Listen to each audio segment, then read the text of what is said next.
start. We're just waiting for the webcast to be ready.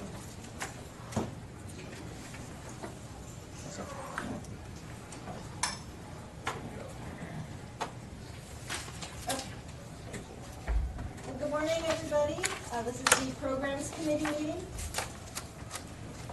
As a reminder, I want to let you know that we're webcasting today, so make sure when you're speaking that you turn on your microphone and you speak clearly so that the closed captioning can pick everything up. And make sure you identify yourself before you speak. You can restate a question before answering, and remember to turn the mic off when done.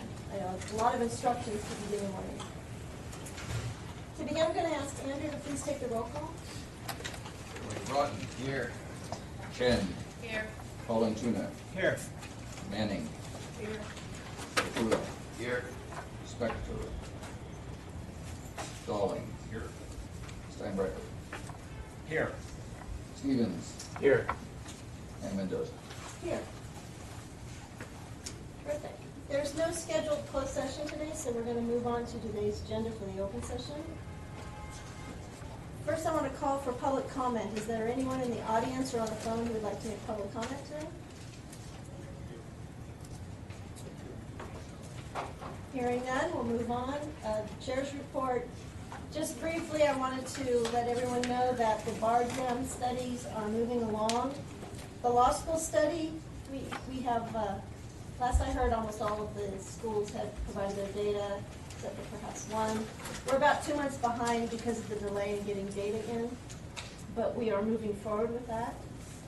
And with respect to the job analysis study, the request for information has been completed, and we're in communications with the National Committee of Bar Examiners about how we can work together if it's possible. I'm sure we'll hear more detail about that later. Also, the AIMS program, the Admissions Information Management System. Oh, I got it right. That's also moving forward on track. So those are the 2 items that are not directly on our agenda that are relevant to the Programs Committee I thought you'd like to know about. We have no items on the consent agenda today, so we're going to move on to our first item of business, which is the report and filing of the 2017 annual report of the California Board of Legal Specialization. And I'd like to call up Natalie Leonard, the Legal Specialization Program Manager from the Office of Admissions, to present this item.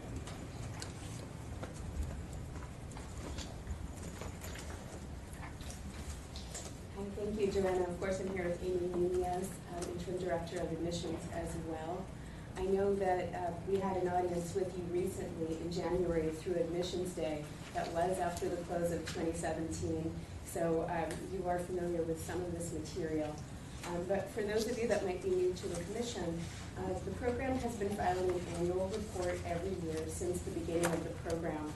It was started at the request of the California Supreme Court as a means to recap what was going on and to address any problems that might be coming up to support the development of this program. I'm happy to say that at this point, with over 45 years in service to the public, we don't need that close tie in the same way to make sure that the wheels keep rolling on the train, but we continue to create the report so that the public can be aware of what's going on and attorneys can be aware of their opportunities to demonstrate their credentials to the public through certification.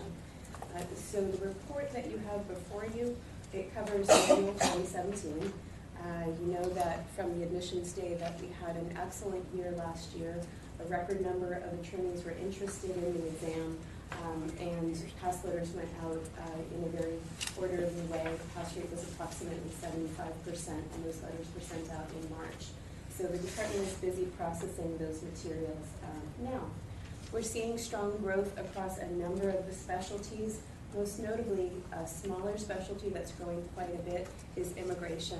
There is a real interest for attorneys who have the expertise and the commitment to that area to do everything that they can to help folks that have that legal need to be comfortable with their counsel.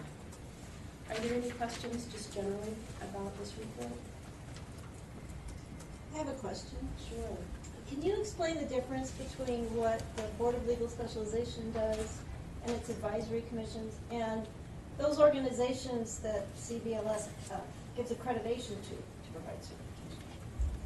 Sure. So those organizations, outside organizations, there are 5 of them. There hasn't been a request for a new partner in a long time. They were certified at a time early in the program where there weren't very many specialties, and they were deemed to do similar things in a similar way, at least at the standard of California. So they allow the program to increase the reach.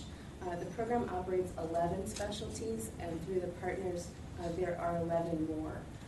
The attorneys generally choose the state bar program when given an option. There are about 5,000 state certified attorneys, whereas across five different certifying partners, there are about between 350 and 400 certified attorneys. Is there any overlap from the organizations that we provide accreditation to and what the state bar provides? There is a little bit of overlap in the area of bankruptcy, as well as there's a little bit of overlap in the area of malpractice.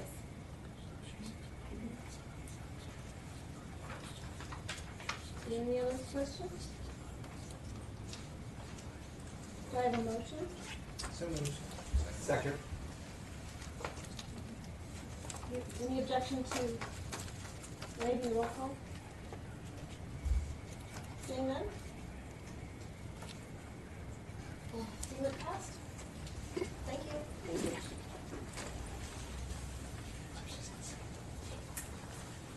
So the next item on the agenda is the annual recommendation to the Supreme Court of California for suspension of licensees delinquent in payment of state bar fees, penalties, and costs. So we have Robert McPhail, Program Manager, Attorney Regulation and Consumer Resource, presenting it. No, we don't.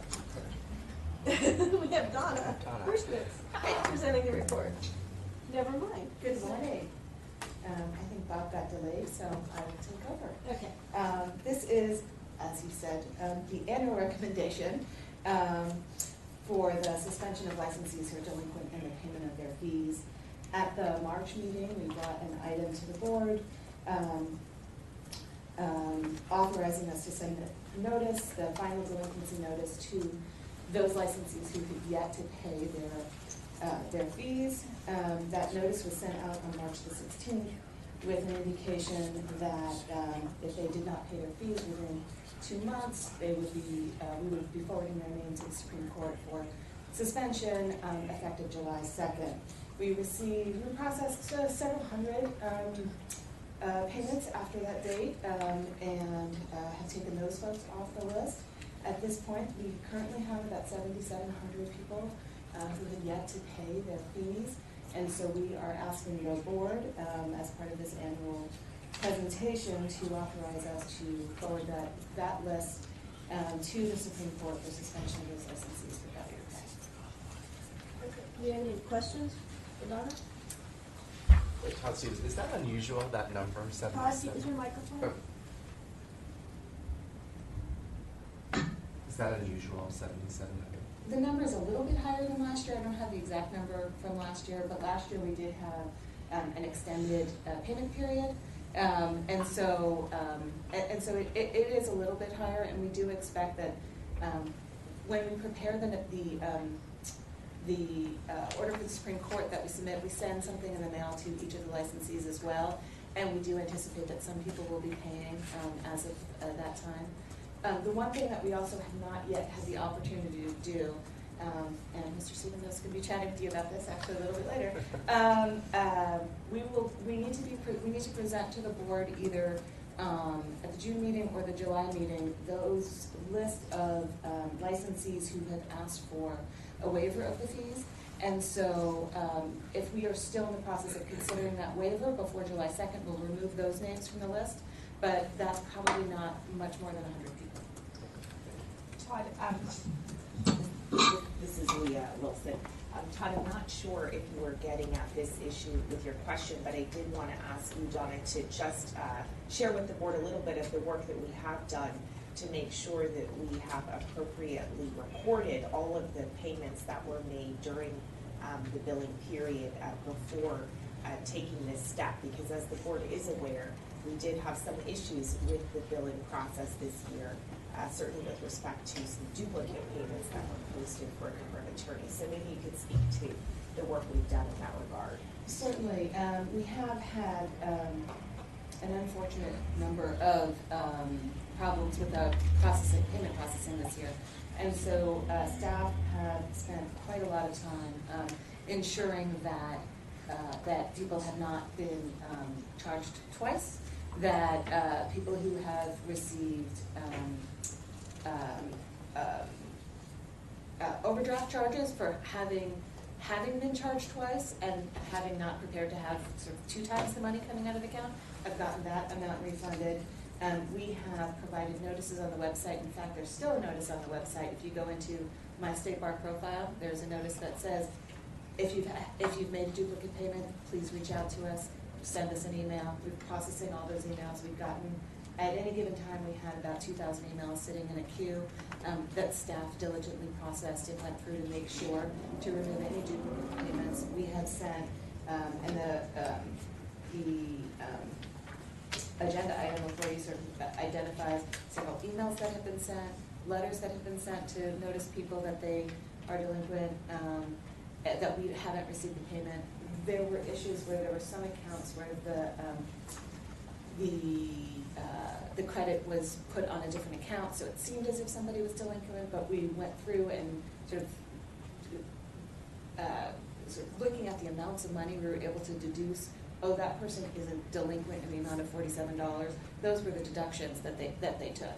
And so we went through and were able to the best of our ability, make sure that that list is as complete as possible. Being that we have sent out the mail to them on after the March 16th meeting, by snail mail. We sent out an email to them before the February 2nd payment deadline. We'll be sending out by mail the draft Supreme Court order to them after this meeting. If the board approves it, we have done as much as we can to provide email and snail mail notification to the addresses of record, to make sure that we are not incorrectly submitting somebody as not having paid or being or having a portion unpaid or being delinquent when they're not. Thank you, Donna. If there are no other questions, do I have a motion? So moved. Second? Second. Any further discussion? Any objection to substituting roll call? The motion is deemed. Are you going to take up the next item or is? Okay. So we have, the next item is item C, the recommendation rate licensees and minimum continuing legal education non-compliance. And now we have our Fail here, our program manager, attorney regulation, and consumer resource, presenting the report to the Department. So this year, about 55,000 members of MCLE Group Crew were due to report compliance on February 1st. And at this point, we have sent out 2 formal notices, done 3 courtesy email reminders alerting them their MCLE requirements. And by the final deadline of June 30th, we will send out another email reminder and mail a final notice by certified mail. We may also make courtesy phone calls to selected members. At present, there are 3,300 members who have not yet complied. Historically, we expect to place on administrative inactive status approximately 600 or a little under, could be less than that, between 0.75 and 1.25% of the original 5,000 members that had to report.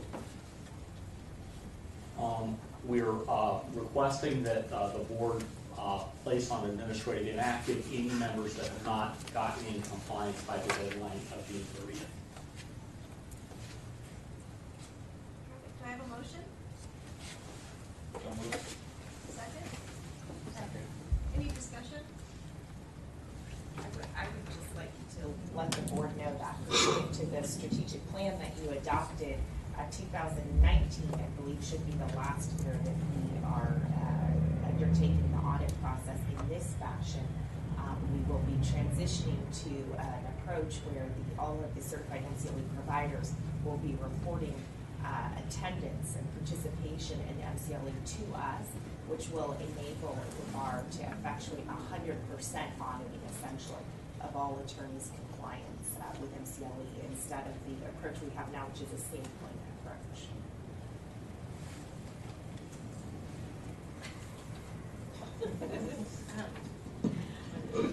Okay, yes, ma'am. Debbie, I'm not sure if this is on. you have to push it twice for the green button. There you go. So what do you anticipate the numbers to be when you have 100% compliance now? I mean, is there any anticipation that, given the numbers that you had just doing the sampling, now that you have everybody has been reported, what would be would be reported? How many people do you anticipate now that number probably will grow, fairly exponentially? I believe that it will grow somewhat, especially at first, and then probably as attorneys come to the understanding that this is how we do it, it probably will return to this type of level. In audits, historically, we've had a deficiency rate of around 20%. However, a lot of that deficiency rate has been relatively minor, and part of this program we're doing is the attorneys are also going to have visibility to this. So before they report or before the end of the deadline, they should be able to look and see, since a fair amount of the attorneys that have been deficient are maybe an hour or two short, they should have an opportunity to timely make up that small difference. And so I think long run, it probably may improve compliance, and I don't think that in the long run it will make it worse than it's historically been. And actually, automation should enable us to do things like, a month before the deadline, send out a courtesy email to everybody who is under 25 hours, because we will have that complete record, and we will know who doesn't have 25 hours yet reported. And if we can periodically throughout the year remind them of those deadlines coming up and where they are, I think that will also do a lot to increase compliance. Thank you. Any other discussion? Is there any objection to substituting the roll call? Seeing none, the motion is passed. The next item up on the agenda is the 10-hour new attorney training update. Randy DiPantorno, the program manager for professional competence, is presenting this item. Good morning, Randy DiPantorno, Office of Professional Competence. With me this morning is Mimi Lee, Senior Program Analyst in the Office of Professional Competence. I'm here to present a status report on the State Bar's 10-hour new attorney training program. Objective D of Goal 2 of the State Bar Strategic Plan provides for the State Bar to implement a new attorney MCLE requirement and to evaluate the impact and effectiveness by July 1st, 2021. So what I'm presenting today is what I believe will be a series of periodic reports over the course of the next 3 years to allow you to evaluate this program. By way of background, the board passed a rule operative February of this year that requires each new admittee to complete 10 hours of new attorney training. This can be traced back to a recommendation of the bar's task force on admissions regulation reform. It is intended to assure better competency of new admittees right out of the gate.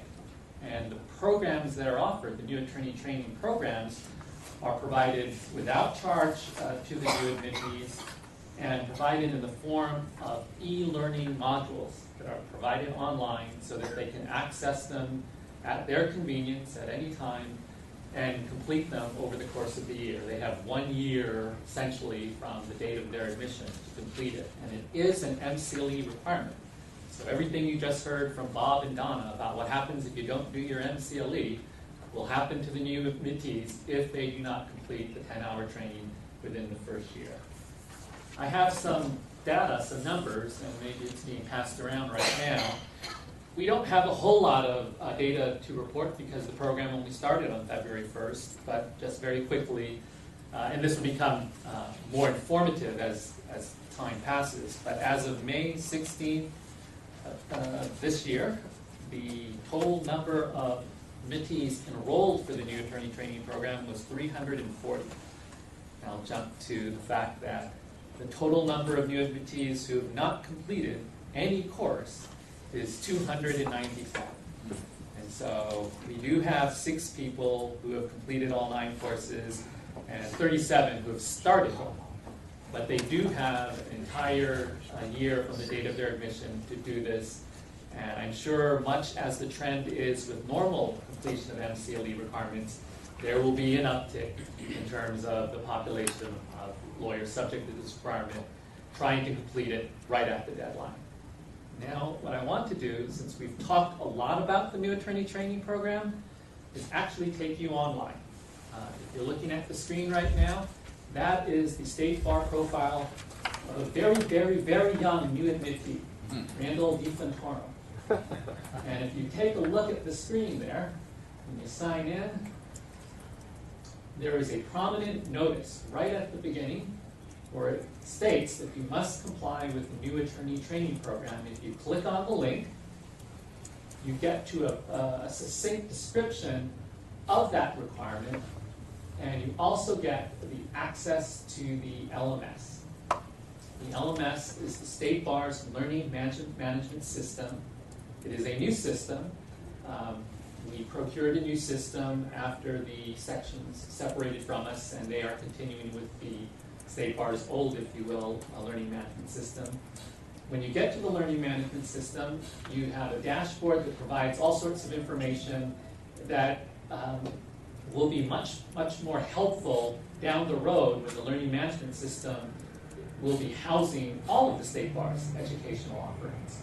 And so right now, all of the users, all of the learners, the new admittees, will have an enrollment of 9 courses, and they will see how many they have completed, how many in progress, and how many have not been started. If they jump to the learning page, they'll see all these courses, and we're going to take a look at one right now. We're going to go to the Elimination of Bias program, and we'll launch it.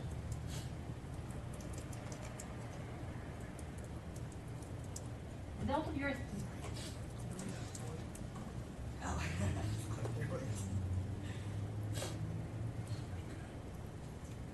It is, of course, a web-based program for viewing the modules.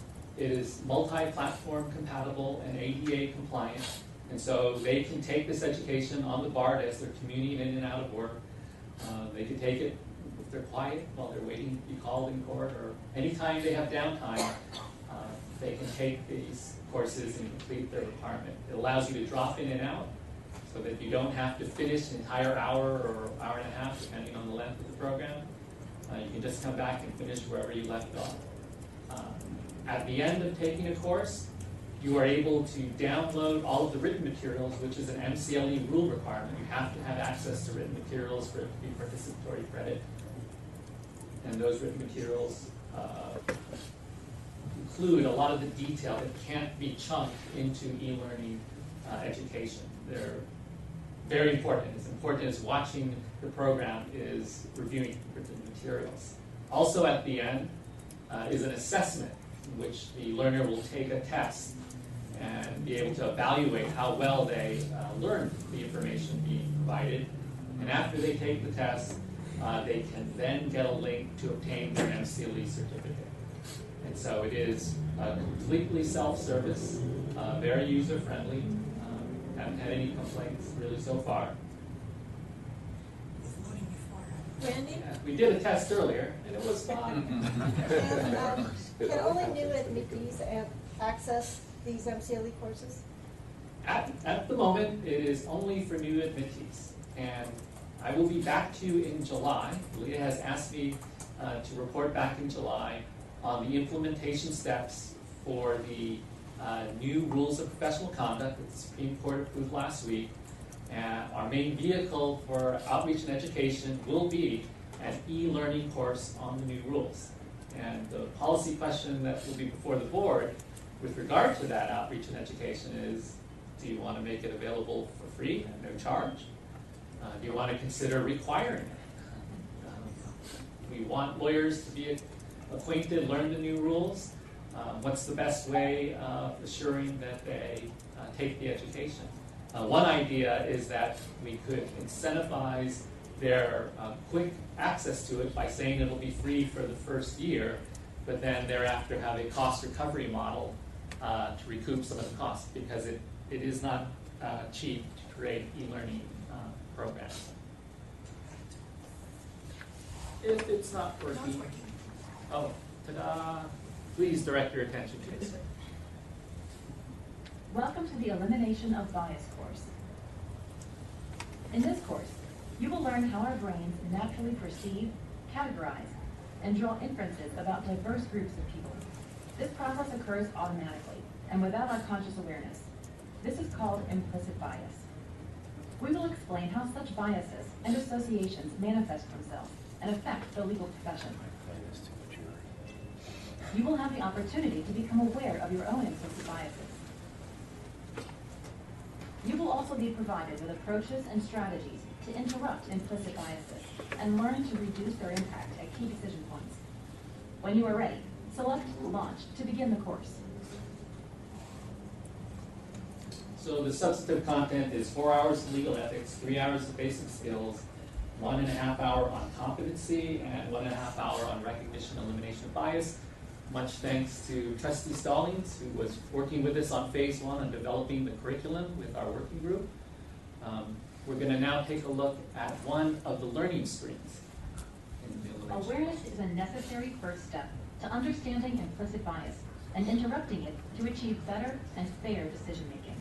Awareness of implicit bias can be created by developing literacy on the definition, vocabulary, and related concepts of implicit bias. In System 1 thinking, without conscious awareness, 3 of the ways we demonstrate subtle implicit biases are categorization, group dynamics, and micromessaging. Select each tab to learn more. It might be small on the screen, but if you look at the top right of the user interface, there is a glossary. And so for a program like the elimination of bias that has its own specific lexicon, the glossary allows the learner to actually pause and take a look at a definition of a term that's being used. Categorization. As you learned earlier, And there's also our the brains transcript. create mental And shortcuts so for if students for quick hearing it, you don't get it the first time, you don't want to replay it, you can actually open a transcript that allows you to read it at your own pace, so that the voiceover is not eluding you if it's going by very quickly. It's also closed captioned as well for hearing impaired. Categorical representation allow us to refer to horses rather than having to separately name each kind of horse. And so the interactivity that is part of the engagement involves a number of strategies implemented by the e-learning vendor. And so there are tabs, there are diagrams, there are other things that require the learner to constantly click on in order to proceed through the program. How about we take a look at one other one? Yes, so there are 4 hours of legal ethics. This is a program on conflicts and confidentiality. And if you are wondering, oh no, the rules were just changed, what's going to happen to that legal ethics content that the bar just paid for and produced? That's keeping you up at night. Randy has the answer. I have the answer. We went into this knowing that this was about to happen anytime. And so we concentrated the e-learning on the concepts without going into specific citation and references to rule numbers or rule paragraphs. And areas such as conflicts and confidentiality, it is actually much more teachable if we focus on the concepts rather than the specifics.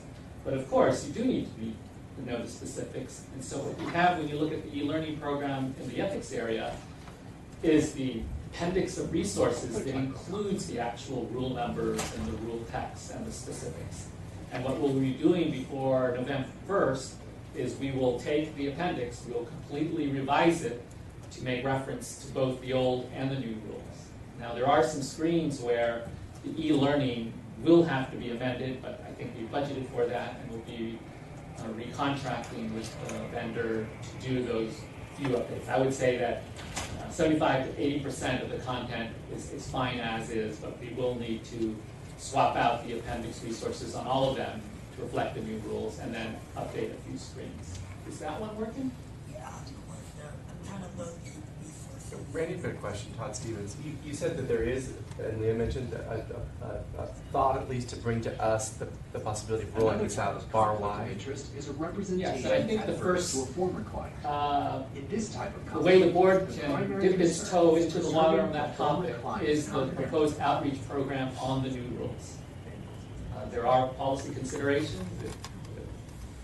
Some of you have some long-term memory. The board has previously considered free MCLE initiatives. There have been concerns about how that could affect the revenue stream of organizations, local bars and others who depend on MCLE revenue. So there's lots of questions. And it is not free to develop learning like this. And on the screen right now is the appendix resources, which itself is interactive because it's linked. And so when we give them the actual rule number, they can click on the rule number and read the text of the rule. And again, we will update that to include both the current rules, which will soon be the former rules, and the new rules. One of the things, this is Leah Wilson, one of the things, Todd, that Randy and I discussed briefly and that we'll be bringing to the board as an option to consider is requiring that attorneys complete the training that will be developed on the new rules and making that training free perhaps for the first year. And then converting it to a fee-based model. So I think there are several different options that the board will be able to pursue. I just want to take this opportunity to once again recognize Randy and his team who put this together. And for any of you that have seen some of the previous iterations of State Bar learning online, you will quickly recognize how far we've come in terms of the use of technology and sort of getting into the 21st century. And I think as you see the rules module and even the updates that we have budgeted for this training program, you'll see us take this even further, venturing into the world of animation, which I'm particularly excited about. But I do really want to recognize Randy, Mimi, and the whole team that's made this happen pretty effortlessly. So thank you guys. Effortlessly. Effortlessly to us. Yeah, and I just want to give a shout out to Randy and his team as well, and really recognizing the important work that the State Bar does to try and avoid having attorneys come into the discipline system, and really just trying to make sure that young attorneys especially are equipped to go and to work with new clients in a highly ethical manner. So thank you for realizing that and working together something so shiny. And Randy, when you send out the email providing a link for the board members to try it? It has now changed, and so the only access to the final production learning management system is through my State Bar profile. The former email address with the stage 2 production URL for the LMS is no longer active. And so I think IT has actually set up the members of the board who are attorneys with my State Bar profile links to the learning management system. If you don't have a My State Bar profile, just contact Lauren McCurdy and she will work with IT to get you access to the learning management system. What we wanted to do in order to have good data is to purge sort of all the other testers and data people who were in there so that when it launched the final LMS that it was a little bit more streamlined. But I believe we still have the access for the attorney members of the board through my State Bar profile. I did end up taking one of them, and I thought it was extremely well done, and very easy to follow, and very very informative. I mean, one of the things I think we heard last year, there was a report that most of the attorneys that are disciplined have been practicing 10 years or more.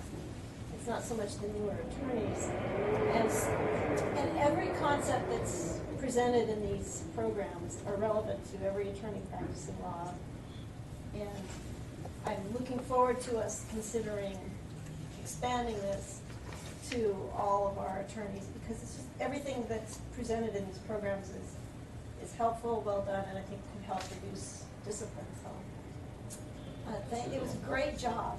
So thank you. This was just an information item, so we don't have a motion to present. Thank you very much, Randy. The next item on the agenda is State Bar Awards retirement. And that is being presented by me as your chair. Just as a reminder, in March of 2017, the former Stakeholders, Access to Justice and Appointments Committee of the board took action to suspend all of the non-sections State Bar Awards for 2017, and the committee ended up referring the issue to be considered to the 2017 Governance and the Public Interest Task Force. We had a very short time period in which to do a lot of work in the task force last year. We didn't get a chance to actually study and make any recommendations on this issue other than to refer it to this committee this year to take further look at. So myself, my vice chair Mark Broughton, and staff have taken up the issue over the last several months and had some discussions about it, and had discussions with some of the organizations still from the bar that make presentations and awards.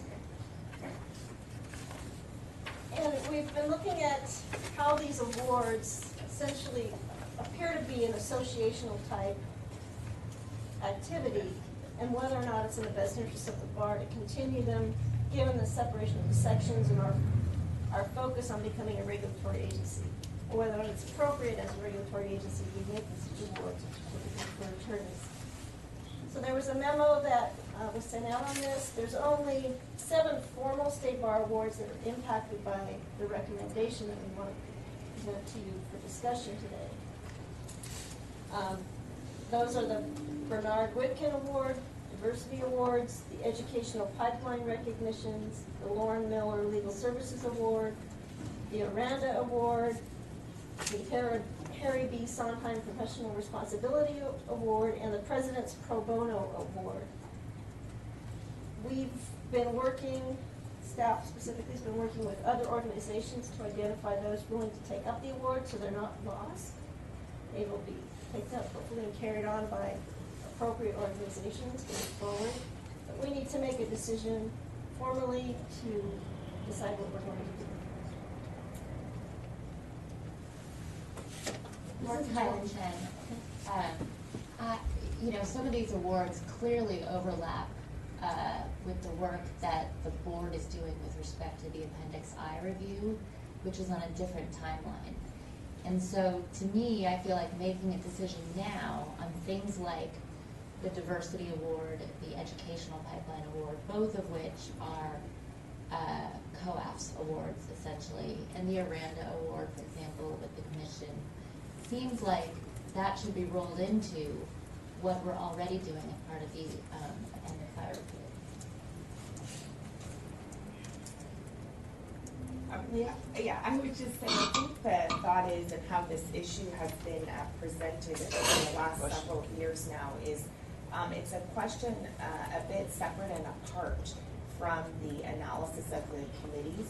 The question is, as a regulatory agency, is it appropriate for us to be in the business of issuing awards, irrespective of the underlying subject matter? And I think one of the challenges that we've had as an organization is the idea that if we discontinue awards, or frankly, if we discontinue any of these the committees, that means somehow that we are not committed to the underlying work. And so I think it is important to separate them.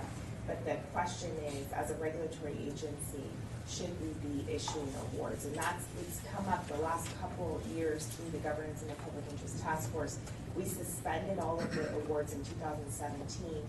We didn't give any awards, in part because of the situation we had with the budget and a lower licensing fee, because the awards do cost money to give. And so for 2018, the question is, do we resume giving these awards, or do we retire them permanently, in line with those conversations that have been going on for a while now about the nature of awards in a regulatory agency? Yeah, I would echo what Leah just said. We can continue with the Appendix I review separate and apart from this, because this is not going to whether or not the sub-entities should exist and in what form they should exist going forward. This decision, I separate out from that analysis simply because it doesn't go to their existence. At least I would hope it doesn't go to their existence. So I disagree. I think that it does go to, I think it doesn't go to whether they exist, but it does go to what form they continue to exist in, and to their relationship with the board. And to me, I totally get the issue of the board is, the bar is a regulatory entity. This perhaps is inconsistent with it. But to me, that is a question that we are considering as part of the Appendix I review as to what form these councils and commissions will take going forward. So I feel like we're rushing this decision when there's a broader process that's ongoing and it overlaps. Todd? Todd Stevens, I think I agree with Halen that maybe, I know it goes on, the proposed resolution goes on to say that we would look at other organizations like CLA or some other organizations. But my fear is that 2 or 3 years goes by and the awards are gone, they're lost to the wind, and they're historic, they've been around a long time. And I wonder if we aren't jumping the gun, if we couldn't maybe take, either do the awards in 2018 or take one more year as a breather, instead of just committing to ending them. I think I'd rather slow down a little bit and maybe take one more year of a breather. And then in the meantime, perhaps amend the resolution to delete the first paragraph, but make the resolution simply the second paragraph, that we will look at other entities, maybe entities within the bar, maybe entities outside the bar. But I'd rather do that than completely, these are historic awards. In full disclosure, I got the President's Pro Bono Award when I was like 34 years old in 1990 or something, and it was something pretty memorable for a lot of lawyers and judges that get the Aranda Award. And just to let it go to the wind, I'm concerned. I think that's what we're trying to avoid doing, and if we suspend it for a second year, I think the chances of your concerns actually being an issue are heightened, because we suspended them last year. They do cost money. We are very tight on money. We do have this issue about trying to become a new state bar regulatory agency, and if we suspend them for a second year without trying to find a home, which I think we can this year, I think the chances of them fading away are even greater. So your goal is to find a home this year and maybe have them go this year, but from other entities, but not any of our entities, or we haven't ruled that out.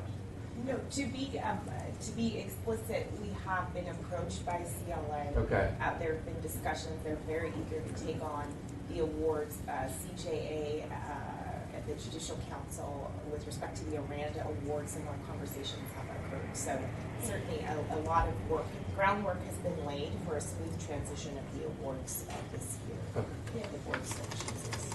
Michael? I have two questions I think you've partly answered. One is, what's the timing of this decision? Meaning, if we defer action today, when are the wheels going to have to start moving to present the awards at the time they're normally presented? My impression is there may be a sweet spot for action now. Otherwise, we're committing to doing it for another year, or committing to leaving them in the icebox for another year. And then the second question I have is, what staff resources have been devoted to this task in the past? Because my impression is that it's fairly intensive, and maybe more resources devoted to it than the board is aware of. I think those are questions for Leah. Okay. Sorry. We have, and I think, I'm not sure that we have that attachment included in this agenda item, and maybe Andrew can speak to. It's at the end. Yeah. Okay. The hours are about 300 staff hours, about $50,000. So that's about a seventh of a full-time position, 2080 being a full-time commitment. My take is that the awards are important to the communities that they serve. Shelving them for a year was acceptable to me because I didn't think they would lose their purchase in our community in terms of credibility and motivating the kinds of behavior that we want to motivate. I'm reluctant to put them on the shelf for a second year. I think they need to get out there in the world again.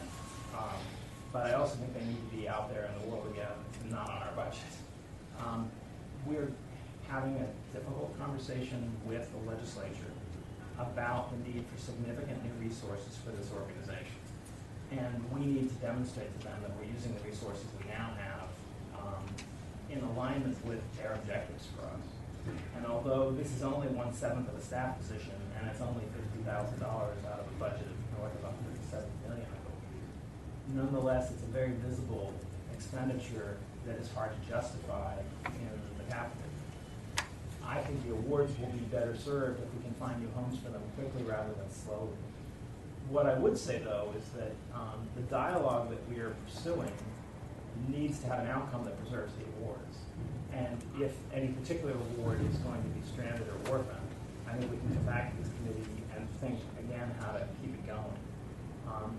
I don't want to sort of predetermine the outcome, but it might be that it makes sense for us to keep an award in one of our sub-entities, provided that it is staffed elsewhere.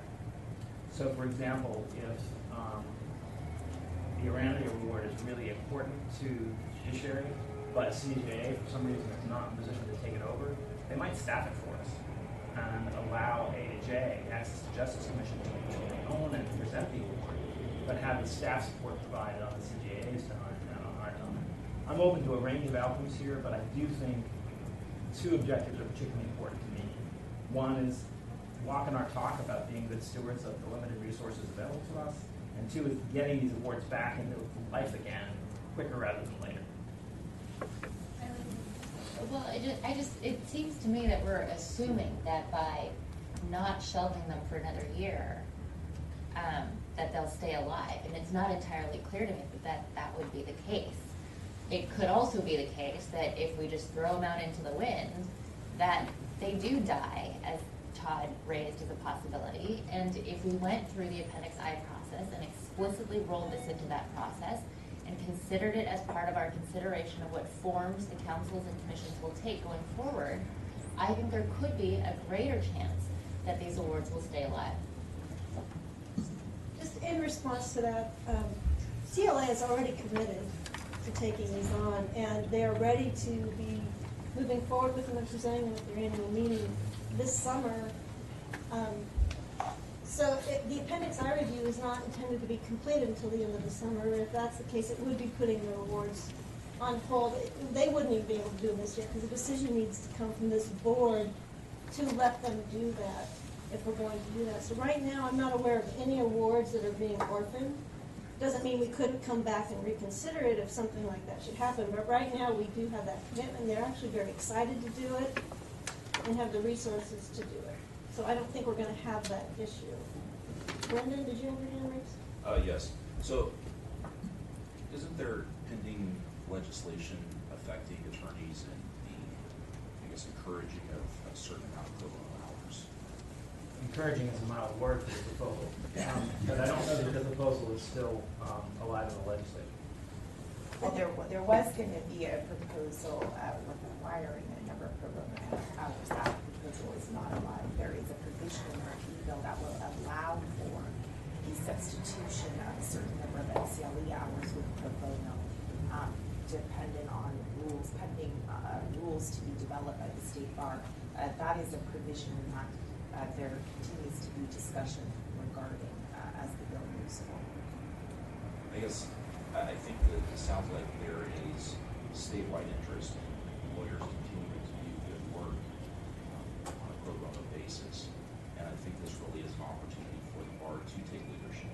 And to Michael's point about looking at every cost and considering every dollar, that is important. But really, the state bar, I think, even though we are a regulatory agency, still continues to be the heart and soul of the legal practice. If we take a leadership role in pro bono work through the recognition, because I think everybody needs a little bit of a carrot to work towards. I think that really serves our overall public protection interest in encouraging that justice gap to be narrowed. All these other grand ideas that we have, we should continue to work towards them. Michael? I'm wondering if it is a place where we might find consensus around these issues. I think we're all trying to get to the same place. if we were to adopt the second of the two resolve clauses and not the first. So rather than predicting the outcome of the dialogue and ask our staff to go find homes for these awards and report back the programs at our June meeting, so that for today we're saying we want to see what the future looks like, go figure it out for us before we actually pull the trigger to say, go there. I don't know whether that meets staff's concerns about the timing of this, but I think we might have a consensus to have you go find homes for the awards, even if we don't have a consensus to make any, to pull the plug on all of them from the bar at this moment. And perhaps you're just talking semantics, but California Lawyers Association is going to need time to receive applications, nominations, go through them, make their determinations and so forth. And I just want to make it clear that they have the authority to do that. You know, yeah, the staff has found that they're willing to do it, but just saying the staff is directed to identify those organizations isn't necessarily giving those organizations the authority to carry forward with their boards. Then if it isn't the appropriate motion, then that CLA will take over these awards, period. And if not, then it's coming back here. And maybe CLA will determine that CJA should take a Randa or something. Isn't that? I think if the board wants to name CLA in its resolution, it should feel free to do so, but not with respect to the Miranda Award. That conversation has been had, several discussions with the Judicial Council, and I think there is a clear plan and approach that's been identified there. So this is part of why I think there was a little reluctance to name entities in the resolution, in the agenda item. A lot of conversation has taken place. I think we feel very confident that the awards will go forward, all of them this year. There is a timing issue so that these other organizations can get the process underway. But so that's what I would just caution in terms of naming entities. Just still looking for a way to frame a motion we can all feel comfortable supporting.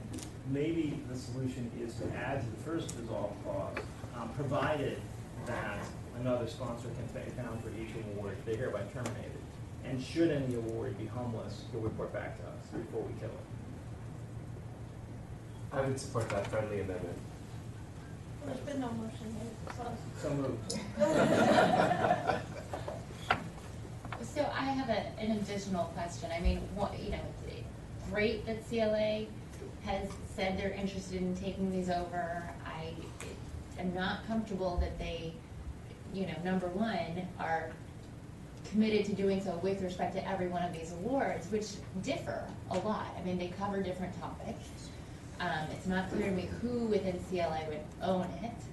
And moreover, with respect to, for example, the diversity awards and the educational pipeline recognition in particular, how are they going to be working with the members of COAF who have the institutional knowledge about how those awards have been given, what criteria have been applied, and sort of what they're trying to achieve with that award? My impression, and I haven't been as close to the dialogue as Joanna and staff are, is that CLA has very energetic leadership. They're hard to keep up with on some days. And they are interested in maintaining the historic relationships between COAF, the Access to Justice Commission, and the sections. And I think you're going to find CLA very interested in maintaining a strong relationship with COAF. They made a proposal to us, which I'm not sure we're prepared to accept, of sharing a position around diversity issues. Even if we can't share a staff position with them, whoever our diversity point person is going to be in dialogue with them on these issues. So I think what I'm seeing is that they're very committed to doing precisely what you are asking that they do. And maybe it ought to be enough for us today to say, let's try to outsource these awards to an appropriate entity that will keep them alive. But don't kill anything that doesn't have a home without coming back to us first. That may get you the additional information that you want. The other thing I would observe is if we get out of the awards business and we find that something important is just dying on the vine because we're disappointed by the home it found, nothing prevents us from getting back into the award business if we think that's necessary to accomplish our 3 missions. I think we'll find that CLA is going to run with this and have more energy than we do. But if that's proved wrong, we can revisit the discussion. And then the second question I have is, it's not entirely clear to me that such a resolution is even needed. I mean, it's not like we need to give up jurisdiction in some legal sense in order for CLA to take it over. They need us to say, you are not inappropriately competing with us. They need us to say, you can have that turf. They've told us as much.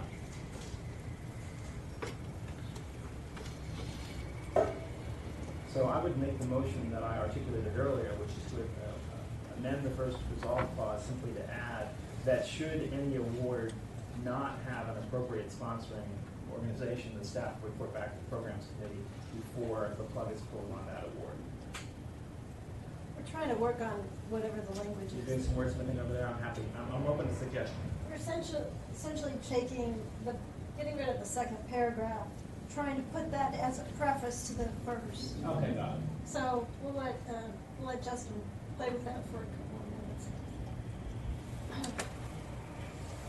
If there's no further discussion on this item, do you want to sort of table this item, pick up your next item, come back to this one? You've got a That's a wordsmith good, motion? that's a good idea. Let's go ahead and do that. We'll table it, come back. We'll do our Office of Admissions update. Amy Newman, Director of Admissions.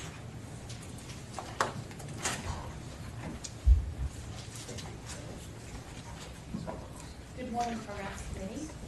I'm Amy Nunez, Interim Director of the Office of Admissions. I have a few updates on current admissions office activities.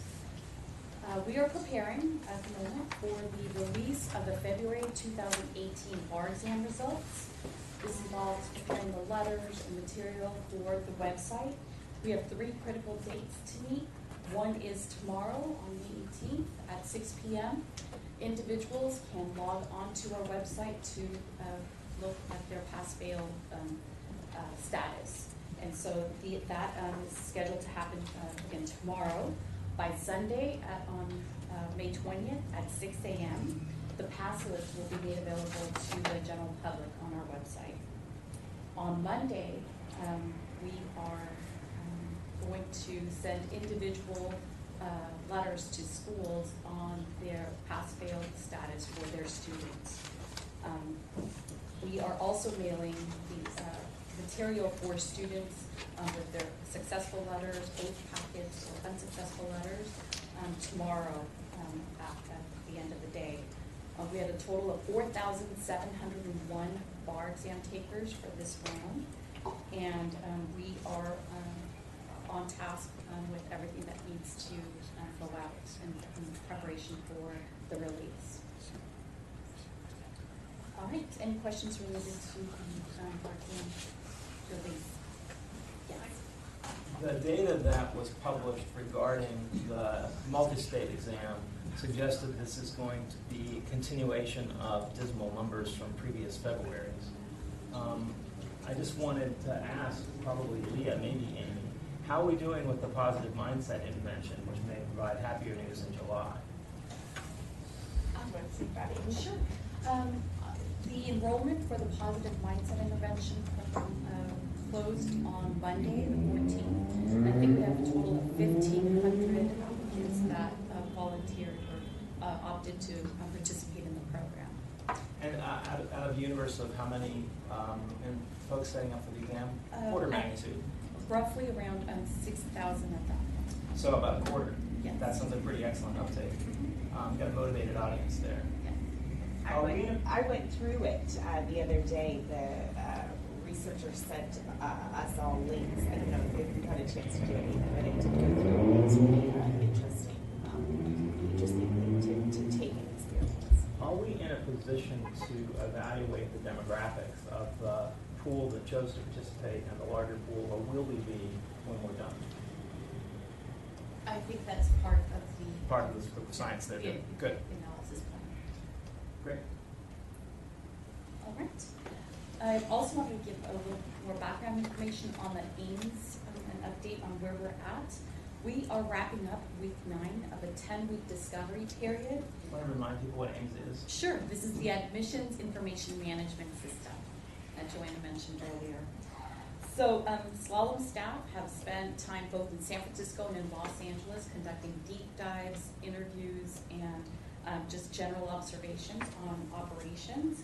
By May 28th, that is a holiday, so May 29th, that will wrap up our discovery period where SWAL will start their development and configuration. That consists of 24 weeks of these rounds of sprints where occur until the final deliverable is achieved. And we are still on target for a go-live date in the fall. October. So on the dashboard that the board gets with all of the things up, I didn't see a go-live date on that for the Ames. So but there has been one set. I think, Andrew, we Yes, can help me. there's a date on that, on the dashboard. There is? Yeah. What, like one of them didn't have a date? It was in that mid-October. What we're waiting to see, once they deliver, once they finish the discovery, we move to deliver, the delivery schedule will be firm. So I have it in there as a sort of a mid-October. Compared to CMS, it's lightning speed. It is very fast-tracked, yes. This place is gonna be complete chaos in the fall. Don't say that. But I do think it's important for the board to be aware that we have two major CMS deployments or initiatives underway at the same time. And in addition, we are working to upgrade our Oracle platform, our Oracle financial HR procurement platform. So there's a lot going on the IT side right now. Yeah, that's great though, all good stuff. Long overdue. Anything else? No, that's it. Any other questions? All right, thank you. So we have a revised resolution on the overhead with respect to the awards item. You wanna take a look at that, Michael, and Lynn, and anybody else? My geriatric eyes can't quite read font size. Can you read that to us, please? You want it read? Or enlarged. You want to take that up to 200%? I don't know what I can read it just fine. Yeah, you're a little closer to the screen than I am, and a little closer to your youthful vision than me as well. Yeah, I can read now, thank you. Well, I'll read it for the webcast, just so it's resolved. Provided staff is able to identify other organizations that will assume responsibility for administration thereof, that all participatory attorney service certificates and the following awards cease to be administered or funded by the state bar, and then it lists them. So moved. Do I have a second? I have a question. Michael, you indicated that if for some reason we, the State Bar, wanted to reclaim the responsibility for giving one or more of the awards, either because the transferee wasn't performing or perhaps, to Galen's point, we decided that this was an appropriate award for us to administer as part of our ongoing obligations, that we would be able to do that. Do we need to, do you think, put in the resolution a sunset provision of some kind, or an opportunity to review the performance of the awards once they're transferred out, or is our ability to reclaim them under whatever circumstance sufficiently known? Yeah, I think we've got same First Amendment rights that we've always had. If we want to take up a subject, we can. If the committee feels the need to add it to the motion in order to have confidence that we're collectively representing our consensus here, I don't have an objection to asking staff to report back to the committee in a year or 2 or 3 as to how things are going. Do you have a preference? No. I don't want to add, I don't want to jump something up, but if we think it's necessary or important, then it's only one to raise it. I think we can ask staff to do that without including it in the resolution. I'm not sure I heard a second from my I motion. haven't heard one yet. Do you have a question, discussion? Well, I'll wait for the second. Second. Oh, did you second it? Second by David Moore. I'm in favor, this is Brenda Stallings, I'm in favor of not supporting this resolution, because I really think this is something that the bar should take a leadership role in, and I do appreciate CLA's approach to, or desire to take this on. I think that with the bar, I guess with the awards not happening last year, we need to have some consistency in this area, and we have the pipeline in place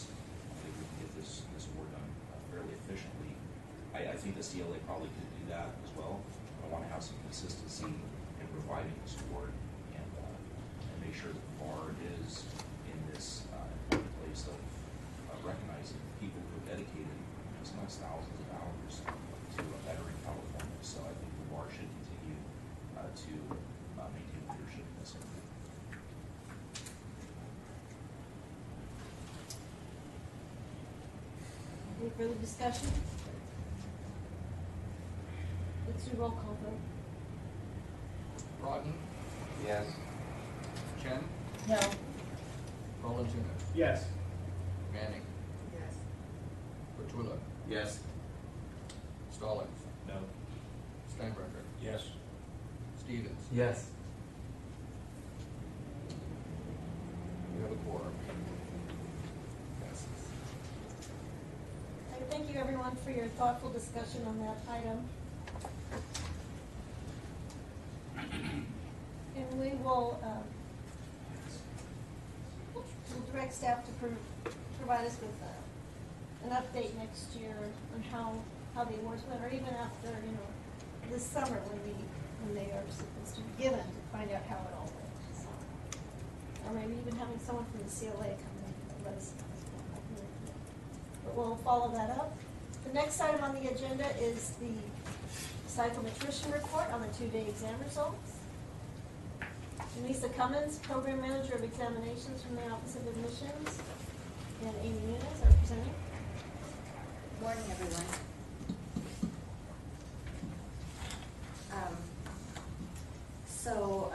The Committee of Bar Examiners in March of 2015 decided to go from a 3-day bar exam to a 2-day bar exam. In July of 2015, the Board of Trustees approved that recommendation, and in March of 2016, the Supreme Court also approved it, and in July of 2017 was the first administration of our 2-day bar exam. And let me just explain the difference between the 3-day bar exam and what happened with the 2-day bar exam. So with the 3-day bar exam, on the first day, we had a 3-hour essay, 1, 2, 3 in the morning, and then in the afternoon was a 3-hour performance test. On the second day of the exam was the multi-state bar examination, 3 hours, 100 questions in the morning, 3 hours, 100 questions in the afternoon. On the third day was basically the same format as the first day, which was 3 questions, 4, 5, and 6, essay questions in the morning, 3 hours, and then a second performance test of 3 hours in the afternoon. So what happened with the 2-day exam is we went down from 8 written questions to 6 written questions, and what happened was, so currently there are 3 essay questions in the morning, same as with the 3-day exam. But in the afternoon, we have 2 1-hour essay questions, and instead of a 3-hour performance test, we now have a 90-minute performance test. So the afternoon session has now turned into a 3.5-hour session. And then the second day is the multi-state bar examination, which was the same as with the 3-day exam. So so now the February 2018 exam is our second administration. But the Committee of Bar Examiners requested that their psychometrician, Dr. Roger Bolus, do an analysis of the first administration, which is presented to the board at this time, and it's attached to your agenda item. And I just wanted to kind of summarize. There were basically 5 main findings from this report. Number 1, that there was no differential impact as a result of the changed format on gender or ethnicity. Number 2 was that the overall reliability of the exam was not negatively impacted. I forgot to also mention that there was a change in weighting for the 2-day exam. So it used to be 65% of the exam was the written part of the exam was 65%, and the multiple choice part of the exam was 35% for the 3-day exam. And currently with the 2-day exam now, it's 50-50. So 50% written, 50% multiple choice.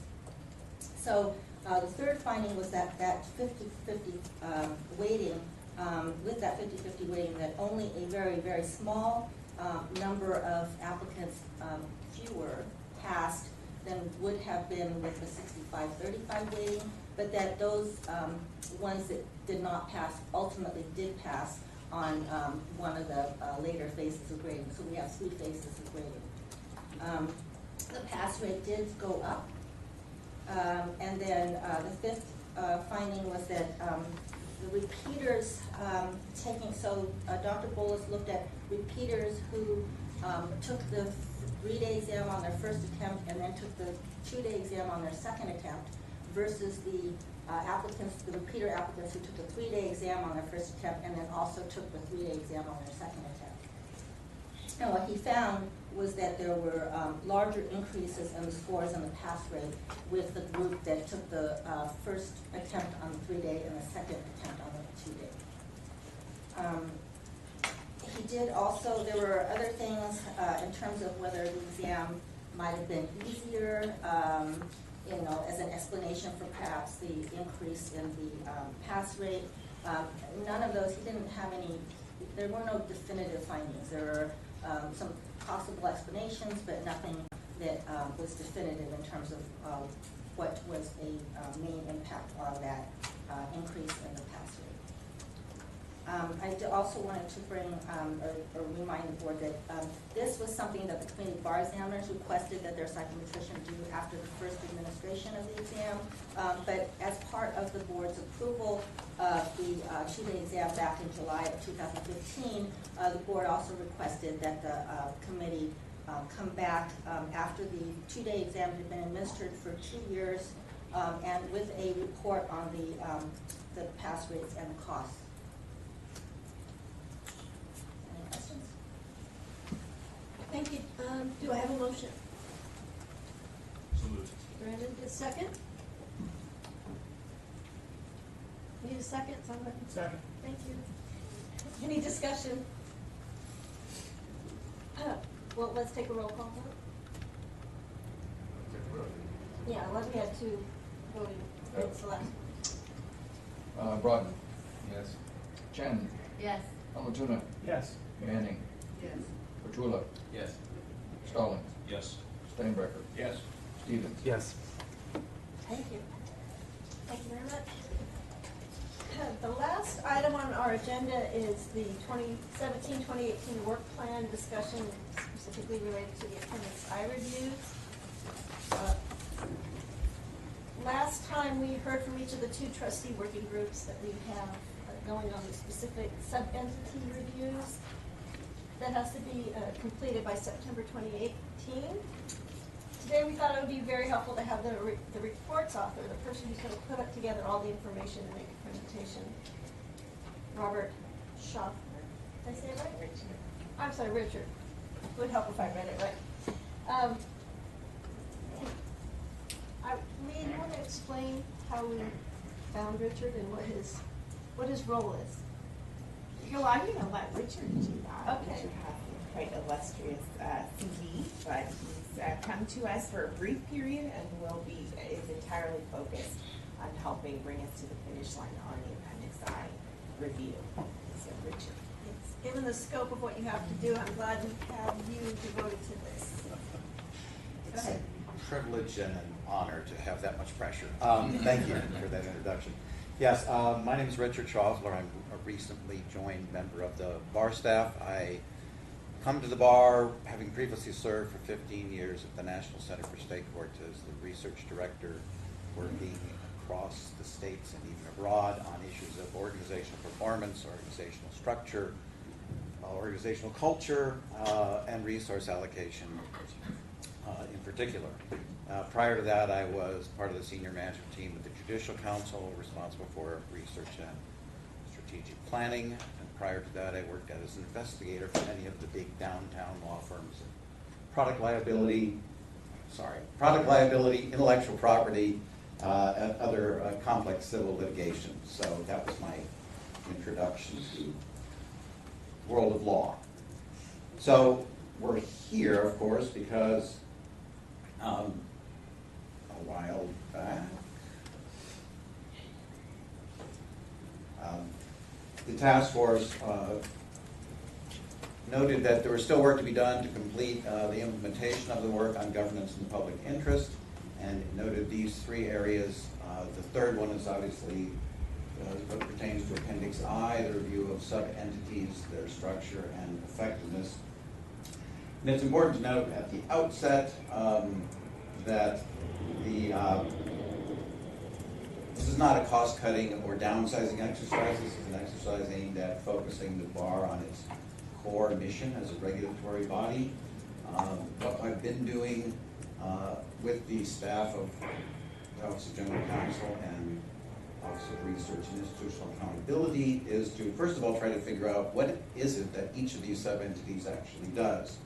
There is, I will say, just call it uneven knowledge across the organization about, and perhaps in the Board of Trustees itself, as to what each of them actually does, how they do it, what's the division of labor between the staff and the committee, and what do we make of that. So the first order of business has been to basic fact-finding mission about that, and to confer with the staff, the sub-entity leadership, the Board of Trustee liaisons, and briefing of this committee and RAD.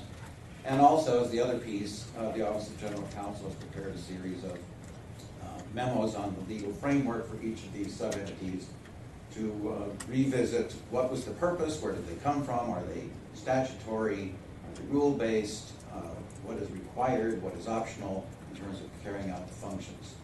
So we have developed those two sets of information to proceed. So the obvious sort of starting point is understanding, how did we get here? If you look across bars are an interesting organization in the United States because they're a kind of self-regulatory body, and they have these two functions which you could either view as complementary or conflicting depending on the context. One is the regulatory function of protecting and serving the public, and the other is the functions of a professional association who's aimed at promoting and serving its members. This distinction is not between good and bad or valuable and not valuable. It's simply trying to come to terms with what is the organization designed and intended to do. So there's things that clearly fall on one side, perhaps like bar examiners or the client security fund, and there are some things like Board of Legal Specialization that could be seen as both a member benefit, if you will, and a protect the public function. So some sorting out of some of them that aren't inherently clear. And it's really also important to note that it's very rare, law is the one profession where its members are the most implicated in its own regulation. It's quite different than most other professions. So what we have also started trying to do is looking at what other state regulatory agencies are doing. So for professional occupation, so there's a couple of examples here. You have the Board of Accountancy that protects the public and maintains professional standards with respect to 97,000 licensees, and notably they also regulate firms, 6,600 firms. But there they make a very clear distinction between their standing committees and their advisory committees. On the medical side, there are 3 standing committees, but you'll note they meet as needed. And that they also use this interesting flexible form of 2-person task forces, so that when something new arises like medical marijuana, they convene one of these, they have them develop guidelines and get those approved by the board, and then they disband. So they're very flexible, as needed function in terms of how they get the benefit of volunteer expertise from professionals in their fields. The Board of State Community Corrections also uses these very flexible executive steering committees, which again are convened, create a work product or guidelines or proposals, and then disband. And obviously all of these entities are mindful of the ethical responsibilities of people being involved in their own regulation. There's financial benefits, ethics, and so on, and they are, many of them, including this one, quite strict in that. But at the same time, obviously the thing they have all in common is the need to tap into and make the best use of the expertise of people practicing those professions. So these are some of the regulatory agencies. California has many, most of them under the Department of Consumer Affairs, which regulates over 3.5 million occupations, 3.5 million persons in occupations. So we're looking at these. If you have specific suggestions about ones you think we should consider, I'd be happy to add those to the list. All those suggestions are welcome now or any time in the future before reports due. So, hearing none and mindful of the time. I see you've overlooked pet groomers and cosmetologists. So, essentially, the one way to look at this is that at the highest level is to ask ourselves, what's the primary function of these different sub-entities? And that sort of frames a set of questions which go to, what does it mean to do that function professionally? You've noticed that the online distance learning that Randy presented earlier, a highly professional product done by people whose profession it is to develop, to work with subject matter experts and develop and deliver curriculum. They have degrees in adult education, online learning platform design, and so forth. So one could look at these same things. What does it mean to do accreditation or grant making or manage a substance abuse rehabilitation program? These are not simple activities. They're quite complex. So that's one level of question that we are asking, because in many of these things there are professional other entities that do them professionally, and the issue is whether, and I know California already does contract with some of them, but whether and how it should do that for others. So turning now to the programs committee sub-entities, there are some global questions that we're asking of all the sub-entities, which are basically, should the bar be doing this as a regulatory agency? If yes, what's the best way to do it? Does it need a committee? Is it staff work? Is it what's the division of labor if it needs a committee between the committee and staff? And if no, then how should it be done? And I think here, again, this arises in the context of governance by the board.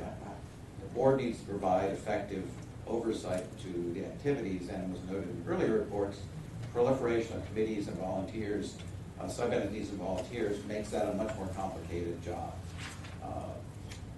So now turning specifically to the Board of Legal Specialization, as I mentioned, one way of looking at this is it's a professional benefit for attorneys to be able to say, I'm a certified specialist in maritime law.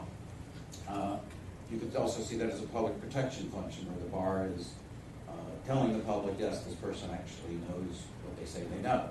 There are states that don't recognize specialization at all. There are states that do it internally, and there are states that rely on outside entities to accredit these specializations. So there's at least 3 flavors of how this gets done around the country. And there's obviously challenges and benefits to going inside or outside, and that's something that this committee and the board will be asked to wrestle with. There are some issues where California, due to its scale,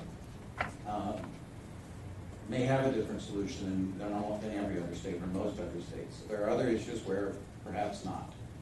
So this is the kind of question we're going to be asking there. With respect to 2 other sub-entities, one could ask the question, I'll go to the middle one, should the commission and the Legal Services Trust Fund be combined so that they function almost like a foundation? So you have the programmatic strategic thinking of the CCHA married up to the LSTFC, still learning my bar acronyms, and so that the programmatic strategy is driving the funding. Yes, it's not all of the LSTFC funding is discretionary, but to the extent that it is, maybe that makes sense. There's also an interesting legal question posed by the origins of the CCHA about its quasi-independent status and what that means in terms of its relationship to the bar. So this is one of the more perhaps complicated ones going forward. Turning now to bar examiners, this has been being worked by 2 outside consultants who are working with the CBE and its working group. But one of the questions is this accreditation function. Why does California do it itself? Are there good reasons for that? Should it be looking to outside ABA accredited or other entities to do that accreditation? And second question, in light of the recent legal memo on the relationship between the bar and the CBE, how will the board provide direction to CBE in the work that it does? So these are vague questions. Some of these sub-entities are, the questions are really sort of at the margins of making them, where the function is more straightforward, perhaps like FIARB or client security fund, and it's more a matter of streamlining and fine-tuning that division of labor between the committee and staff, and others of them involve much bigger, more complicated questions. So it's my job to take into account everything that's been said on these matters before, and essentially tee this up for the decision makers to do that. So here's what's going to happen next. We are going to distribute the information as it evolves to the sub-entities and the board liaisons, continue these consultative conversations, continue researching how other states perform these and how other regulatory agencies do, keep everybody fully informed, brief the board at its July meeting, and in September have prepared a final report with recommendations for consideration by the board. So is that all? Now, the beauty of this is I have only this to focus on, and the challenge is it's big and complex. Again, I am so glad we have you to focus on this and putting it all together, because it's a behemoth to try and wrangle. A lot of work has to be done, and it's very helpful to have somebody trying to organize it and put it together for us. So I really appreciate you coming on board to do this for us. Thank you. Anybody have any questions? This is just an information item to update us on Appendix I, and I'm hoping everyone is still actively engaged in their assignments. Was that very diplomatically said? So, if we have no further discussion, then the meeting's adjourned, and the Finance and Planning Committee will be next. Thank you, everyone.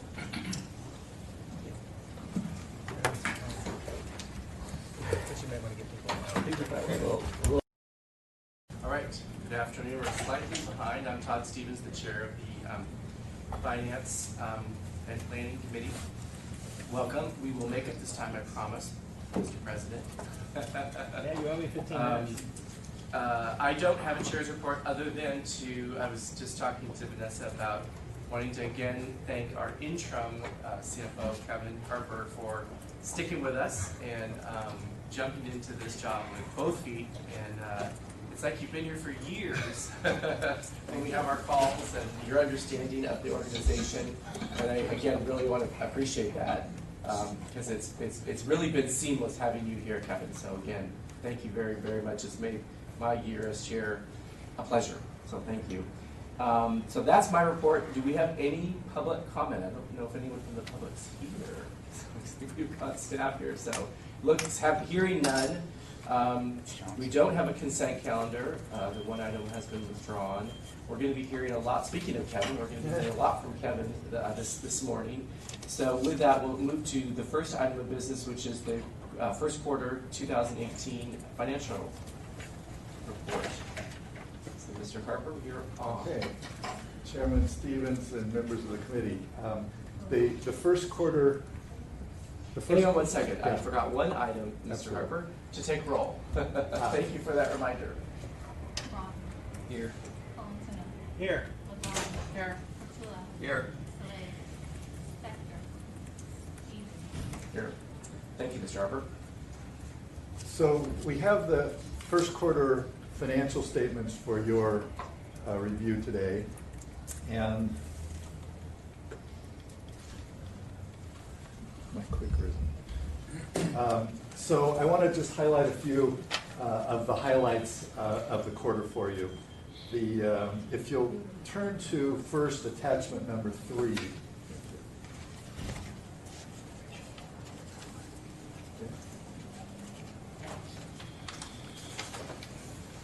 Attachment. Sorry, we got a technology problem.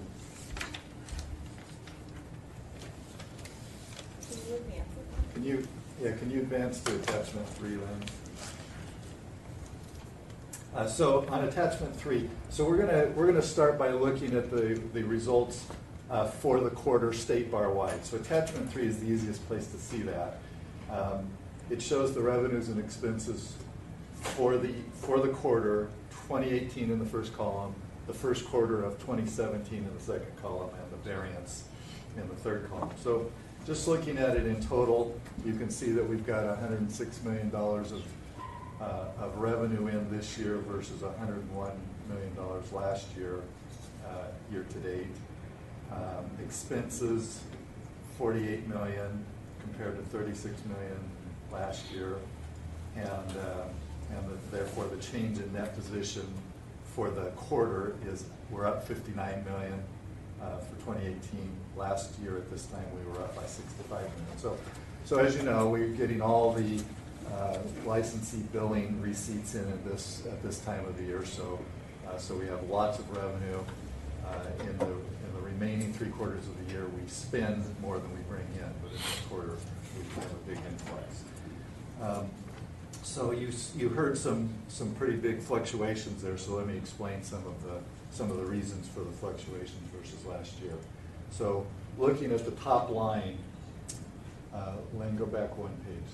Looking at the top line, membership, licensee fees and donations is $82.4 million this year. It was $76 million last year.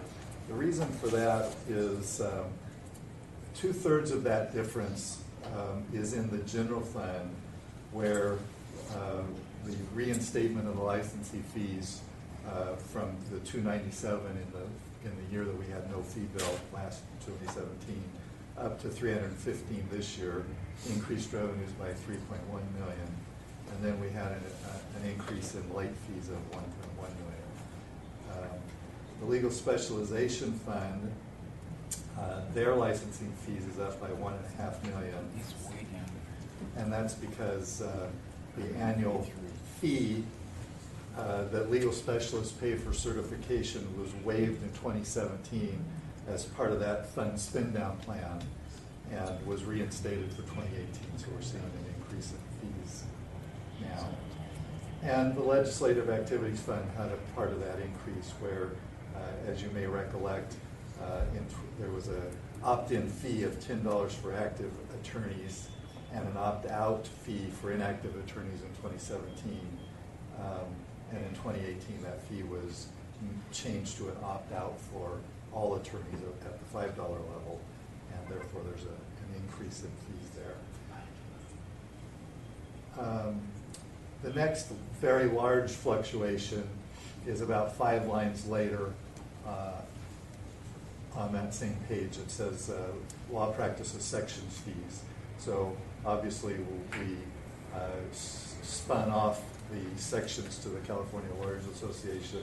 So there's $5 million of revenue last year and none this year. Dropping down a few more lines to the grant revenue, it's up from $3.4 million last year to $6.7 million this year. That fluctuation is due to grants in the Equal Access Fund, primarily the partner grant revenue grant that had a $2.5 million increase. Then let's go to the next page, and the next large variance is grant expenses, where it grew from $12.3 million last year up to $16.1 million this year. And that is primarily continuing spin down of the $44 million Bank of America settlement grant that we got. The next 2 lines of that same, right after that line, are both related to sections. And so sections, we last year had $1.5 million of expenses. Obviously we have none this year related to their operations. However, we do have a $7.3 million payment to the California Lawyers Association. So we did pay the bulk of the sections' remaining fund balances to them at the end of January, holding back a little bit for amounts that were yet to be settled, amounts that were due outstanding payables and purchase orders. And we ultimately made the final payment to California Lawyers Association in May, so you'll see it in the next quarter report, of $900,000.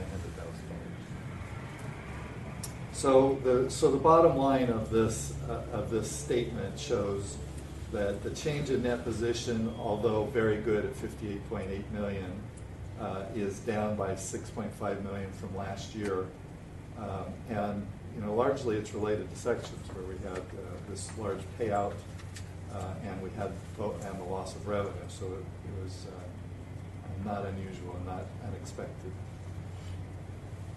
So let's go to attachment 1 and look just at the general funds results.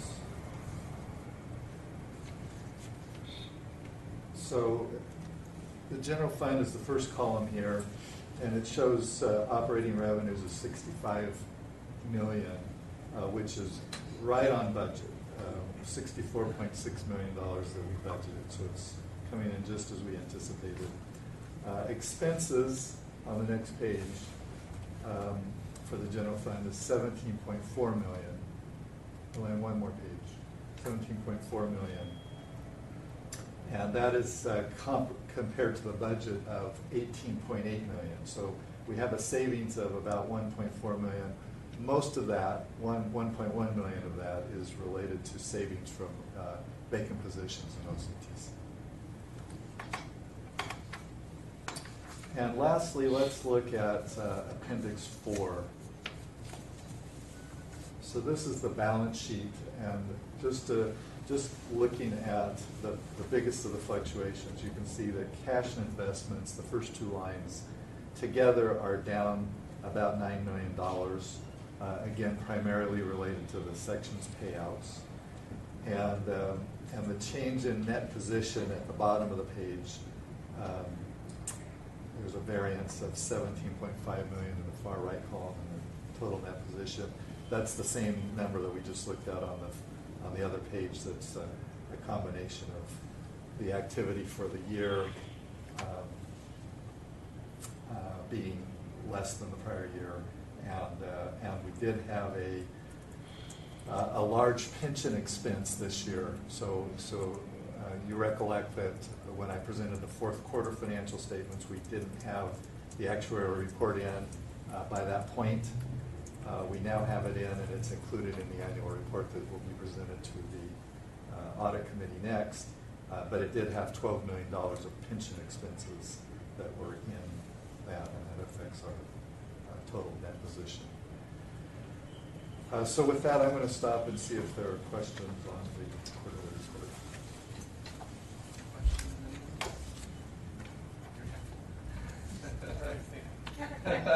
Kevin, I would just ask, we would also expect to see an overall negative change in our net position, at least in the general fund, because we have big deficit spending in the general fund through our annual adopted budgets, correct?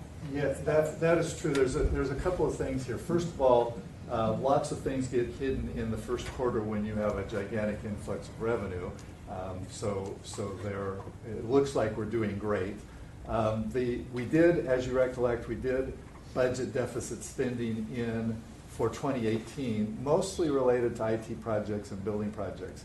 And we're not seeing a big expenditure above budget, or we're not seeing a big expenditure unexpected in that category yet, but it was budgeted to be deficit spending, and so yes, that is impacting our fund balance, and will more so affect it in the future quarters than this quarter. Michael? There's a line I'm not sure I've seen before in the operating revenues detail on attachment 1, the first page, described as affinity insurance revenue. I had thought that our affinity revenues were no longer a part of our financial statement. So what's this money? So part of the affinity money did come back to us starting in this year. So Leah, you may. So the affinity money is not coming to us. The money is coming to us, and then we are passing the affinity insurance program revenue directly back to the foundation. There's a portion of the insurance monies that are coming to us. So I think maybe this is a combined line of is. affinity and Affinity insurance and program revenue. insurance. So affinity revenue, 100% of it is going off to the foundation. Insurance, all of the revenue comes into us. We are keeping, I believe this year, 25% of the insurance revenue, 75% of it is passing out from us to other entities. Got it, thanks. Anything else? Thank you, Kevin. And then why don't we move on to our ever exciting cost allocation policy topic. I love this one.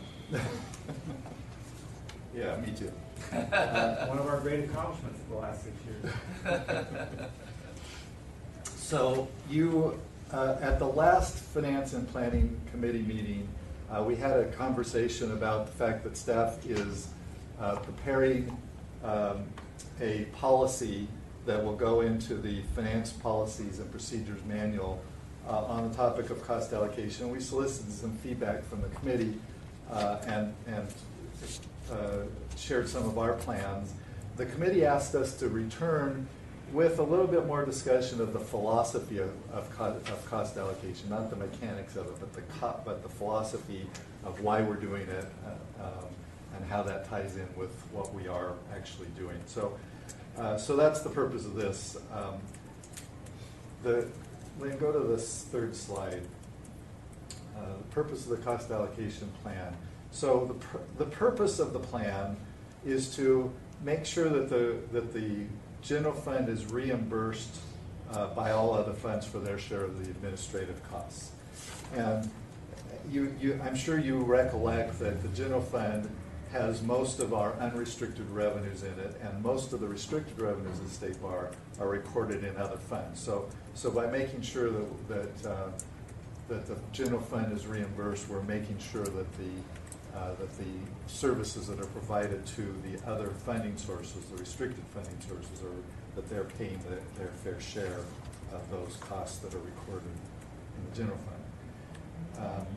And it also has the benefit of showing the full cost of providing services, so that we can compare the cost of services to the fees that are actually being collected related to that.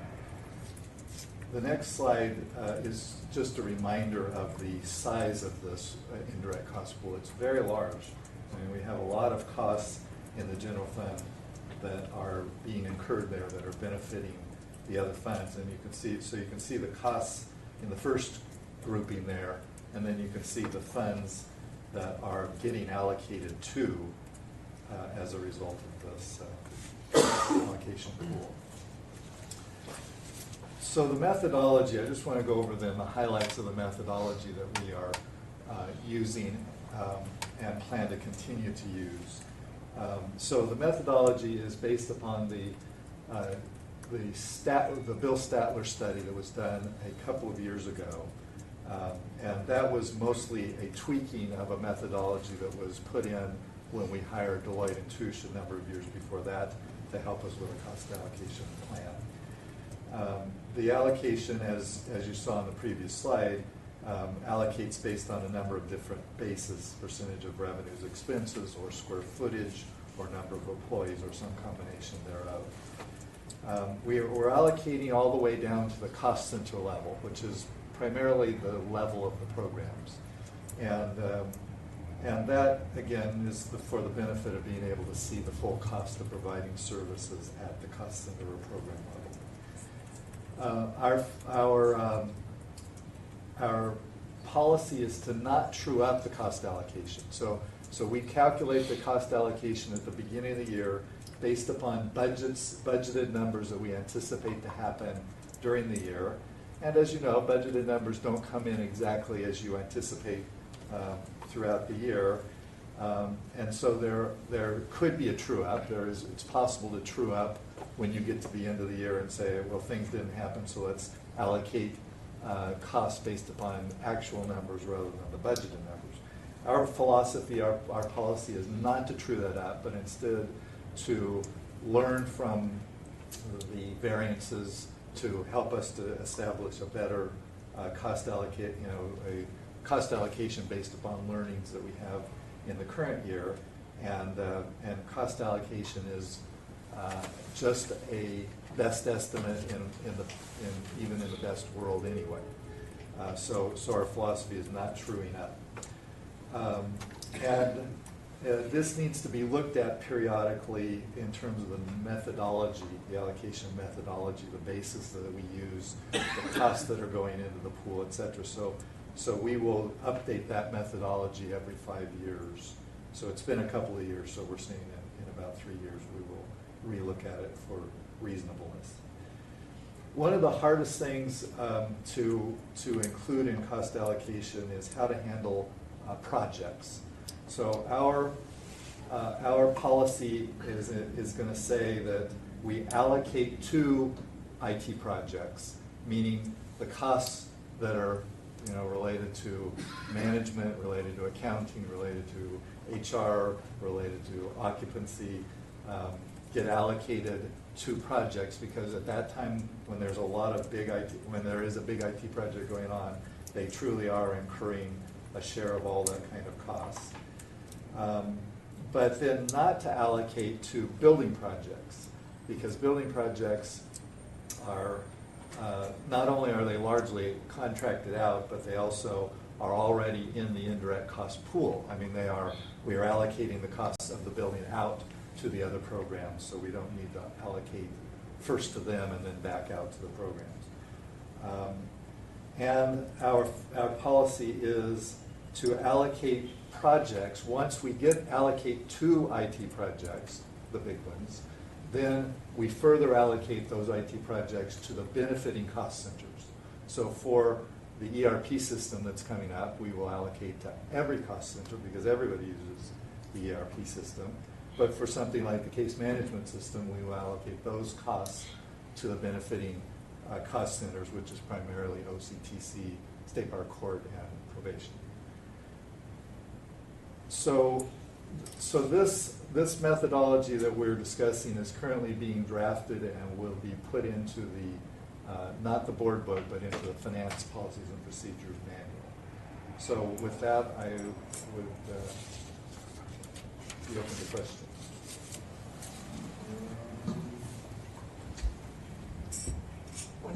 One question I had is, now that the sections are gone, that used to be the big controversy, and now I'm wondering if hopefully this allocation policy may become easier and maybe less important. I mean, I know we still need our departments to budget and they need their allocation in order to do that, but will it become easier going forward and less torturous in the future, do you think, now that we don't have the sections? Well, no, I actually don't. I think it reduces only some visibility, but it doesn't change the way that we have to do the allocation, and it doesn't actually really change the need for it as well, because having restricted revenue in one fund and the administrative costs in a different fund mean that if you don't do a good job of allocating the fair share of those, that you end up using all of your unrestricted revenues before you use your restricted revenues. And so certainly part of my job is to make sure that that the restricted funds are paying their fair share in order to keep flexibility for the state bar and the use of the unrestricted. Thank you. Any other questions on my cost allocation policy? All right, well, thank you. That's making much more sense to me in my third year here. All right, and now something I do find very interesting, not that wasn't, but the investment policy, I think, is our next topic and something that definitely warrants a look-see. All right, so the investment policy, your board book requires the board to review the investment policy annually. So this is just to keep it fresh in mind, because it is a risk to any organization to have poor judgments made in where investments get put. So the review of the policy is done annually. You actually get the investment report quarterly, though, and so that is part of the quarterly report that you just received on part of this agenda. But the review of the policy is also important, so that's what this is. And then in going through the policy and preparing for this annual review, we noted a few things in the policy that should be cleaned up, and we proposed wording changes in the board book.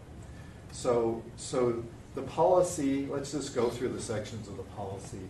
The revised policy, section 1, is the policy statement, and the policy statement is very simple. It says that it's the policy of the State Bar to invest public funds in a manner which will provide the maximum security with the best investment return while meeting the daily cash flow demands of the bar and conforming to all state statutes governing the investment of public funds and all resolutions of the Board of Trustees. So that's kind of an all-encompassing statement, but I want to point out that the very first part of it says investing with maximum in securities with maximum security with the best investment return. So it doesn't say maximum security and best investment return, it says with. So meaning that we're focusing mostly on safety, maximum security. And then once we get maximum security, then how do we maximize the investment return within that category of safe investments? So we'll talk about what safe investments are here in the next section. Section 2 of the investment policy is the objective. So it just puts that policy in more concrete guidance related to diversification of the portfolio, identifying which funds are subject to the policy, requiring safety, spelling out even clearer that safety first is the principal objective, etc. Section 3 actually lists the investments that we are allowed to invest in. And so the State Bar has selected a very conservative list of investments that we then give to me as the investment officer and to our broker-dealer, Wells Fargo in this case, and says these are the only investments we can invest in. These are the investments that the state controller allows local governments to invest in. So we're not required by law, we're required by policy to follow this conservative list. Can I have a quick question for you? Yeah. In the version I'm looking at, this is redlined. Is this a change or is this a format change? It's an update. So they update this chart regularly for what investments they are allowing local governments to invest in. So we redlined it out and put the new ones in. Okay, thank you. Section 4 is related to the reporting of investments, and primarily the quarterly report that we just mentioned that comes to you each quarter, and then we also look at internally. Section 5 is conflicts of interests and ethics, and primarily discusses the importance of avoidance of conflicts. And Section 6, new Section 6, requires this annual review of the investment policy, which we're doing right now. The changes in the red line version, the changes are not all that significant. We, as Todd pointed out, we updated the chart of allowable investments, but it didn't change a lot. It changed a little, but we lifted the whole thing from the state's website. We added a sentence to make it clear that the investments in that chart are that not only are we following those investments, but we're also following the maximum allowed percentage of the portfolio that chart spells out as best practice. We added a responsible official paragraph to make it clearer that I am the responsible person that you are authorizing to buy and sell investments. It was not clear in the wording previously. And there's a couple other cleanup things that we don't need to necessarily talk about. So that's the annual review. And this does require a vote, correct? I believe it does, because of that, even though it's a lot of cleanup, but we do have a because there are changes to the board. Right. That's correct. I've got a few questions, and I'll be happy to make a motion. One is, does the change in your position title and the clarification of your investment authority require a concomitant change to the conflict of interest policy to make clear that this position is covered by an appropriate level of disclosure? Well, I didn't actually look at that because it's not a change in our practice, so I don't know what the. If you could put that on your to-do list, just to make sure, if we're giving you this authority, we also want to make sure you're disclosing your appropriate financial interest. Secondly, what's a supranational investment? Just tell me it's not Bitcoin. Actually, I don't know the answer. What do you start, Michael? It's on the list of the permitted investments. Newly permitted investments. I saw it, but I don't know what that means.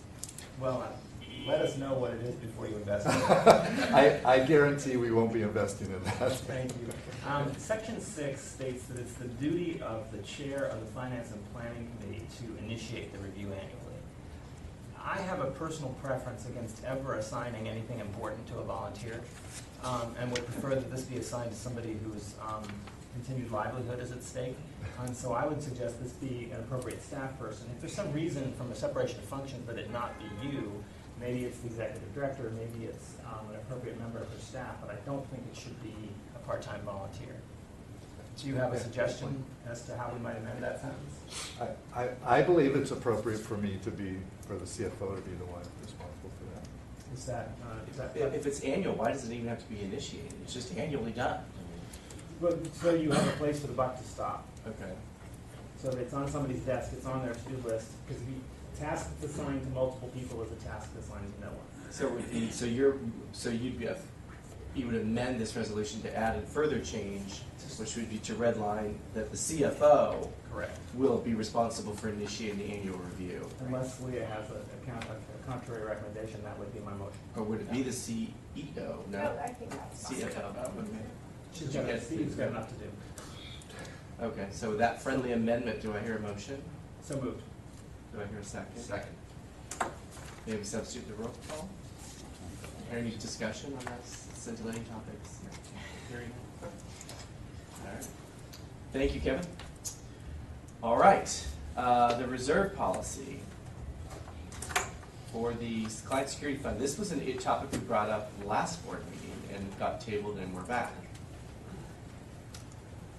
Okay, so on this one, we in finance periodically are reviewing your requirement that funds stay within the 17% to 30% range of reserves, so that if we are over, we discuss whether there needs to be a spend down plan, and if we're under, that we have a plan for getting it back to an acceptable reserve level. So we have two funds to talk about.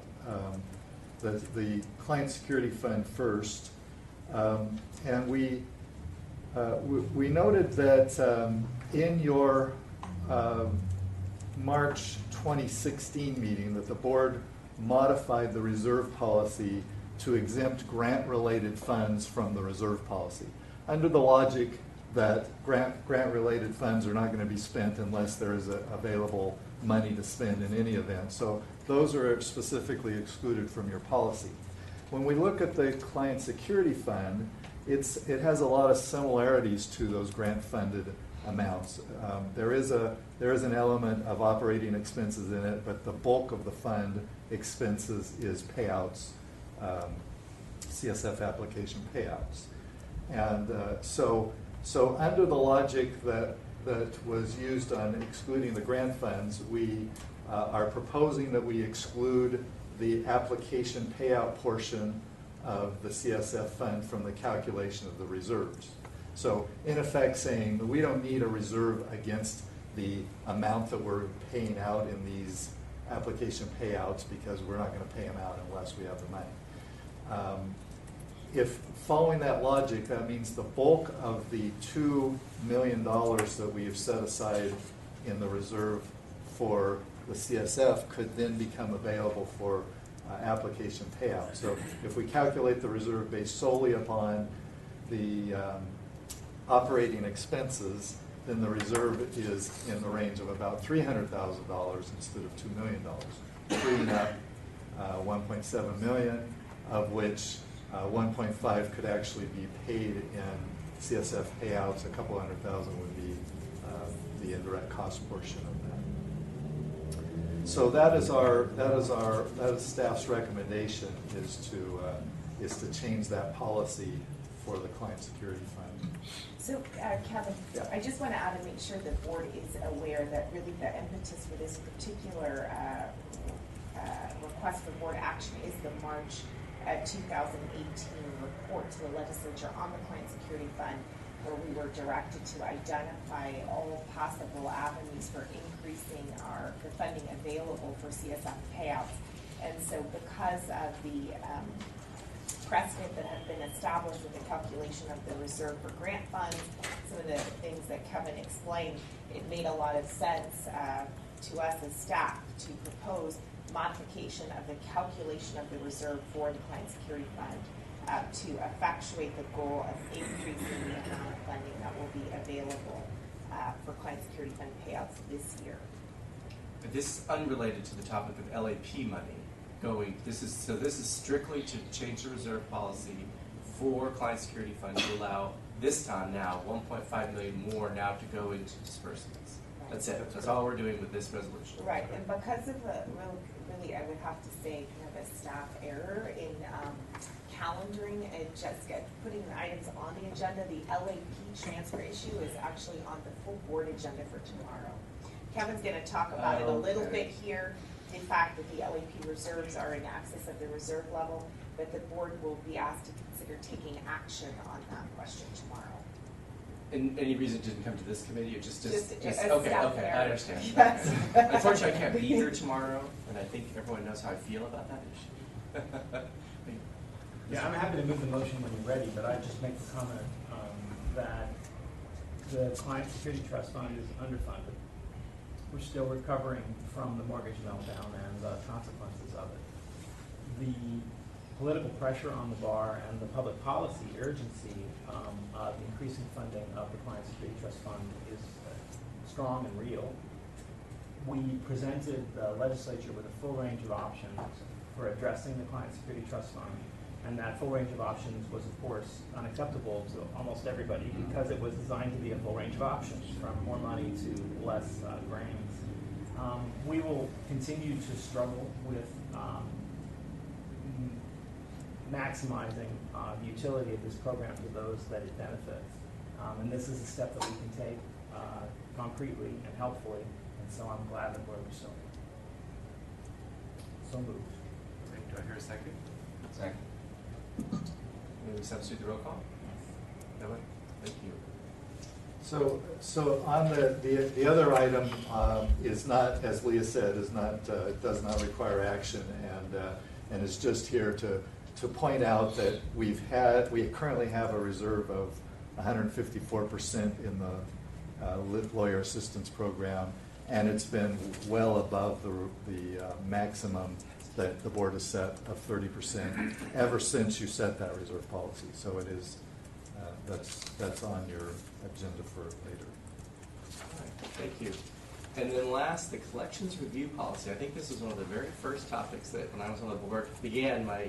Vanessa was new, and we talked about what we could do, and I know it's been an ongoing struggle, but it's an important one. So Ms. Katz is here to talk about where we are in our collections efforts. I'm Linda Katz. I'm with the Office of Research and Institutional Accountability, and I have been heading up the bar's collections efforts. I think you all know we have debt that's owed by attorneys subject to discipline. Attorneys are required to pay the cost of the discipline, as well as they're required to reimburse the Client Security Fund for any payments that are made from the Client Security Fund. And if there's a restitution order that's included in the Supreme Court's discipline order, and the victim has, instead of getting restitution from the attorney, gets it from the Client Security Fund, then the attorney can be ordered to pay that back as part of a judgment. And so our efforts have included getting superior court judgments, because even though the Supreme Court order is a judgment, it's really not anything, it's not an actionable judgment, and so we've been getting superior court judgments, and to have that as a stronger collections tool. We're getting liens on property, we're recovering some funds that way. We also have a collections vendor that's undertaken some collections efforts on our behalf. And we are working with the Franchise Tax Board's Tax Intercept program to recover some of those funds.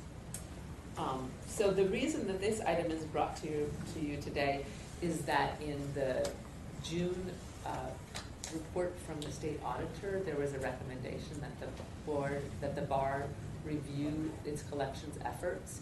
And so even though internally staff has reviewed those efforts, we haven't done the kind of analysis that looks at what are the resources that are going into these collection efforts. There's a lot of staff resources relative to the amount that we're actually recovering.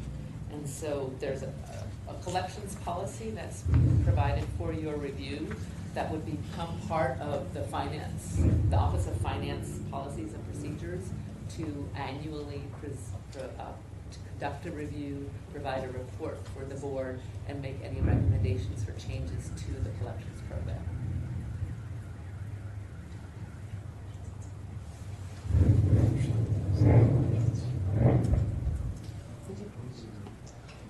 I guess, I'm sorry for the preface, I was asking what OGC's involvement is as well, since I know that's probably the teeth that we need, is these judgments and abstracts, and maybe you could explain to us how OGC's interfacing as well.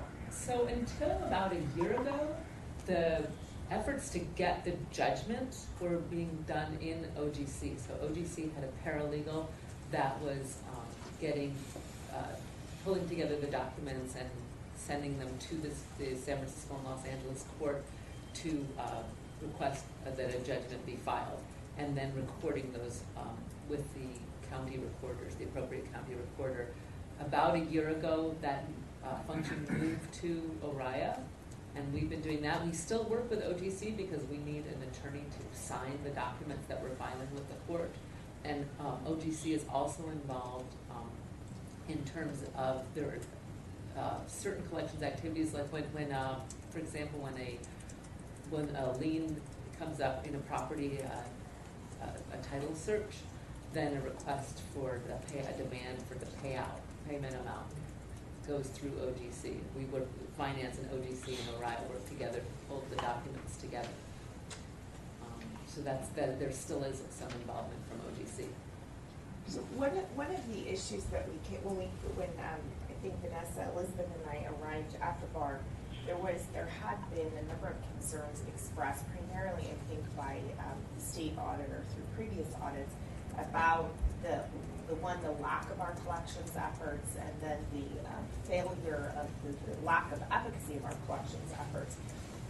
And what we found is a very diffuse system here, or a very disaggregated approach with staff in the Office of the Client Security Fund, the former Office of Member Records, the Office of Finance, and the Office of General Counsel, all involved in various aspects of our collections work. What we tried to do to really get a handle, I think still on the threshold question of whether or not the cost-benefit analysis really does suggest that we should continue to engage in this work, is to try to centralize more of our collections activity, have one person really responsible for it, one office, and that's really precisely the kind of process improvement effort that ORIA was established to undertake. Linda has sort of done that, right? Brought all the different pieces together, mapped out the process across the multiple parts of the bar so that we understand how it works. And really then through that she's been able to identify a series of legislative statutory changes that we believe we need in order to ultimately enhance our ability to collect. And those were included in our affirmative legislative package this cycle, and all of them have been accepted and are reflected in the current version of the fee bill. I think the question is still out as to whether or not this is a cost-effective approach, and I think Linda might suggest that if our amendment is adopted that will allow us to better use the Franchise Tax Board, that we may consider going that avenue in the future, and perhaps eliminating filing judgments. So the issue that we have with the private collections vendor is that they can't attach wages, they can't garnish wages, they can't attach bank accounts because they're a third party.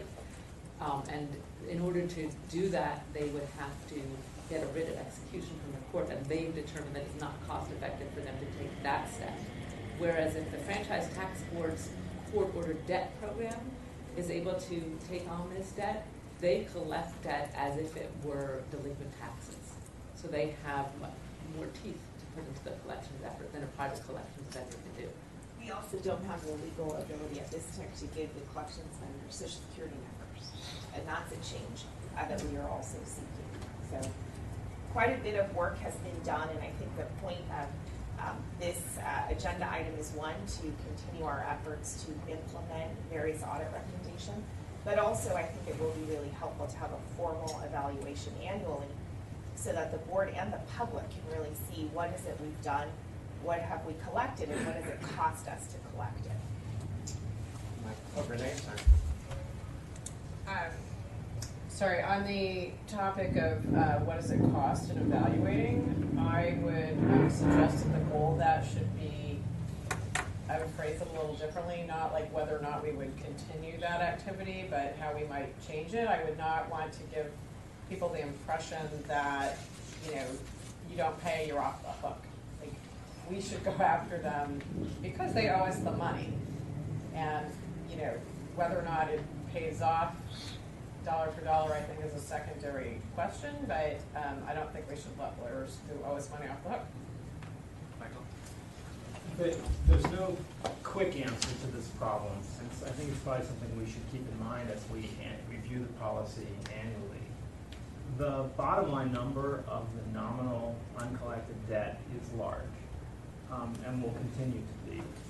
My sense is that it is largely uncollectible because the people we're trying to collect it from no longer have a livelihood because of our good services.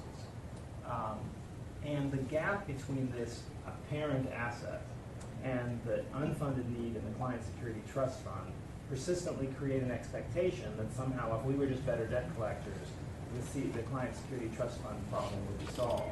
And it's the human failing of assuming easy answers to hard problems, particularly complex problems, when one doesn't have the time to really study their complexities. So I'm not suggesting we sort of willy-nilly start writing off bad debt, and there might not even be an occasion to do that if the lawyers die, because there's always the possibility that they may apply for readmission when you do have a hook to get some money out of them. But I wonder if there's a way for us to manage expectations about the collectability of this money. And one idea that comes to mind, and I don't know whether it complies with accounting standards, and it may not, we present the Client Security Trust Fund claims with both their nominal value and their expected net value. And I'm wondering if there's some way to start expressing this asset in terms of its nominal value and its reasonably anticipated net value consistent with audit and accounting standards. I don't know. Well, first of all, the amounts are not shown in our financial statements at all. We collect such a small amount that we don't recognize them. They're shown in the Client Security Trust Fund report. We do keep track of them, but not in the pure accounting, not in the accounting records, not in the annual reports. Which I take to mean there's no gap or gas obstacle to what I'm suggesting. Yeah, that's correct. Got it. Josh Bertula. I have a couple issues, but following on Michael's question, is it possible at some point it could be a policy set forth where we could sell the debt when it becomes aged to a certain amount? Because that may be a way to take it off the books completely. Obviously, it'd be pennies on the dollar. You're not doing it for necessarily the money, but to extinguish it as an issue to be discussed, and then a third party would then obviously try to collect on it to the extent that they can. That may be one option. Have we looked? I think the theme and obviously the goal of moving more towards a regulatory body makes collection that much more important. And so I think it's a really important issue for us to consider how we can continue to maybe do a better job. I'm not saying we haven't, but always trying to do a better job. Have we looked at some of the other regulatory bodies like medical examiners, et cetera, to see what collection efforts they make that may be different than ours? Because I hate to reinvent the wheel if there's a way to just improve our process. I'm not aware that we've done that. I know that we've looked and have, both Linda and I have experience with the judicial branch and its collections efforts. I don't know that we've looked at how other regulatory bodies do it. Do you have anything to add? No, I don't. One thing I do want to add, though, is that the majority of the debt, easily 3/4 of it, or even more than 3/4 of it, is really not very collectible. It's CSF payouts where there is no restitution order. So there is no order, and this comes about when CSF pays on claims where the victim is not included in the OCTC case that's prosecuted. So, and I think you're all familiar with this, where the OCTC will, if there's a number of complaints against an attorney, they'll pursue the ones that are most likely to result in disbarment. So only the cases that are pursued by OCTC are included in the restitution order, but all of the other victims are entitled to compensation from the Client Security Fund. So even though this is a debt, there's no court order associated with it. And so in order to actually get a judgment on that debt, we would have to litigate that to establish that judgment. And I think that also, the cost effectiveness of that is, it's something that we could look at, but it's not something that we've pursued. This leads me back to where I started, I think, which is that I think we need to be thoughtful about how we present this asset in the Client Security Trust Fund statements. And it may make sense to disaggregate the data into debt that has a restitution order associated with it, even if it's restitution from a source that's unlikely to fund. Do we do that now or not? Well, I don't know where we're reporting it. We're tracking it that way. Okay. Maybe we should report it that way. And then the second disaggregation that I would suggest is we start aging the debt. And I know when I look at the receivables from my law firm, I look at a 30-day receivable with a very much more optimism than 120 days. Welcome to the club. Or 120 month receivable. Exactly. So I think these are great suggestions, and the board, the way the policy remind us, Linda, the way this is drafted, when would the first of these evaluations or report due? No later than January 31, 2019. If the committee is amenable, I would recommend holding off on making changes to what we're doing between now and then, and having agendized a broader, fuller discussion with the benefit of the evaluation for the committee to consider the results. Really to take a look at the data, the results of our efforts. We will know by then whether or not our alleged amendments have been approved and codified into law. And I think that's a really good time to then take up issues like selling the debt. We can obviously begin presenting the debt differently in terms of collectability versus not. But I think there'll be a lot for the committee to chew on once that first report. And the only question I have, Linda, on the proposed resolution, and maybe this is implicit in it, but it talks about to annually evaluate the effectiveness of efforts to collect the debt. Maybe within that, would that also be the and to recommend new or different efforts, or is that too broad to throw into this resolution at this juncture? It's in the It's policy. in the It's in the policy. policy. It's in the Okay. policy itself. It's sort of already implicit. So the report's going to include not only where we were, but maybe where we need to go. Is that sort of what you're thinking about next year? Yes. Okay. Okay. Then I don't think I need to change it then, if that's already kind of implicit in the resolution. Okay. Does anyone want to move the resolution? So moved. I want to second the resolution. Okay, thank you. All right, then let's substitute the roll call. Okay, thank you, Linda. That was very informative. And I got us sort of back on schedule. You gave me 8 minutes back at the 15 I loaned you. All right. So Just really quickly, wanted to update the committee on the CFO recruitment. Oh, We've great. done a great job of keeping everyone up to date. So we do have a search firm that's working on that. I believe they had their first preliminary round of interviews Tuesday and Wednesday of this week. Kevin and I have a call with the firm next week to hear about their recommended finalists for the next round. Those folks will be interviewed by Kevin and I am trying to then pin the firm down on some dates to offer up for Renee and Todd. to participate in a more final round of interviews. Given your schedule in particular, Renee, I have tried to get them to move some dates forward to us for you to consider. So the main point here is it's moving along. We had a stack, I think, of pretty good candidates, and we're moving that forward, and Kevin is engaged to assist in the process. Sure. And would there possibly, would an overlap if we identify the new person? Is that possible? Yes, Lee and I have talked about that, and I'm certainly open to whatever the new CFO needs in terms of being up to speed. Okay, great. All right. Thank you for the update. All right. And Michael, you want to take a short break? I'll leave that to the discretion of the audit chair. Okay. All right. Well. Welcome everybody to the audit committee, the most fun and exciting committee in the board. And my name is Brandon Stallings, I'm the chair, and if I could ask for roll, Chen. Here. Valentino. Here. LeBron. Here. Lee. Here. Manning. Here. Artula. Here. Steinbrecher. Here. Stallings. Here. All right.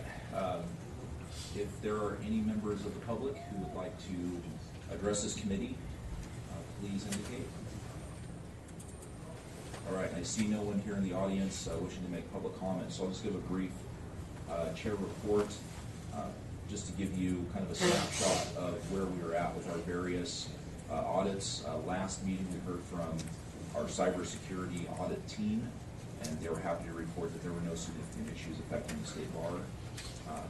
Regarding the ORIA performance audits, I've been in contact with Donna kind of during this transition period, and also talking to DAG about getting those details nailed down, staff assigned to that, and really what that portion of the audits oversight of ORIA and the performance audits going on there, really what that looks like. So we should hopefully have some of those details coming up.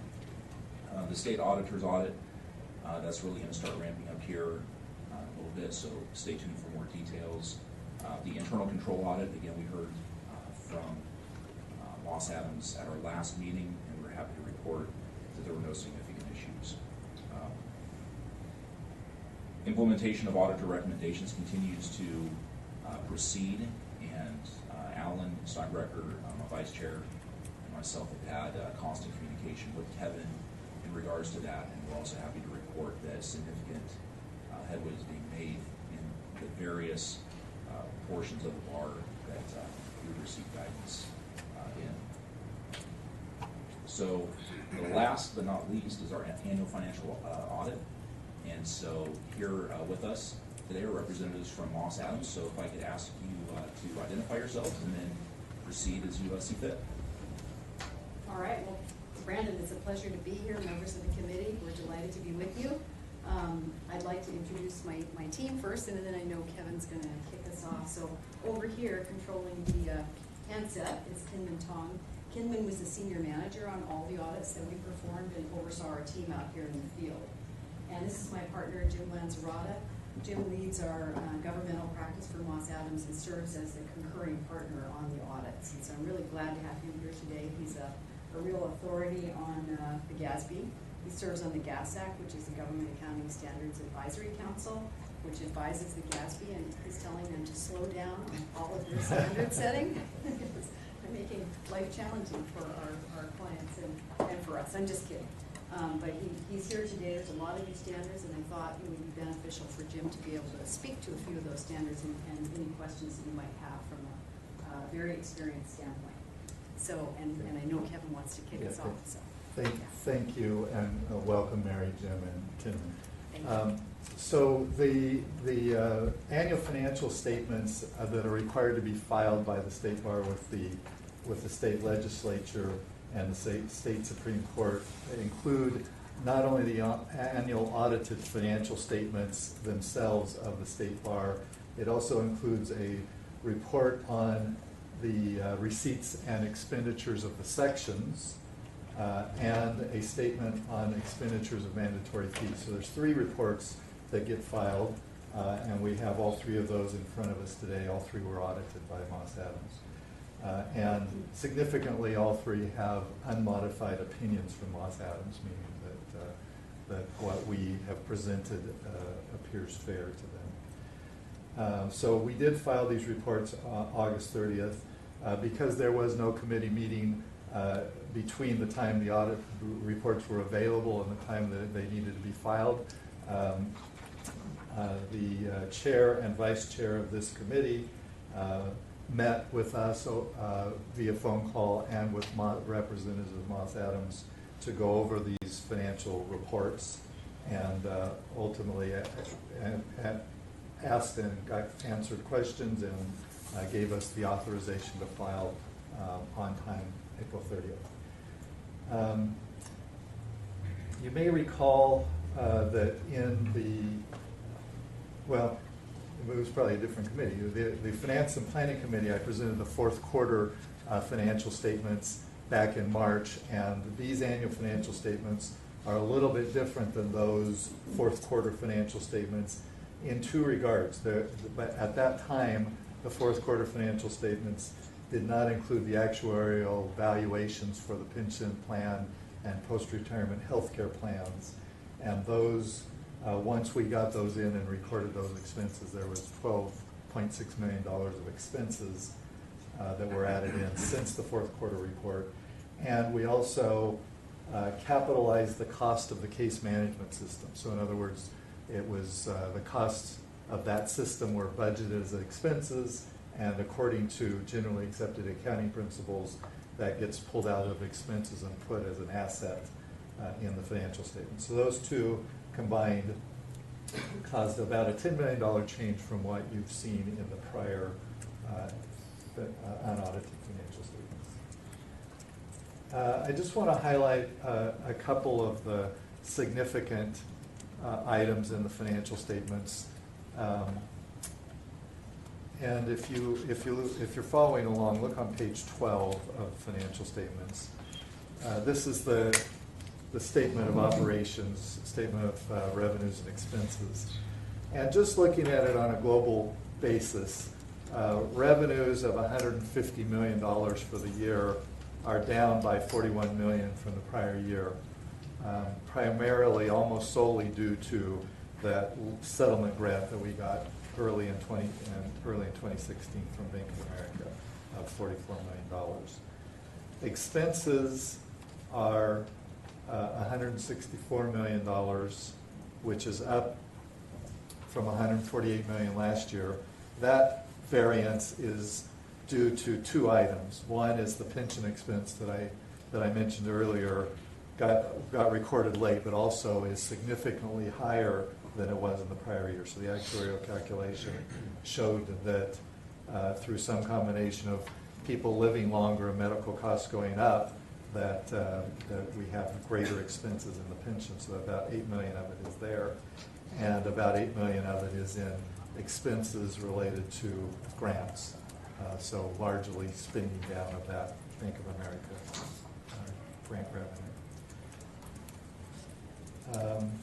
And maybe one of the biggest disclosures in the financial statements is the disclosure that Sections is no longer going to be with us in the future. So these financial statements include Sections up through December 31, 2017, and then has a note that explains that we've paid out $6.3 million subsequent to year end to them, and we'll pay out an additional $900,000 or so after that for that payout. So that's just putting the reader on notice that our organization is changing at the time these financial statements are issued.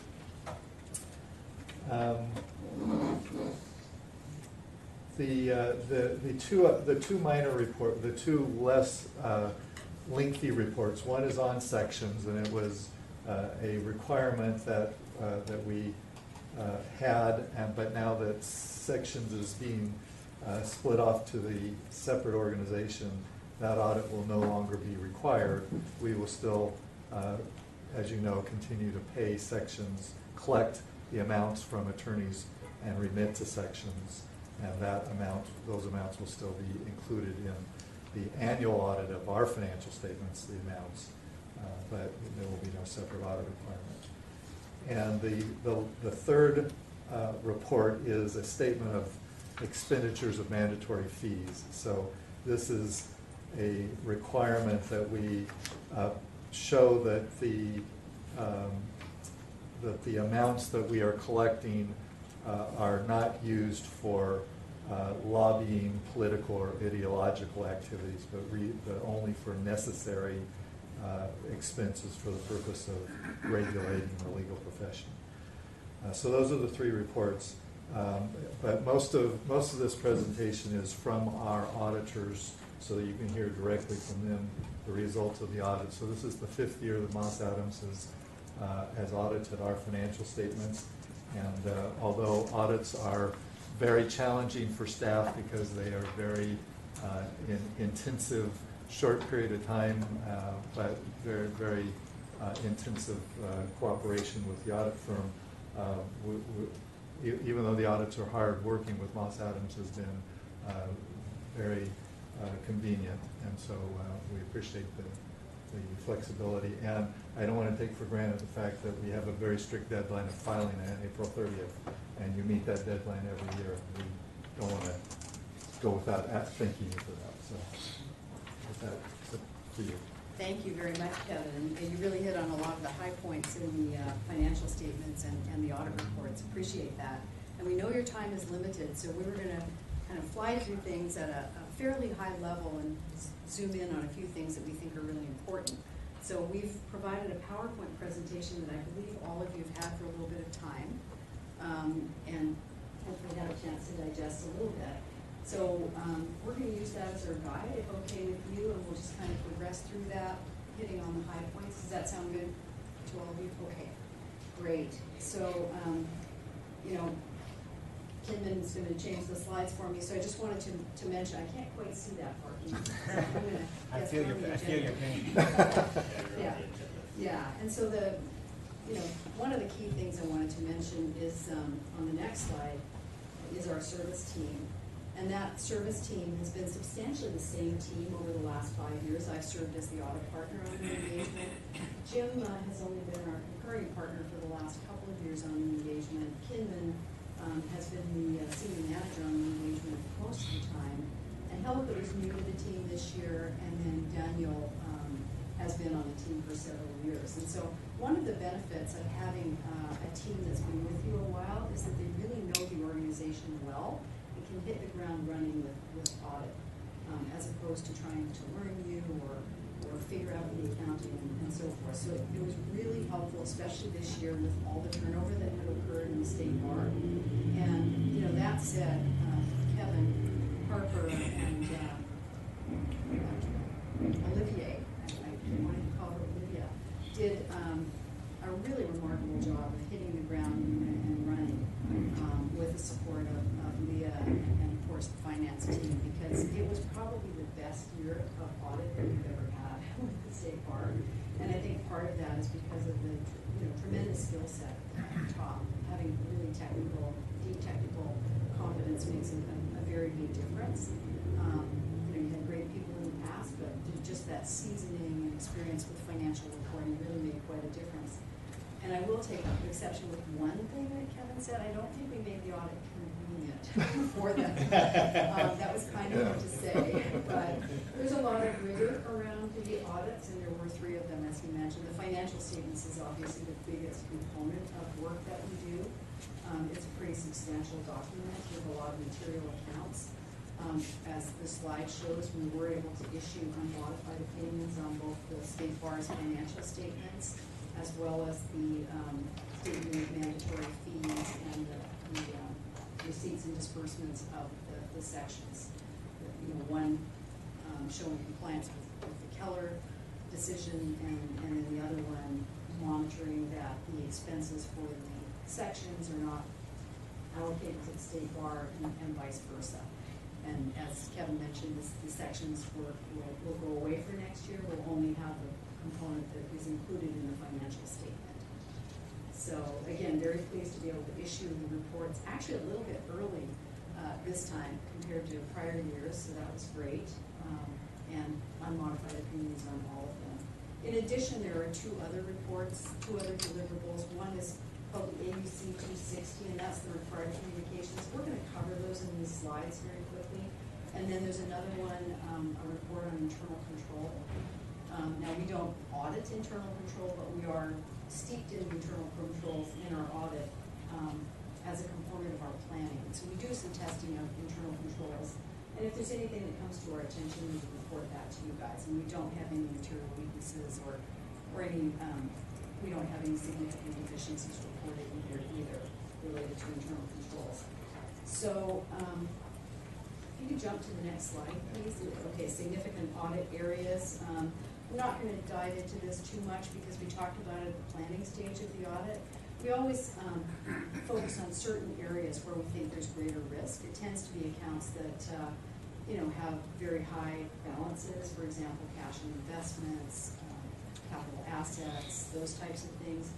We added internal controls to this because we felt there could be some erosion of internal controls with staff departures throughout the year, so we did focus on that area quite a bit. Additionally, revenue recognition is always to be treated as a high-risk area because of the potential to manipulate the timing of revenue recognition, so we looked at that cutoff very carefully. And then, of course, the pension and OPEB reporting, where there's a lot of estimations involved. So certainly, those were important considerations as well.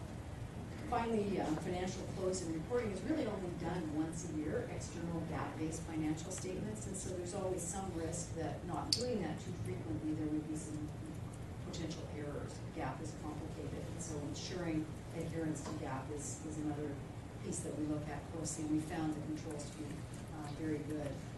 All right, in terms of just hitting some high points on the financial statement, so Kevin already mentioned some of these things, so what I tried to focus on to highlight on are just things where there were significant changes from the prior years or something new happening this year. So cash and equivalents did go up fairly significantly. Kind of goes back and forth depending on where your cash is invested in any given year. Is it where your instruments are? Is it in cash or is it in investments? And so that, the balances in aggregate tend to be about the same in 15, 16, and 17. It's just a matter of cash flow management. The net pension liability has continued to increase over these past 3 years, primarily related to the assumptions that are inherent in the balances and in the actuarial work that's done. And so that has increased from 31 million in 15 to 60 in 16 and 74 million in 17. And Jim's going to talk a little bit more about pension liabilities and OPEB liability, so I won't dwell on that much at the moment. But it's primarily related to the assumptions and variations in investment return rates. Deferred outflows and inflows, again, primarily related to the pension standard. And variances from actual experience to anticipated experience. And then finally, I did just want to comment on net position because the new pension standard that went into effect in the prior year made a pretty substantial addition of a liability to your financial statements. And so, just thinking about liquidity and viability, if you reflect the unrestricted net position or equity in the for-profit vernacular is a negative 21 million. But if you look at the net pension liability, it's 73.5 million. So that gives you a sense to the liquidity and viability of the organization. Despite that very large liability for pensions, it's the entire pension liability, which is different from the way governments used to reflect their pension liabilities, which is just for a much shorter period of time. So wanted to make sure and comment on that, because it can be a little alarming to see that negative net asset amount. Turning to the statement of revenues, expenses, and changes in net position, just a couple of quick comments. I believe Kevin mentioned this one too. There was a one-time grant, a settlement from Wells Fargo for about $45 million in the prior year, and so that was different from 15 and 16. If you're looking at that MD&A, there's some great explanation of all of these items. Pension expenses have continued to increase over the years, similar to the liability. Much of that has to do with the expense being higher than the contribution. And then the item, the payment to the Lawyers Association, that was the beginning of the transfer out of the sections at the end of 2017, about $500,000, and then there was about another $7 million in early 2018. So that transfer is now accomplished. All right, that's all over now. I think we owe them, we have one final payment. We made the final payment in May, so Okay. so we are now. Okay, yeah, I was thinking it was close to $8 million altogether. All right, turning to the final financial statement observations that I'm gonna make today. I'll leave you some evening reading, those statements are quite lengthy. So the statement of cash flows, again, increase in cash and cash equivalents really relates to the, some years you have higher investments, some years you have higher cash. And that's related to cash needs at a given point in time. And then, just a couple of footnotes that I would mention would be very worthwhile taking a look at. The OPEB, a new OPEB plan for non-executive staff was approved in January of 18. We don't see too many new OPEB plans being established. And then GASB 75 will become effective next year, so the whole OPEB liability will be required to be recognized in 2018. So that very substantial. And Jim is going to talk about that momentarily, so I'm not going to dive in there, but there are footnotes on both of those items. I'm going to pass it to Kinman. Let him get a few words in here. He's going to hit very high level the required communications, so you don't have to read that whole letter. This will cover all. All right, thank you, Mary. So I'm going to cover item from slide 9 to 11. The first slide here essentially highlights our responsibility under U.S. auditing standards, focusing on the fact that at the end of the day, the financial statement is the responsibility of management, which is part of the reason why we provided our opinion and unmodified opinion on that, and it is dependent oversight of the audit committee and the board as well. And we always like to remind you that our audit is to provide reasonable assurance, not absolute assurance, because that requires to test every single number, and it would be too costly and time consuming to do that. But that allows us to also consider internal controls as part of our process, to provide any recommendation or best practices, if any, as part of our audit process as well. And if there's any findings and recommendation, we'll communicate with management and audit committee and board that's appropriate as well. So just a quick reminder on that. And then in regards to the communication to audit committee letter, I'm going to highlight some key items. The first one having to do with the disclosures of policies and accounting policies and critical accounting policies. There were none that were adopted during the year. There were no changes in any of the accounting policies during the year. That will be different next year because there's quite a few policies that will change or be updated that Jim will cover shortly. There were no difficulties even with the transition at State Bar in terms of how the audit was done. There were no disagreement with management. There were no findings of issue that rises to material weakness or any significant deficiencies to report. There were no material misstatements that would require adjustments as part of the financial statement. We do want to point out that in the letter version of this communication, there is a management representation letter that Leah and Kevin and Olivia actually signed, so you can read that other representation that they provide to us as well. And I'm going to pass on to Jim to kind of wrap this up with some of the exciting new guidance that will be impacting State Bar's financial statement. Before we jump into that really quickly, does anybody have any questions on our audits or on the financial statements? We did highlight a number of the areas that we focused a lot of attention on because of the inherent risk. But just wonder if you've got any burning questions we could try and address for you. Okay, great. And we did, as you mentioned, have a chance to visit with the two top dogs on the audit committee earlier. You know, we have this opportunity to present audits to quite a few of our clients, and it always amazes me that we get through going through these great results and no deficiencies and clean opinions, and it takes a few minutes, and it takes all year for your staff to do the work to put us in a position, and all the effort that Kinman and our team did under Mary's direct supervision to get to there, and it happens in minutes. I mean, it feels like this is where balloons should come out and confetti. Anyway, I hope you get a chance to recognize the effort that goes into getting to just a couple minutes to say, good job, clean opinion. Anyway, I'll shut up. And we pick out all really good clients. We're careful. Anyway, some new accounting standards. So the one that has a really strange impact on you, or will have, is this GASB 75. So there was a lot of buzz in the last couple of years over pension accounting. You had to book this, in the old days with both pension and other post-employment benefits, the accounting was always just based on what's my required contribution this year. If I made my required contribution, that's the expense that went through the books, and there was no balance sheet impact.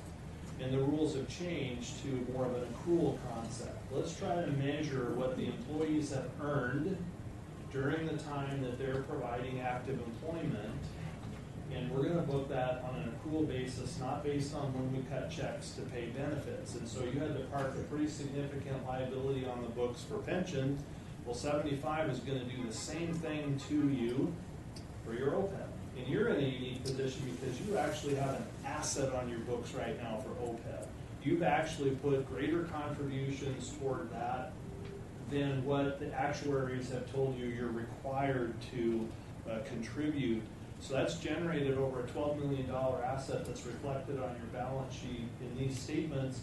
And yet, if you go to the footnotes, you'll see that you're actually underfunded by about $4 million. And so when this standard goes into effect next year, you're going to flip that asset to a liability. It'll have between a $16 and a $17 million impact in further reduction to your unrestricted net position. But again, the whole concept is we're going to recognize these expenses while your staff are, while they're earning the right to it. We're not going to wait until we cut checks to pay that benefit to expense it in your financials. That's the concept. Somewhat controversial, but obviously that's the direction the GASB went, and so you are following that. So pretty large impact for next year. And the GASB 84 may or may not have an impact on you going forward. That's a standard that is saying that if you are collecting money that doesn't belong to you, you're holding it in an agency capacity, you may need to account for those activities a little differently in your financials. So I heard a comment earlier about maybe the sections, the dollars that come in that are going to get passed through. That's a possible activity that may get entrapped in this new standard that may need to run through your financials a little bit differently. But anyway, it may not have much of an impact to you, it depends. But that tries to capture things that you hold in a fiduciary capacity and reports it a little bit differently within the bound covers of your annual financial statements. Leases, so if I understand it right now you are a lessor. There are some minor leases, but there is a change in lease accounting both for lessors and lessees. If you enter into long-term leases, you're going to book an asset or a liability on day one for the full or the present value of all the payment streams associated with those leases, and then you'll have an offsetting either asset, a right to use if you're leasing, or a deferred inflow if you're a lessor. So it just changes the accounting a little bit. As a board, I don't know if I would be too excited about that. It's just how that gets reflected in annual financials. But it is going to look a little bit odd on that annual financial that you put together on a complete GAAP basis.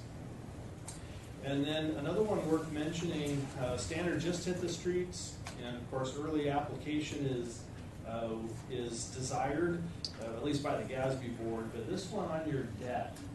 So you obviously have a loan that you took out for the building that you built or acquired, and there are, in this standard, there will be some additional disclosures required. Things like if there are events of default, what are those?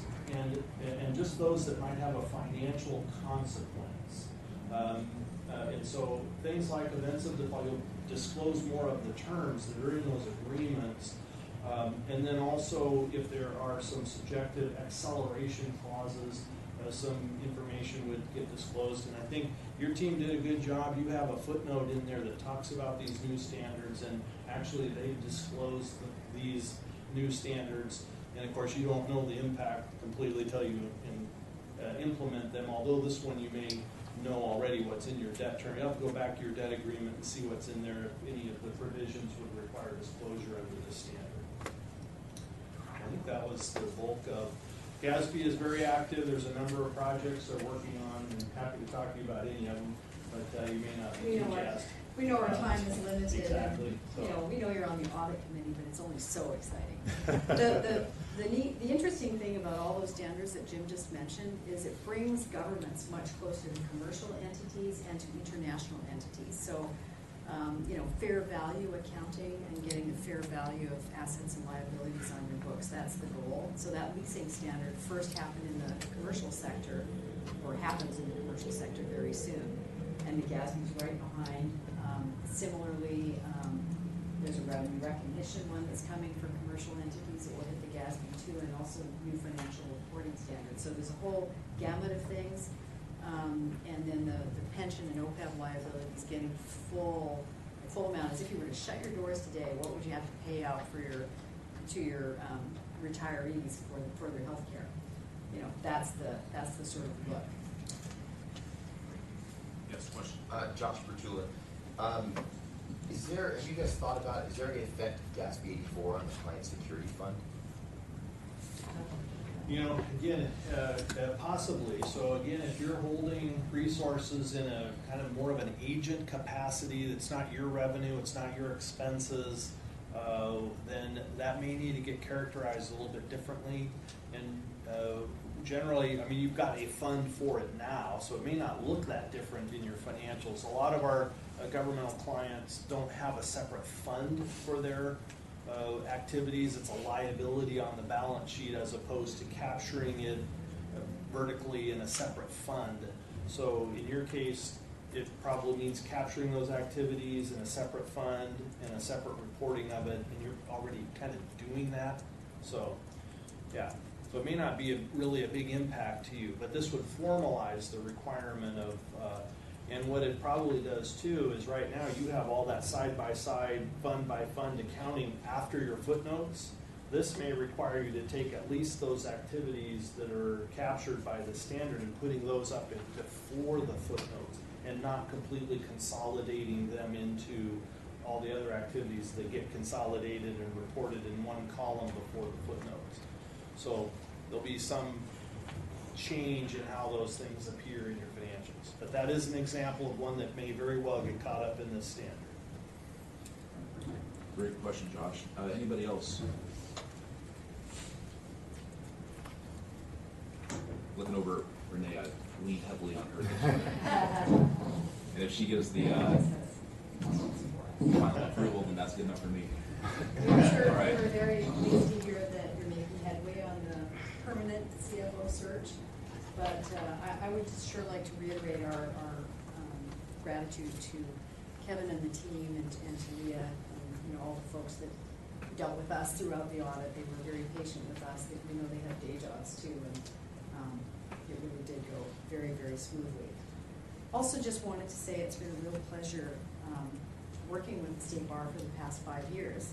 And I have some exciting news. I'm retiring at the end of 2018. And so that's one of the reasons I wanted to share Jim. He's been in the background for the last couple of years, really making sure the technical propriety of your financial statements. And Kinman is expected to be promoted to partner this year at Moss Adams. So we're pretty excited about that. So I feel like I'm leaving you guys in good hands, and I know you've got procurement processes you have to go through, but I think you've got a great team, and sure appreciate the opportunity to serve you these past few years. So thank you. Thank you. All right. Thank you. Mary, Jim, Kim, thank you so much for your work on this. And like you said, there's no balloons or no confetti. I feel like this should be a Super Bowl moment, and just being on the inside of this whole process, knowing the challenges that management is faced with some turnover, and then making sure that they get everything to you. I know that Kevin and Leah and your team have worked incredibly hard to make your job so much easier. And, you know, with the state bar, and you know, with one of our objectives being transparency and accountability, this is the most important aspect of that. So thank you for your hard work in furthering that mission and making sure that we are accountable to our partners. So I think a round of applause.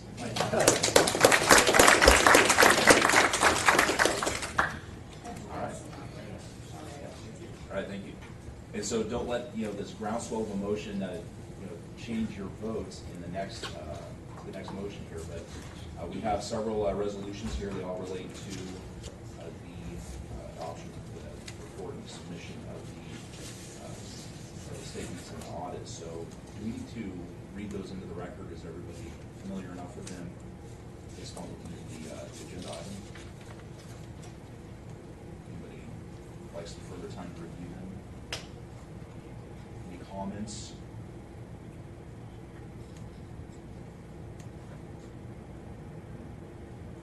I'll be happy to make a motion. Okay, Michael's made the motion. Do I have a second? Second. All right. Any objection to substituting the roll call? All right, it's deemed approved. All right, thank you.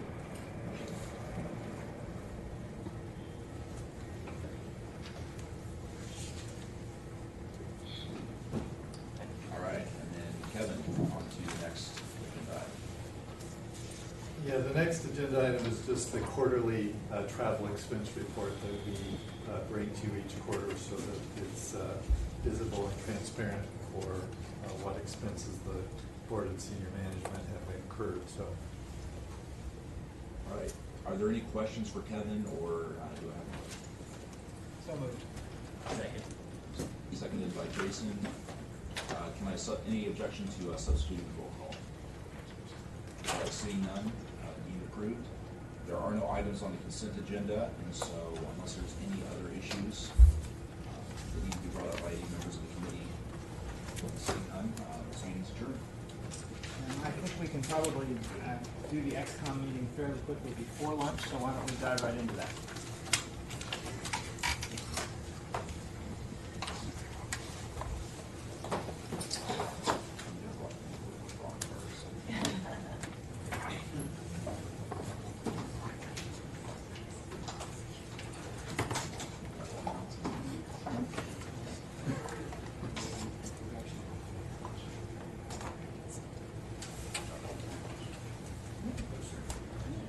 But maybe she doesn't know.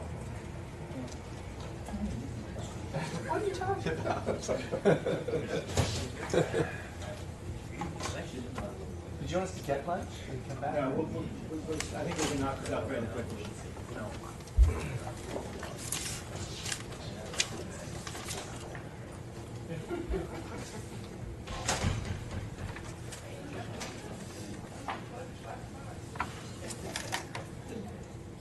Okay, if our tech team is ready, and we have all the quorum in the room. Let's see.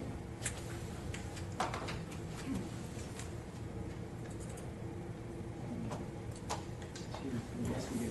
Let's call the roll. Fox, Here. LeBron, Here. Lee, Here. Mendoza, Manning, Here. Stallings, Here. Stevens, Here. Joanna's just in the kitchen. She'll get her. Joanna's right in the kitchen. Great, thanks.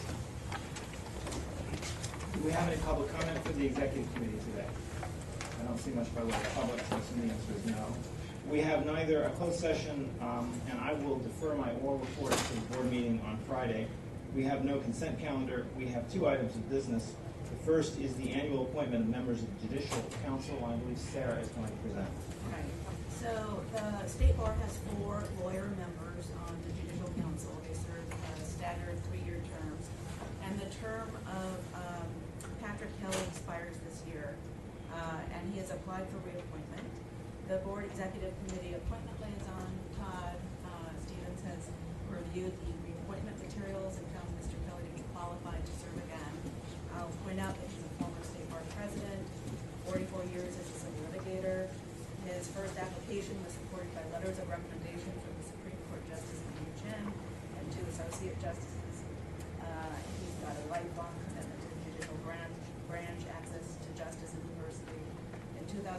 he was recognized by the State Bar's Council on Access and Fairness for his commitment to diversity. And during the first term of the Judicial Council, he was appointed by the Chief Justice as a commissioner and special advisor to the Executive Committee of the Commission on the Future of the California Courts, and issued a study in 2017 after 2 years of intensive work for recommendations on improving the California justice system. And he's very enthusiastic about continuing his work and implementing the recommendations of that commission. And I will say that his interest in, and all of the recommendations have to do with access to justice, fairness, and equal justice. And so his interest in serving on the Judicial Council dovetails perfectly with Goal 4 of the strategic plan, supporting access to justice and improvements to the state's justice system. Pat is a former president of this board, I think that's known to many of us. May I have a motion on this item? So moved. Second. I want to thank Todd for doing the heavy lifting on this, for serving as our liaison for appointments. I also want to thank Brandon for agreeing to join him as a second liaison for appointments, and that will show up on a consent calendar at a meeting soon. Is there any need for discussion of this item? I think we need to call the roll because Joanna has joined us, so please do. Fox. Yes. LeBron. Yes. Lee. Yes. Mendoza. Yes. Manning. Yes. Yes. Stallings. Yes. Stevens. Yes. The motion carries. Congratulations to Mr. Kelly, and congratulations to the Judicial Council for their ability to continue to have his very energetic volunteer services. Next up is a compensation policy for the bar, and I believe Mr. Mazur is going to report. Hello, good afternoon. Steve Mazur, Chief Administrative Officer. This item proposes adoption of a compensation policy for the State Bar. By way of background, last year we did very comprehensive studies of both our job classification system and our compensation structure, and made very significant changes to both as a result of those studies. During the study period, it was noted by senior management and by the consultant and later by the state auditor that the bar did not have a formal compensation policy written and in place. So this item calls for the adoption of such a policy whereby we will review our compensation and benefits every 5 years in order to ensure that they're aligned with a labor market comprised of comparable public sector entities. The review will be modeled on the comprehensive 2017 studies that were performed. The written item describes everything in some detail, so I'll stop here and open it up to any questions you have. I just want to make an observation. We have talked as a board about expanding the role of our audit committee into a compliance committee. And that is in fact happening. It's just not happening in public because the very nature of compliance is to track how well you're complying with legal mandates and tracking in an honest way how well you're not. And that's not a conversation any organization can have in public.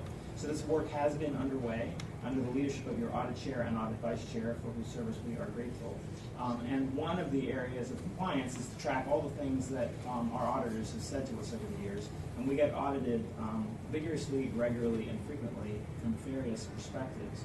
I testified to the legislature in the Assembly Judiciary Committee the other day that we have performed 12 statutorily mandated reviews of how we spend public resources in the last 3 years. And all of those reports come with recommendations attached. And tracking those recommendations and implementing them is an important part of being a responsible public agency, and this action represents one of those to-dos. Is there discussion? Joanna. My only concern is how much it costs, obviously, and we don't have any analysis in here about that. How much did the last one cost? Well, the last one was a combination of the classification study and compensation. I believe the total came out to somewhere in the neighborhood of $200,000, but I believe the classification portion of that was the vast majority, I think 70% or more. So I think the compensation piece only came out to around $50,000, maybe a little bit more than that. And where did you choose the 5-year benchmark? Is there a standard out there, or is this what most folks audited by the state auditors have agreed to do when they got the same comment from the state auditor's office? Yeah, this was in consultation with CPS HR consulting. It was determined that this would be a reasonable time period. Jim? Yeah, I had a question relative to the comparable other governmental entities that we will be looking at.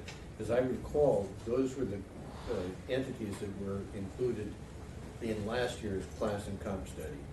The ones listed here are the ones that were, that's the complete list of the ones that were included last. And as I also recall, there had been discussion with the representative, with the union. Correct. As to the suitability of those.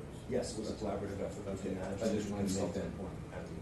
And these compensation comparisons are such a regular staple of public sector workforce management that there's actually a word for that. It's called a comparator. Who are your comparator agencies? Is there more discussion from the board, or may I have a motion?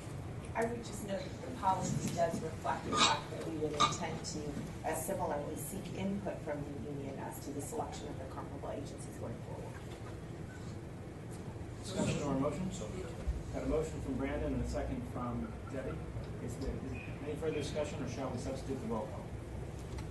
We have substituted the roll call, and we are out of business. We are in adjournment. Jason, when do you want to start RAD? Do you want to start on time at 1:30, or would you like to start at 1 o'clock to make better use of the afternoon? We can. The agenda says all times are approximate, I believe. Oh, we've got specially set items? Do you want to work around that specially set item, or do you want to wait till 1:30? Talk to Jason, he's the chair. But Jason, that decision fast. Guys. The specially set item is someone from the RRC calling in at 1:30. I don't have an objection to starting earlier if it's permissible, so we can finish what we need to finish, because I think we have kind of a law RAD agenda. Right. So why don't we start at 1, and then we'll have to stop at 1:30, because that's when George is going to call. So we will be in adjournment until 1 o'clock when RAD will come. Thank you.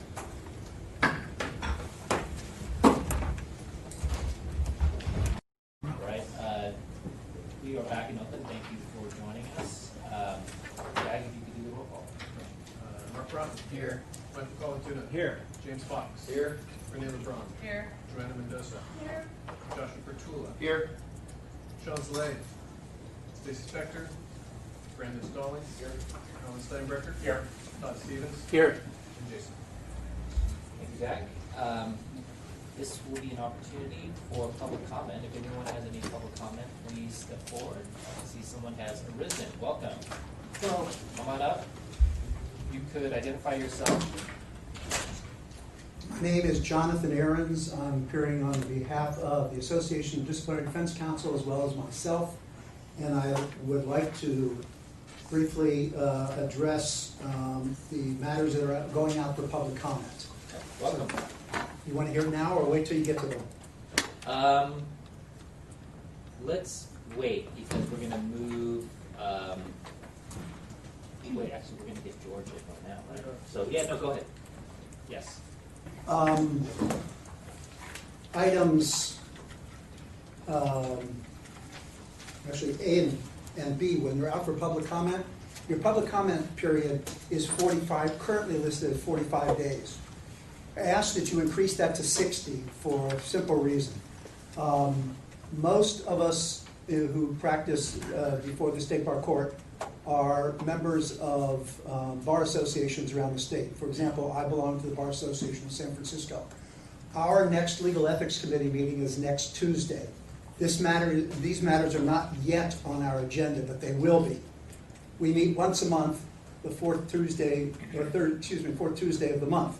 So there isn't enough time to get the discussion going, the back and forth, and then if we're going to comment on it, be able to get to the Executive Committee of the Bar Association of San Francisco for permission to come in front of you. So we'd like that it goes out, rather than the 45 days, go out 60 days. That gives us time for 2 meetings and enough time to get meaningful comments back into you.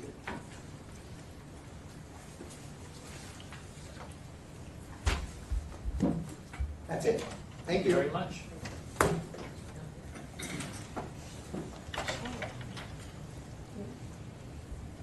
Okay, George, we're going to move to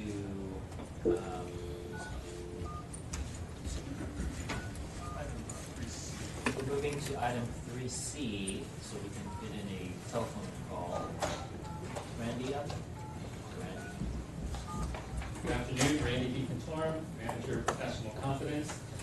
I'm here to present the request of the Commission for the revision of rules of professional conduct. Good morning. Hey, George. Good afternoon, George. Randy is giving his presentation. Thanks for joining us. Thank you. George Cardona has just joined us. He is a member of the Rules Revision Commission. He has actually presented a number of times over the last few years to this committee on the Rules Revision Commission matters. And so I welcome George. I'll turn it over to him in a minute. I just want to quickly touch upon sort of the broader context. This particular rule of professional conduct, Rule 1.2.1, which addresses the topic of advising or assisting in the violation of law, was one of the comprehensive amendments to the rules that the board adopted in March of 2017 and was submitted by the end of that month. The Supreme Court last week issued an order approving nearly all of the rules that the board adopted, with one exception. The rules recommended by the board were adopted. The one rule that was not adopted, proposed Rule 1.14, pertains to the representation of clients with diminished capacity. And there was no instructions as to any further consideration of that rule. It was just denied outright. The operative date is November 1st, and as I mentioned to the Programs Committee earlier this afternoon, we are taking steps for implementation.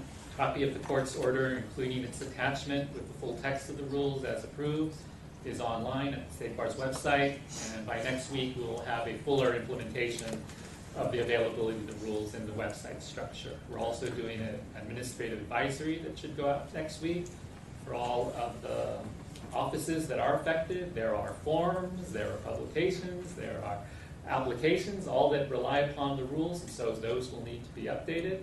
And we are going to be using an e-learning online course to educate and outreach to the membership at large, to the licensees at large, concerning the new rules of professional conduct. So all of that is in the works. But among all of the rules that the court considered is this Rule 1.2.1 that essentially carries forward the existing Rule 3.2.10 that also addresses assisting or advising the violation of law. It borrows from the ABA model rules, 1.2d, a provision that is sort of an exception. It says that while you are prohibited from advising the violation of law, you can also explain and counsel the client about the consequences to their conduct. And in connection with that, not in the black letter of the law, but there is a comment that addresses situations where the state law and the federal law, or tribal law, for that matter, might conflict. And so is a lawyer violating the prohibition against advising or assisting in the violation of law if the lawyer is advising a client on something that is lawful, perfectly legal under state law, but might be a violation of federal law? That's what that comment intended to address, and that is where the Supreme Court on April 11th sent us an order saying, we've looked at that comment and we have refined it a bit. We have made some changes that we'd like the board to consider and possibly put out for public comment and possibly adopt and resubmit to us. And the commission for the revision of the rules was assigned to look at this, and at their meeting on May 8th, they agreed in concept with all of the changes that the court recommended in its alternative revision, but they also did their work. They took a hard look at the language changes. They had input from the Supreme Court's liaison who attended that meeting, and they have sharpened what they think are the language changes made in that comment. And so what the commission is requesting is that two versions be issued for a 45-day public comment. The exact version that was attached to the court's order and a slightly modified, we call it the improved version, made by the commission. And on the phone is, I mentioned earlier, is George Cardona, and I'm going to let him provide his comments and answer any questions that you might have. The resolution is, again, simply to issue this for a 45-day public comment. In Section 3 of my memorandum, page 4, there is a timeline that allows this to come back to the board at the July meeting so that it can be submitted to the court soon thereafter.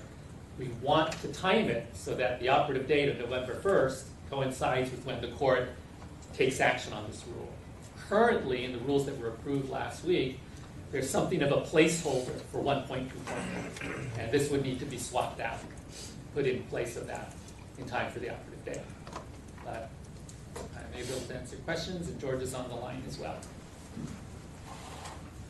I'm not sure this is the time to address it, but what are your office's plans to assist we poor regulated lawyers over the course of now until November 1st to figure out all these changes you've made to our obligations? How are we going to boost the regulated community's understanding of the new rules? Yeah, we're primarily going to be using an interactive e-learning course, and I'm going to be talking about that more at the July meeting, which could be made available to the entire body of active members at no charge. That could be a policy decision made, so that's completely accessible online at no cost to them. It could be something that is required, but that would require some policy changes. Or it could be something that is for a limited time available at no cost, but then later we could have some sort of cost recovery charge for it. But the e-learning program would be, I think, far better than anything we've ever done before for outreach and education. We've been able to get our first experience with that, with the 10-hour new attorney training program. We're familiar with the process now, and if we re-up with the same vendor, I think we will have something that even has more bells and whistles to it and would cover well the subject matter of the new rules. And the new rules have not completely changed, and I think that's a message that ought to get out. There are many components in the rules that remain exactly the same. But the new topics do need to be presented so that the members, that the licensees can become familiar with them and be aware of them. And would this e-learning module be eligible for CLE credit? I think that is the plan. Good, thank you. Any other questions? With that, thank you, Randy, George, for making yourself available. And again, oh, sorry, go ahead, Jim. I'm sorry, but I had a question in regard to the timing. As I understand it, in order for these to become effective on or by November the 1st, we do have to take action at our meeting in July. For Rule 1.2.1, if you voted out for public comment today, we will start a 45-day public comment period. And I think 45 days is adequate because this topic has been out already. It's been out twice with the work done on the comprehensive rules. And the only changes are in the comment. They're not really tackling substantive changes to the last letter. So 45 days, the period would end around the first week of July, right. July 3rd. The commission would look at it either that week or the next week, and then we would have something for the board at the July 19th and 20th meetings to adopt. Okay, and the reason I was asking was to address Mr. Aaron's concerns. Normally, they would like to have the 60 days, but based upon the fact that this has already been out and it's just on the comment. Okay, thanks. Any other questions? Well, thank you, Randy. Thank you, George, Amy, for excellent work. And we do need a motion. Motion. So moved. And Michael with the motion, Joanna with the second. Can I? Oh no, we got Sean here. So let's go with the roll call, please. Broughton? Yes. Colangino? Yes. Watts? Yes. Braun? Yes. Mendoza? Yes. Kotula? Yes. Slade? Yes. Spector? Stallings? Yes. Steinbrecher? Yes. Stevens? Yes. Thank you. Thank you very much. Thank you, George. All right, thanks, bye. Good job. All right. Now we're going to move on to agenda item 3A, which is a series of proposals from MCPC related to a number of items that was all potentially go off for public comment. Talker directory and call again, or. Steve has joined us. Welcome, Steve. Thank you. I think the plan here, given that there are 5 items, is if you could go through each of them, and then we'll turn to the resolution for a vote or comment, so that it will break up and we can address each item one by one, and you can get red action. Great. Let me first address Mr. Aaron's comments. And that is that my understanding is that the rules permit. Is your mic live?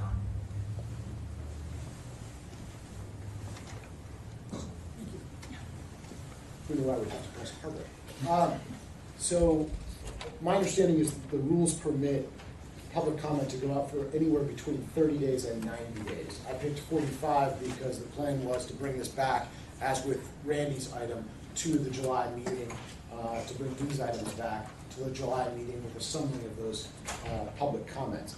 That said, it was, other than that, somewhat arbitrary to pick 45 days, and I would tend to agree that absent some other compelling reason, it's always better to have it judged on the merits, so to speak, and allow defense counsel to make comments. I would slightly alter that calculus for item 3A4 on the tolling of the rule of limitations, however. Number one, I see that as potentially of a reduced interest to defense counsel, although certainly that there is would be some interest there. But also I think that it would be important to, if that was approved by the board, have that in effect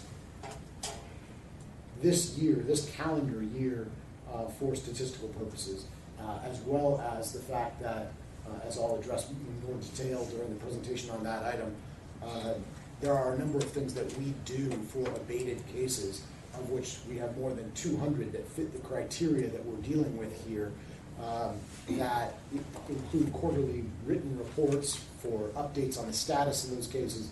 And in essence, in my opinion, we are spending time, energy, and resources doing something that is unnecessary. So with that, I'll move on to the other items. First is 3A1, and that is what is termed consumer alerts. And that is a term that has been used in the rules previously, or in the board book, or board rules previously, but could be altered for any one or more of the subsections of this item. There are generally 5 areas where we are recommending that a consumer alert be issued, or a notice of some sort be issued. The first is for the filing of a notice of disciplinary charges or a petition for a threat of harm proceeding under 6007 paren C paren 1 through paren 3. The notice would, in essence, inform the consumer that disciplinary proceedings are pending against the attorney and direct their attention to the State Bar Court Cases section of the licensee's State Bar profile page for more information. It would also contain a disclaimer saying that the attorney is presumed innocent of the allegations unless the State Bar Court finds the attorney culpable by clear and convincing evidence. Of course, the rationale for these is that an informed and to make an informed and intelligent decision, a consumer, somebody looking to hire an attorney, would want to know that an attorney that they are considering hiring is facing these issues. Similarly, opposing counsel in other cases and the courts would need that information as well, because it may impact their litigation. That consumer alert would be removed from the licensee's State Bar profile page if the charges are dismissed or upon filing of a decision or order of the State Bar Court adjudicating those proceedings. As I mentioned earlier, I am mindful of concern that has previously been voiced about the words consumer alert. And there is an argument to be made that this means that that attorney is a, quote, threat to the public. And that may be a term of art in the sense of Business Professions Code 6007. And it may also just mean that they are a danger to the public or something like that. And I understand that position, and certainly it's not unreasonable. However, I respectfully disagree. And when analyzing this issue for myself and in deciding to bring this matter forward, my calculus was based on the fact that if I was looking to hire an attorney and I knew the State Bar had this information, and I went to go look at the State Bar profile page and that information wasn't readily apparent to me, would I be upset? And the answer for me was yes. And in that sense, it seemed like it was appropriate to direct that information, direct the view of the consumer further down. I would also point out that in this item, I reference the proposed modification of the State Bar profile page and include some images there. I don't know how easy they are to read. Frankly, in my copy, it's not great, but hopefully it's better in yours. And so that I do think will assist with this, although I don't think it really closes the loop, so to speak, and provides a complete solution that would be satisfactory to the consumer. But it is a step in the right direction. The next area would be imposition of discipline. If an attorney is placed on probation or is issued a public approval with conditions, that alert would be posted. And again, it would direct them down to the disciplinary and related actions section of the licensee's State Bar profile page, where they could review the supporting documents or the order, etc.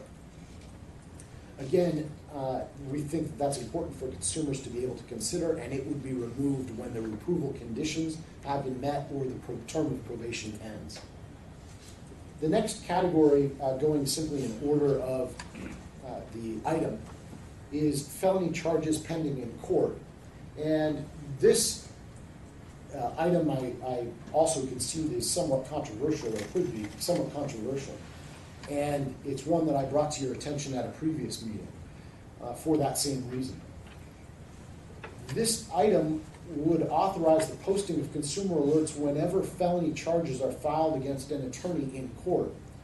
And again, the same rationale is present, that a client or a potential client should have that information. There's also a separate justification for this item, however, and I want to be clear with that, is that prosecutors, criminal prosecutors throughout the state of California are required by law to disclose to the state bar an action against an attorney charging either a felony or a misdemeanor. That is in the Business and Professions Code. It is a duty of district attorney's offices. They are also required to notify the state bar of the filing of an information or indictment charging an attorney with a felony. Those are two separate code sections, each of which requires notice to the state bar. Similarly, there is a Business and Professions Code, section 6086.1(c), which requires the state bar to disclose to any member of the public so inquiring any information reasonably available to the state bar pursuant to the sections I mentioned above. That, again, says to me that the state bar has an obligation to provide that information, and if I, as a consumer, went to the state bar's profile page and saw that that information wasn't there, I would make the assumption that the state bar was not on notice of any information. And I would be upset as a consumer to find out later that the state bar did have that information and did not notify the public of that. In essence, I've used the example before of the state bar profile page is great in many ways, but in this sense it is an attractive nuisance. It is something that draws the public's attention, and if they see a, quote, clean bill of health, if you will, on the state bar profile page, they may be dissuaded from calling our office where we would otherwise provide that information to that member of the public. So I will, that's the rationale here. And again, the consumer alert at that point on this issue would be removed from the licensee's profile page upon verification of notice to the state bar that the charges have been dismissed, or that a felony has been reduced to a misdemeanor prior to the entry of the plea, pursuant to Penal Code Section 17(b)(5), and also upon filing of a decision or order of the state bar court adjudicating that disciplinary proceeding based on the underlying facts or circumstances. And then, of course, if there is no order of probation or anything like that, then it would simply be removed. If there was an order of probation or some sort of discipline imposed, it may fall into one of those other notice categories, and that notice would go up, for example. The next two categories I'll just touch on briefly because I think they are less controversial. And again, we have talked about this at a previous meeting. And those are the Superior Court assumption of jurisdiction over an attorney's caseload. And the next category is inactive enrollments, suspensions, disbarments, and resignations with charges pending. And those are, in essence, categories of attorneys who are not authorized to practice law. And so I believe that it is appropriate to ensure that the public has notification of that status, and that is brought clearly to their attention if they visit the profile page of the attorney to check the status and see what else is pending. So that is all I have for the first item, item 3A1. Thanks, Steve. Any questions? Steve? I had asked Steve, Jack, to pull up the attachments. I think it's beginning with D, because I'd like to make sure that the committee really looks at what we're talking about here. So maybe you can walk through or just explain what they are. Attachment D, I believe, is our current profile page. And I wonder if for those that were simply looking at a current, if Steve wouldn't mind maybe pulling up an actual webpage, because this is very blurry. It's not going to be helpful or quick, because we have a bunch to go through. So part of the reason that it's blurry is because I blurred it. Because despite the fact that this is all public information, it's on our public website, I didn't necessarily feel it was appropriate for me to specifically identify any particular attorney in my attachments to these items. So I blurred out any identifying information. That said, yes, I can take you through. So attachment D is an example of the current licensee profile page. And in the attachment itself, as opposed to what we are able to display on the screen right here, you can see it's quite long and extends well beyond the visible space when somebody navigates to the web page. And the way that I tried to portray that is in attachment E. That is what was visible on my computer when I navigated to a particular web page and saw information on it. Now, screen resolutions and screen sizes and things like that may alter somebody else's, what they can see. So I'm not here to tell you this is the limit of it, but that is what was shown when I went to it. And obviously the relevant information is much further down. It does say on there, not entitled. It is in the same color print. It is, in essence, doesn't do anything to draw attention to that fact. And you can, while you can't read what is in attachment D, you can see that there is quite a bit more information, including disciplinary history, in attachment D than is visible in attachment E.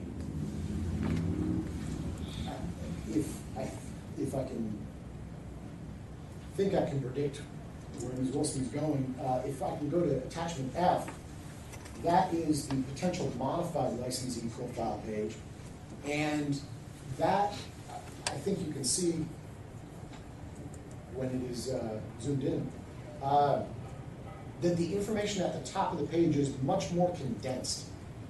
The address information, phone number, school, things like that, is much more condensed and allows for more information to be visible at the bottom of the page, as you can see in attachment G, which is again what was visible on my computer screen on the proposed modified State Bar profile page. So Steve, just to, Mr. Moab, since I'm Ms. Wilson, you see attachment D and E. D is the current profile page. E is just your providing the committee with a screenshot of what you see when you open it up without scrolling. So the point is, currently you can't find the discipline history without scrolling down and looking around. F and G, what I want to make sure the committee's clear about is, these are changes just to the format of the pages that we propose to make as staff. We intend to make as staff, separate and apart from the items, the changes that Steve has brought forward, and it's just a reordering of content on the page. I did think it really important for us to be transparent about that with the committee, have had some conversation with Michael about it, and sort of whether or not just a reformatting of the page needs formal board approval. We think that it does not, but I do want to be transparent that that is the intent, to move that information up to the top. So F and G is staff's intentional modification of the pages. irrespective of the rule changes that are pending today. That's correct, and I'm sorry. I noticed you got rid of district in this, which is good, because we don't need district anymore, but do we need county? I'm trying to see if there's any way we can shorten it up at all.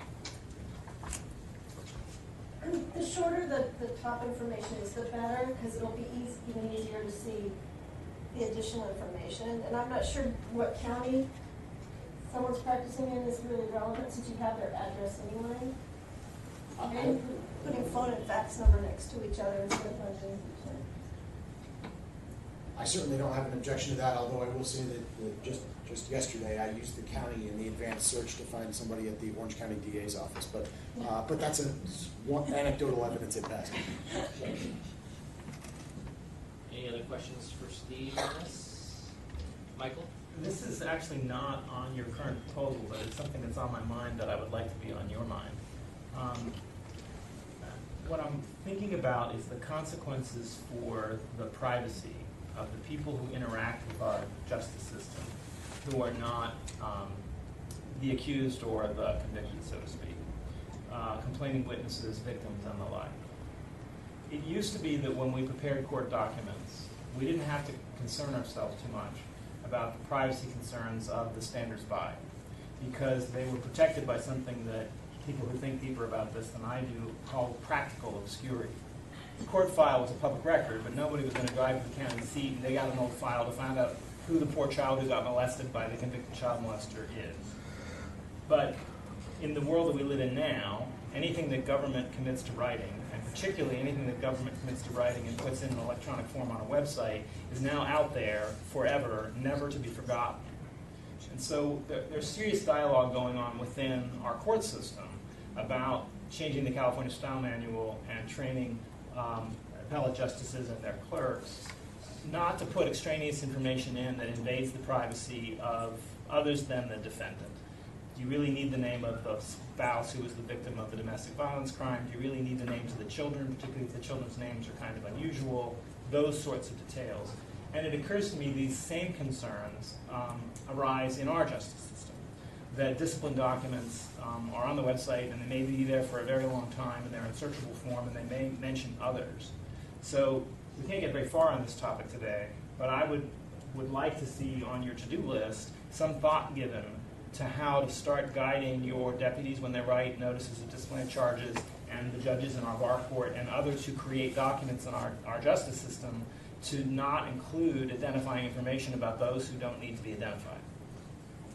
It's an excellent point. I appreciate you bringing it up, and let me be very clear that I, for one, am exceedingly interested in the electronic paper trail that can follow people.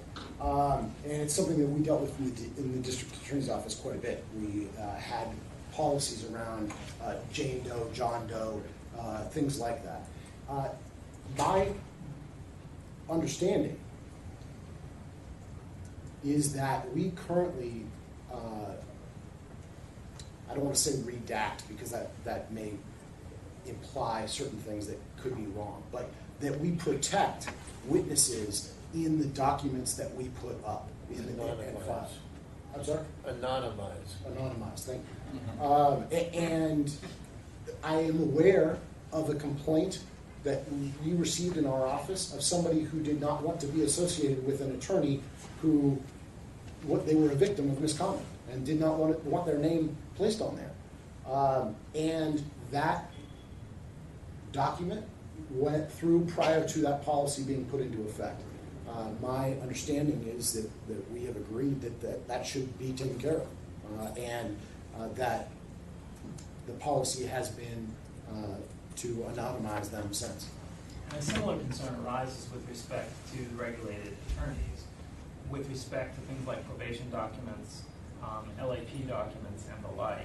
And because of the need for disciplinary documents to speak to mitigating and aggravating circumstances, the court necessarily gets into very personal details about the lives of respondents. And I'm not sure those details really need to be on our website for a decade after the events.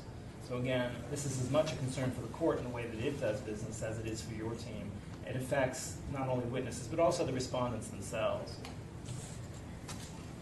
Thank you. Alan? Steve, my question involves the fiscal and personnel impact. Obviously, everyone involved in this is going to be concerned about the accurate posting of negative information, but also the removal quickly and accurately of changes in that status. And I see that initially, at least, you expect that this would be done through people, and we might need significantly more people to run this program.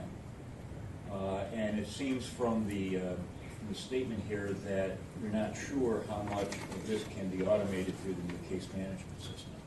Can you give us any further definition of what you might be thinking of? Because this could be, I don't know, but is it a significant number of people, and how far have you gone in trying to assess both number of people that can't be automated and to what degree it might be automated? So I have not done that. That's an excellent question.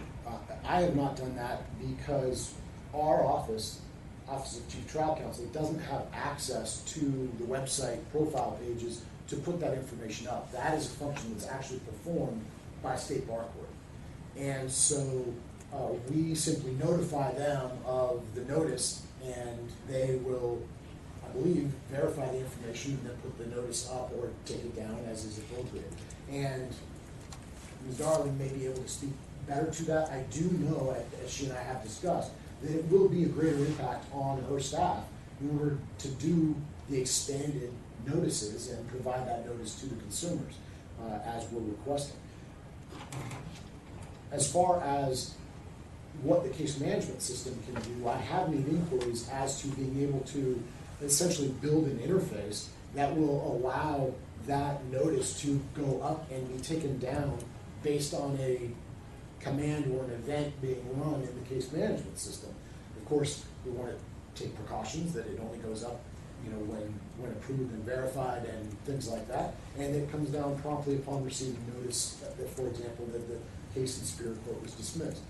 So we need to have some safeguards put into place. At this point, I don't know how quickly we can get the case management system to the point, I shouldn't say it's the case management system, build an interface between the two in order to have that operational.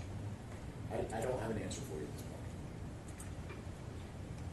So I guess I have a follow-up question. It's a general question, maybe I should know the answer to it. But if this is going to be the responsibility of the State Bar Court, what do we as the State Bar have to ensure that that program is running responsibly? If the State Bar Court hired enough people and so forth and so on. Well, the Chief Court Counsel, Chief Court Administrator Tony Darling reports to me, and I report to the board. So you'll have normal sort of ways that you can ensure that it's being implemented. But I think these are good points you're raising. This request is to send these proposals out for comment, and then the board will need to decide. I did want to add a couple of things. Steve and I have had some discussion about this point, but just to alert the board, we have received some communication from various statewide affinity bars with respect to expressing concerns about fingerprinting. And the concerns that have been raised are in the vein of, it's widely known that our criminal justice system, our law enforcement contacts disproportionately impact people of color. And so when you use that data in any realm of your licensing world, you're importing biases in the law enforcement context into your licensing system. So those concerns have been raised on the fingerprinting side. I expect that we would hear similar concerns when this goes out for public comment, specifically around the proposal to post notices of felony charges as opposed to convictions. I also want to alert the board to a bill that our lobbyist recently notified us of. This is Assemblyman Chu. As you're aware, on Assembly Judiciary Committee, the bill is AB 2138. The intent of the bill is to limit the ability of licensing agencies to use conviction information for revocation, issuance, denial, or any licensing itself. And this really, I think, stems from the broader attention that's been paid to sort of the whole criminal justice reform movement, and then importing it again over into the licensing context. So I think it's important for the board to be aware that there's these kind of dual forces at play here. Of course, we want to protect the public, and we also get kind of criticized when we aren't aggressive enough in our investigation and prosecution of attorneys, but we're doing this now in a context in which society is kind of moving, at least in our state, in a different direction on the criminal justice side. So I would suggest to the board, or the committee, that if you do decide to issue these proposals for comment, that you direct staff to make an explicit effort to seek comments from the affinity bars to make sure that you have that feedback to consider when the proposals come back to you for action. And again, I think that's an absolutely valid point. I mean, there are those considerations out there. I also think that the statutes currently require, frankly, probably more than I'm proposing in this, in the sense of we're limiting it to felony charges as opposed to felonies and misdemeanors. But there's certainly no reason that those statutes couldn't be changed in conjunction with additional bills or whatever else is being considered by the legislature. Can I have a, go ahead, Sean. Steve and I have discussed this offline, but my principal concern about this, and it's no barrier to sending out public comment, is the provision that provides for the consumer alert designation for all notices of disciplinary charges, which is a pretty sweeping change. All of the other circumstances, in my view, have some sort of heightened standard behind them. So, for example, when an attorney, petition is filed to put an attorney on inactive status, that's usually involves very serious misconduct and special attention paid to that. So I think when it comes back to the board, that's something that we must discuss. And it's really a matter of whether that terminology is the right terminology. I think certainly the public should have that information available to them. But at the same time, in the overall scheme of things, we're an adjudicatory agency. We have to consider balancing the magnitude of what we say about unproven charges versus the harm they can do to the licensee versus public protection. And by the way, the additional work that's gone into this item, I think, has really paid off. It's easy to understand, it's well formatted, and so I thank you and your colleagues for that. Thank you. Can I have a motion? I will move that we authorize sending out for public comment items 3A, 1, 2, 3, and 5 for 60 days, and item 4 for 45 days. Second. Brandon? Mark Broughton? Yes. Michael Colantino? Yes. Renee LeBron? Yes. Brandon Mendoza? Yes. Josh Petula? Yes. John Zleg? Yes. Alan Steinberger? Yes. Todd Stevens? Yes.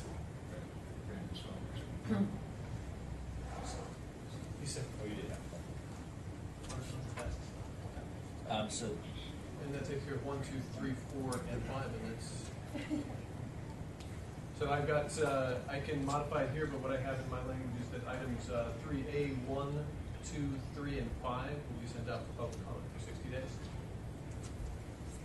I believe that's the one. Yes. yeah. And item 4 for And 45 item 4 days. for 45 days. Alright. But I do want to note that Steve has not given his presentations for items 2, 3, 4, 5.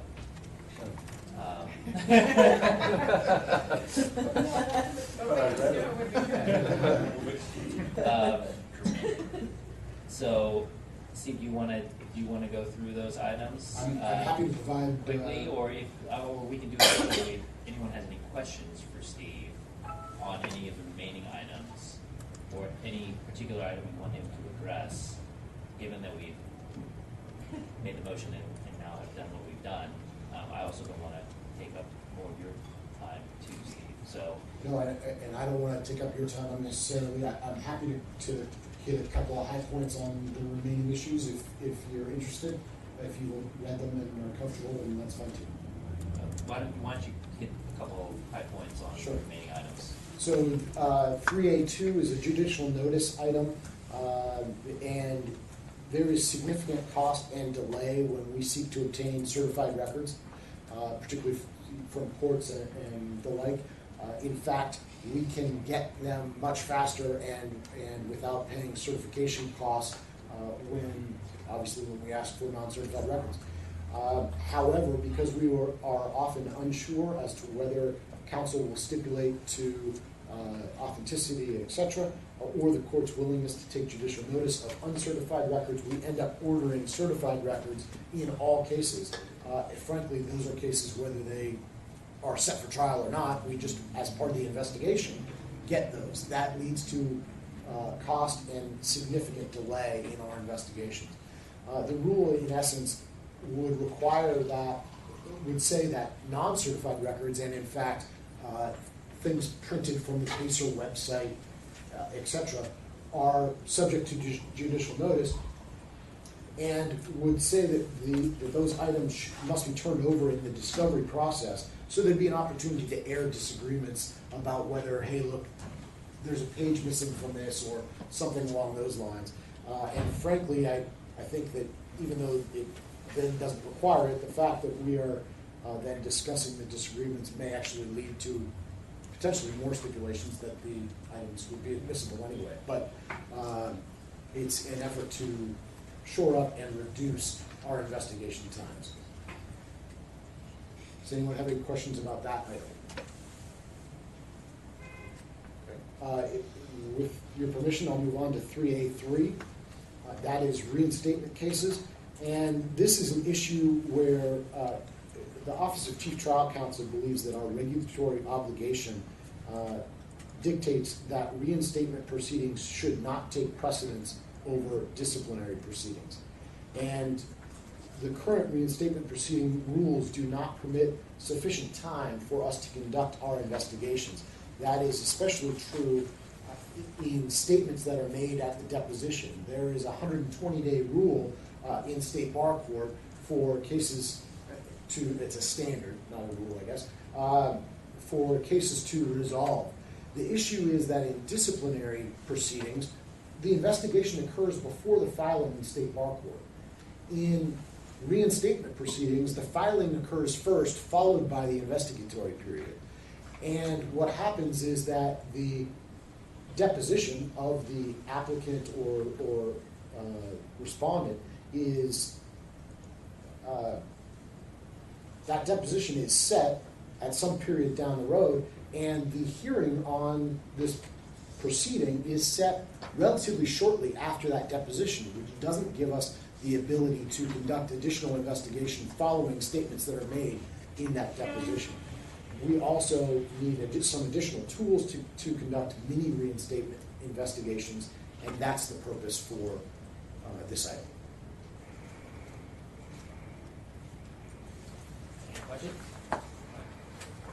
So item 3A4 is the tolling of cases. As I mentioned briefly before, this is in essence, we have approximately 200 plus cases that are abated or held, and the vast majority of those cases are in backlog, the statutory definition of backlog, meaning that they've been pending for more than 180 days. These are cases that we cannot advance. These are respondents who have been inactive pursuant to subsection A or B of 6007 of the Business Code.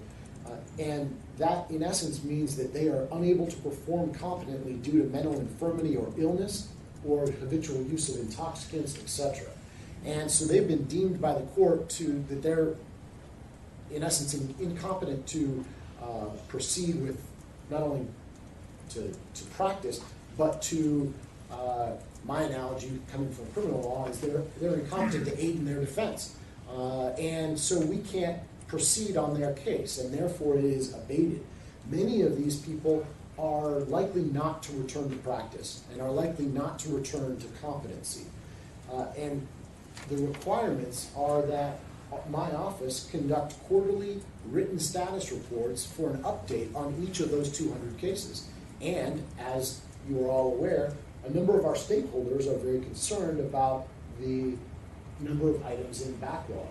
And as a result of us, in essence, spinning our wheels, using resources that could otherwise be devoted to active investigations in order to conduct these quarterly written status updates of these 200 plus cases, it seems better to instead amend the tolling rule to allow that the issue be tolled while somebody is out on this type of a leave, so that we can dismiss that case, obviating the need to do those quarterly status updates. And then if they do come back, which again the vast majority do not, if they do come back, we can refile that case with the rule of limitation having been told.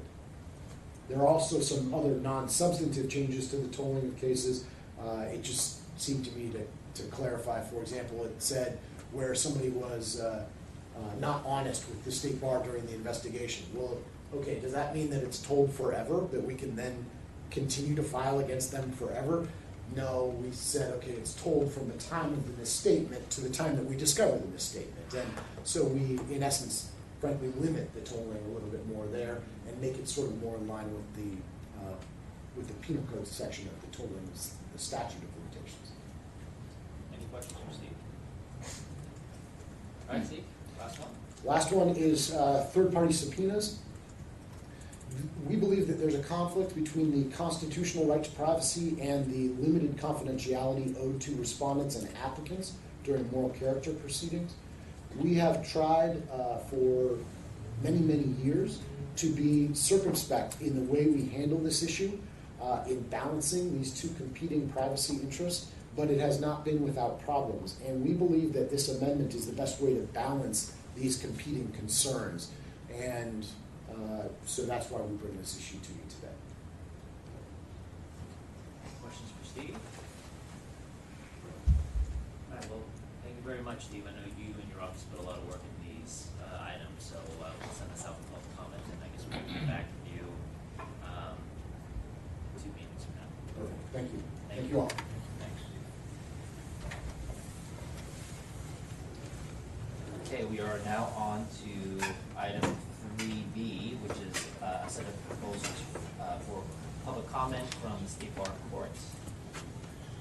Tony, welcome. Thank you. State Bar Court has 7 proposals for changes to the rules of procedure that we'd like to put out for public comment. In light of Mr. Aaron's comments, I don't have a problem with any of ours going out 60 days, especially because there's a lot of them. And with all the other really important ones, it just gives more time for everything. We were anticipating that we would make all of these effective January 1st anyway, because we're going to have to redo the entire rules of procedure to renumber them. So that's going to take time. So I think giving the extra time for comments is a good idea. So I'll walk through each of them. The first one is quite long. That's B1. That is basically we are integrating the majority of the current rules of practice into the rules of procedure. Rules of practice are developed by the court and approved only by our executive committee, which is the judges and one outside person who has to be appointed to that committee. They're not put out for public comment. They're not approved by the board. They are intended to be more like local rules in a superior court and normally are not substantive. They're also used a lot of times for things that are either tried out so that we can get it right before we put it in stone in the rules of procedure. Currently, the rules of practice have been stable since 2009. So all of these rules that we are proposing to move over have been tested for a number of years and seem to be working. But a few we've found ways that we can improve them, at least the court feels can be improved. A comprehensive review was undertaken by the State Bar Court almost 2 years ago. It was determined that the majority of the current rules of practice really ought to be in the rules of procedure. In some instances, the rules of practice complemented or expanded on the current rules of procedure, and by combining them, the reader then gets the full process set forth in one place. For example, Rule 5-50, the rule dealing with abatements. The existing rule of procedure had part of the process, and the provisions dealing with the court's ability to ask for a status report or to lift an abatement were found in the rules of practice. This creates a lot of flipping back and forth for practitioners and doesn't make it particularly easy. Our proposal is to combine them in one place so that the practitioners can access it more easily. Rule of Procedure 5.152, which deals with appellant's briefs. The Rule of Procedure didn't contain any information about the format of the brief. That was found in the Rule of Practice, and so we've combined those as well. In the review, we also found that some of the rules of practice weren't exactly aligned with the current rules of procedure. So this proposal will clean some of those up and make the processes more clear and consistent. For example, Rule of Procedure 5.27 sets out the requirements for service, but it did not talk about the proof of service. And so moving the requirement that a copy of the proof of service be attached to every document that's filed makes it consistent and puts it all in one place so that when a practitioner can figure out how to comply with all of our rules. A lot of this is trying to eliminate what appear to be gotchas. And the court was quite cognizant that some people will fall into traps that we've created, and we don't like that.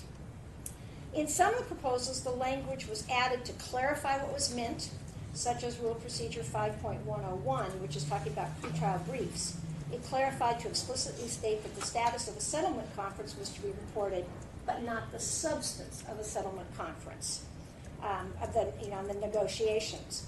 And Rule of Procedure 5.xxx, we'll number it later, trial exhibits, was edited to require the disclosure of known rebuttal or impeachment exhibits. The previous rules sort of said you didn't have to disclose them, but in the anticipation of fairness and wanting no trial by surprise, if a party knows they're going to use a rebuttal or impeachment document, they're required now to enter the proposed rule to exchange it.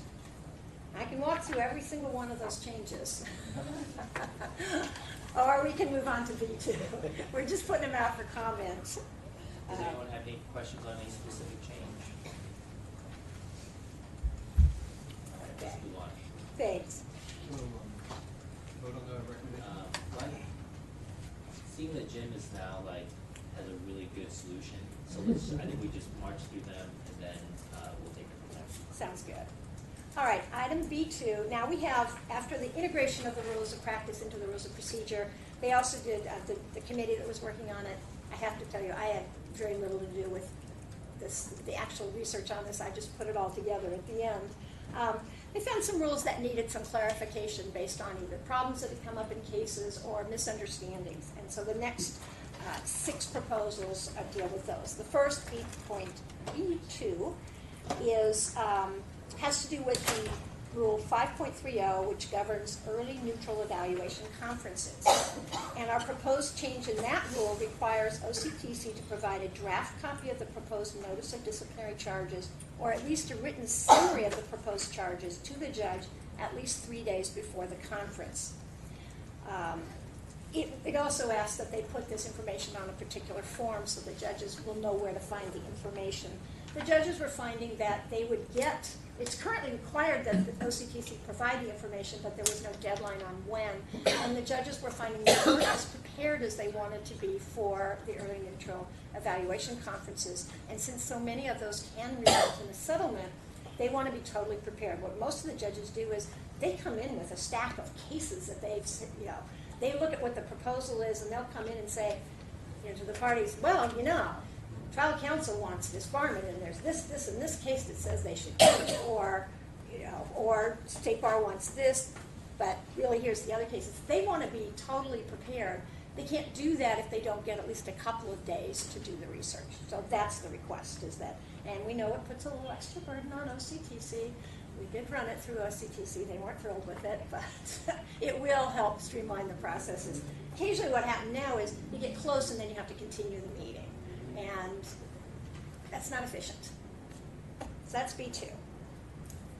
B3 is a proposal to amend Rule 5.46. This is a tiny little change. It currently says, it has to do with motions to disqualify a judge. And it currently says that the supervising judge must appoint another judge to hear the motion of disqualification. Well, some people have decided that meant another meaning, not the presiding judge or the supervising judge, which is not what it meant at all. It's meant to say a judge other than the judge who is being proposed to be disqualified. We decided to just change the language and make that very clear. So it says a judge other than the challenged judge. It takes some silly fights out of the arena. Item B.4. That has to do amending rules 5.80 and 5.85, both dealing with defaults. In both the procedure where OCTC can take a default when the respondent fails to file an answer, and when OCTC can bring a petition for disbarment based on the default, there's currently no deadline. They can do it whenever they feel like it. It doesn't stop the clock running. The court still has its deadlines, and so this is a proposal for both of these to require that OCTC bring those motions or petitions within 15 days of the first day that they're eligible to bring those. It does put some pressure on OCTC to track these more closely. I do have to say this was brought to OCTC's attention on at least the defaults, and they've really tightened it up themselves without a rule, but we still think that the rule, it helps and it ensures that cases move more quickly. It enhances the public protection because attorneys who aren't going to respond to their disciplinary matters ought to be out of the process, and we ought to do it as quickly as possible. So both those rules are amended to add a 15-day deadline for OCTC. Yeah, in fact, it's not a deadline with huge consequences because I doubt the court will be dismissing the action, but it does put some pressure on them to bring them quickly. Any questions? Item B5. This is a proposal to amend Rule 5.106, which is the rule regarding the admissibility of evidence of a respondent's prior record of discipline. Under the existing rule, it says that the court must make a finding of culpability before the court considers any previous discipline. Well, we don't have bifurcated hearings. The judge is sitting there, the hearing's going on, and they don't really, our judges write decisions. They don't rule from the bench. And so unless we were to stop the trial and go off and then make a decision on culpability and then come back and hear about other cases, it's just not feasible. What is happening in actual practice is the court makes a tentative determination of culpability and then takes the evidence of prior discipline. And so this changes the rules simply to say that the court must make a tentative finding. And it's conforming it to the practice. The court is perfectly capable of disregarding previous disciplinary matters if, in fact, the court determines that there is no culpability. Questions? Okay. Agenda item B.6. This is a proposal to amend Rule Procedure 5.351. This has to do with conviction transmittals. If a person, an attorney is convicted in a foreign state of crime, then OCTC brings a petition and has to say that this conviction in another state would qualify for a suspension or a disbarment in California. So they have to correlate the conviction to California rules. They do that, but what they don't currently do is tie the facts of the underlying conviction to the specific elements of the California rule that they say it violates. The court feels this doesn't really provide the respondent with adequate notice of what they're fighting against, and it does make it harder for the court to really assess whether or not the burden has been met. It's a requirement that will make it clearer to everybody what the issues are, and will make sure that the court does rule appropriately and will, again, provide better notice to the respondents. Questions? Last. Agenda item B.7. This is a brand new rule. There currently is no rule of procedure dealing with expert witnesses in state bar hearings. This is an entire system for the disclosure of expert witnesses in discovery, the exchanging of information, and the whole procedure. Now, granted, we don't do a lot of formal discovery in state bar proceedings, but if there is an expert witness, it certainly is more helpful if you already have an existing set of rules on how to proceed with this. I believe we took mostly the standard CCP 2034.210 et sec and incorporated them into this rule, adapting them for the timelines that are appropriate for state bar court proceedings. Questions? Thank you. Joanna, I'm good question? going to ask a question just so you feel like we're paying attention. I thought you were paying attention. Thanks, Joanna. With respect to the expert witnesses, how often does that even come up in state bar court proceedings? Just Well, I curious. personally was an expert witness in a state bar proceeding a few years ago, so I guess it happens occasionally. It was a bankruptcy proceeding, so probably not that often, but occasionally it's very helpful to the court. And frankly, that new disciplinary rule having to do with disability claims going through the state bar, we're going to probably need a lot of experts in those. Okay. I was just curious. Thank you. Yeah. Any other questions? I'm just going to comment, Tony, I think this is a great idea though to do this, especially now, what you just mentioned, you're looking ahead to future issues that you could foresee. I appreciate that. Thank you. Well, we are going to now take on the rules of practice and start anticipating electronic filing. Oh, more excitement. Yes.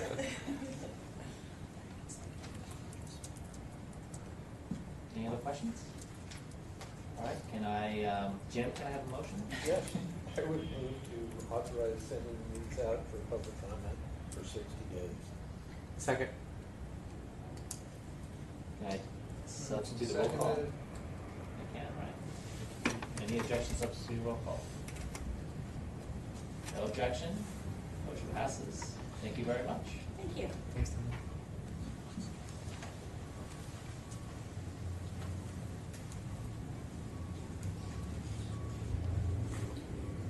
Item, why don't we take a short break, 5 minutes, and we'll move on to item 3D.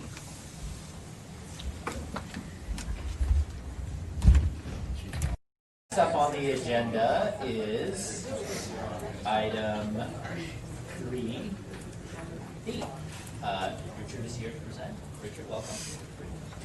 All right, thank you. And I realize, looking around the room, that Richard's here again for some of you. So I will try to be brief for those who have heard this all before, and apologize in advance, and not leave any of those who haven't heard it all before behind in the process. But I think we want to get to some of the actual substantive discussion issues about some of the sub-entities that fall within the purview of regulation and discipline. So we'll try to get there and have a lively discussion, and I realize the precarious position I'm in is the last thing that stands between you and something perhaps more relaxing to do later. So, but we'll get there. All right, so who am I? I've been hired by the bar as a senior program analyst to work exclusively on the appendix I review. It's a very big project, as you all know, and I'm focused on trying to gather all this information together, tee up the important policy questions for consideration. Prior to that, I worked for 15 years at the National Center for State Courts as the research director, worked especially on organizational performance, organizational business processes, and structure, and how those all go together. Prior to that, I worked at the Judicial Council here in San Francisco. I was responsible for research and strategic planning, and then a whole lot of other stuff before that. To begin, in its 2017 report, the bar reminded the legislature that there was still unfinished business with respect to the work of the task force, governance in the public interest, and these were the three big headlines for that, and the appendix I review obviously falls under the third of those. So, the context of this is governance. It's how does the bar continue the path it's on toward its mission as a regulatory, clarifying its role as a regulatory body and shedding or exporting duties that might be seen as professional association, which I'll talk more about in a minute. It was noted in earlier work that there was a proliferation of sub-entities and an over-dependence, I think their word was, on volunteers. And the relevance of that is that it makes governance complicated. When you have that many sub-entities and that many people involved, reporting, lines of authority, and all of that become even more complicated. So, there we go. So what have I been doing along with the other people at the bar, along with the staff, the Office of General Counsel, and the Research and Institutional Accountability folks? First of all, trying to get a clear sense of what is it that each of these sub-entities actually does. There seemed to be some feeling, at least some sub-entities, that perhaps their work wasn't well understood, or at least unevenly understood, in terms of what exactly they do, and within that, what the division of labor is between the staff and the committee. So we, first order of business has been just trying to get a clear picture of that. Look at what other state bars do and how they do some of the same functions. Look at other regulatory agencies and how they make use of subject matter experts and professionals that they regulate. And then a whole series of conference calls and meetings with staff of the sub-entities, chairs and vice chairs, the board liaisons, and so forth, and trying to keep everybody informed about what's going on, which is the purpose today, get us all on the same page. Meanwhile, or in parallel, the general counsel staff prepared, actually before I got here, prepared legal memos that kind of set out the framework for each of these sub-entities. Where did it come from? What is actually mandatory under whatever its source of authority is? What's discretionary in terms of purpose, membership structure, and so forth. For example, some statutes actually say there will be a commission. Others just say there'll be this function, and how you implement it is really up to the bar. So that's been, that foundational work has been being done. And so looking at this, thinking about where the bar and all bars frankly come from, they've had these two conflicting or complementary, depending on the issue and your perspective, responsibilities. One has been the regulatory piece, which is aimed at protecting, serving the public. The other, the responsibilities of a professional association like the American Society of Criminology or other professional associations whose job it is to promote the members. If you're an association, you make a ton of use of your members, but you want them engaged, you want them doing the work of the association. So it's, in a sense, no surprise that the bar finds itself in this position. And yet at the same time, regulating the people whose interests you're promoting can be seen at times to be in conflict, hence this path of separating these functions out. So some of that's already been done with the sections, and some of it remains to be done, and this is what the guidance we're operating under is, let's look at the remaining sub-entities and see what further work needs to be done to clarify their purpose, structure, and so forth. So there are some things that those sub-entities do, like the mandatory fee arb, that are clearly in a public protection function, and there are some, let's say, certifying legal specializations, which seen one way are designed to assure the public that if they hire a maritime law expert, that person is an expert. And on the other hand, they say, well, that's a membership benefit. It's kind of a marketing tool for that attorney, so is that really, which one is it? Is it both? And if it is both, then what do you make of that? So with each of these, some are straightforward, some are not. How are we going to sort that out? So as part of this, we've been looking at, well, how do different regulatory agencies take advantage of the expertise and real-world practice of professionals. Obviously, the purpose of that is to inform policy and regulation with the actual experience of people doing the work. Otherwise, you get horrible bureaucracy. And so what you find is a pretty wide array. California has a wide range of regulatory agencies, many of them under the Department of Consumer Affairs when it comes to professions. But So you find many, many different flavors. So, for example, the Board of Accountancy, which oversees individual accountants and accounting firms, interestingly enough. They have some of the same responsibilities about licensing and disciplinary action. They have 4 standing committees, 4 advisory committees. They make a pretty bright line distinction between committees that are advisory and committees that are standing and thus have some mandate that they operate under. The medical board, they have a similar sized board, 3 standing committees which meet as needed, so it's highly flexible, and a number of 2-person task forces. So like in the medical bar, they have the enforcement committee, the licensing committee, and a combo committee of public outreach / education / wellness. And they make use of these 2-person flexible mini task forces, basically convene them, give them a responsibility, meet them as often as they need to get the work done, and then dismiss them. Yes? I didn't ask this earlier today. I'm curious, the standing committees that you reference here, are they board committees like our programs committee in Red? Yes, they are. So an example of how the medical board uses those little task forces is when, with the rise of medical marijuana, medical practitioners needed guidance about what to do and what their responsibilities were. So they made this 2-person task force. They developed these guidelines. The board reviewed them and adopted them, and then the task force went away. So, Richard, before we move on, these 2 entities that you've selected here as examples, their similarities, did you select them because they're similar or because they are entities that are well known for the quality of their regulation and have wide respect within the state? I selected them by trying to look at, in consultation with my colleagues, trying to look at professions that were, in a sense, similar.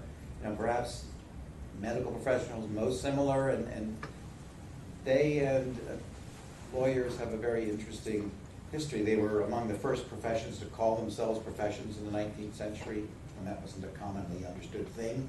And they also were the first to make the claim to self-regulation, like, don't worry, what we do is really important. Complicated, but so complicated you shouldn't regulate us, we'll regulate ourselves. Which is maybe another historical root of the bar's widespread use of attorney volunteers in its regulations. So, but you will notice some differences. Like the medical board is not accrediting medical schools. It's not doing some of the things that the bar is doing. So there's some interesting contrast. The other reason I selected them was just to try to suggest that, some of these have far smaller governance infrastructure. And I think that's an interesting thing to observe across these entities. If you look in other states, there are bars that are also very large, but that's because they're still occupying both the regulatory and professional association spaces. Got it. I think, to finish this up, as this discussion continues, I would be interested in understanding regulatory bodies that have a high reputation amongst not only the licensees, but also the public, and how those structures work, particularly comparing them to us, if that's a possible comparison. Yeah, and of course the hard part there is you can find things on their public websites, and then you call the person and you say, so how are those 4 standing committees? And they say, oh, we don't really have 4, we just have 1. Those other 3 have. So, But Richard, and understanding how well they function is even harder to. Right. I think the point of this, and if you go to the next slide, you'll see the list. Those were just examples selected for really expediency to put this PowerPoint together, right? This is the list that's been identified of regulatory agencies that we intend to take a look at, and I think as you ask the programs committee, you'll ask Brad, are there others? When you say ones that are really well regarded, I'm curious what those are. Yeah, me too. Yeah, so I don't know that there's a common, but that would be great, because we do need to develop kind of a finite list of the other agencies that we're gonna look at, because this will be a part of the report that gets finalized for September. So this is the list we have now.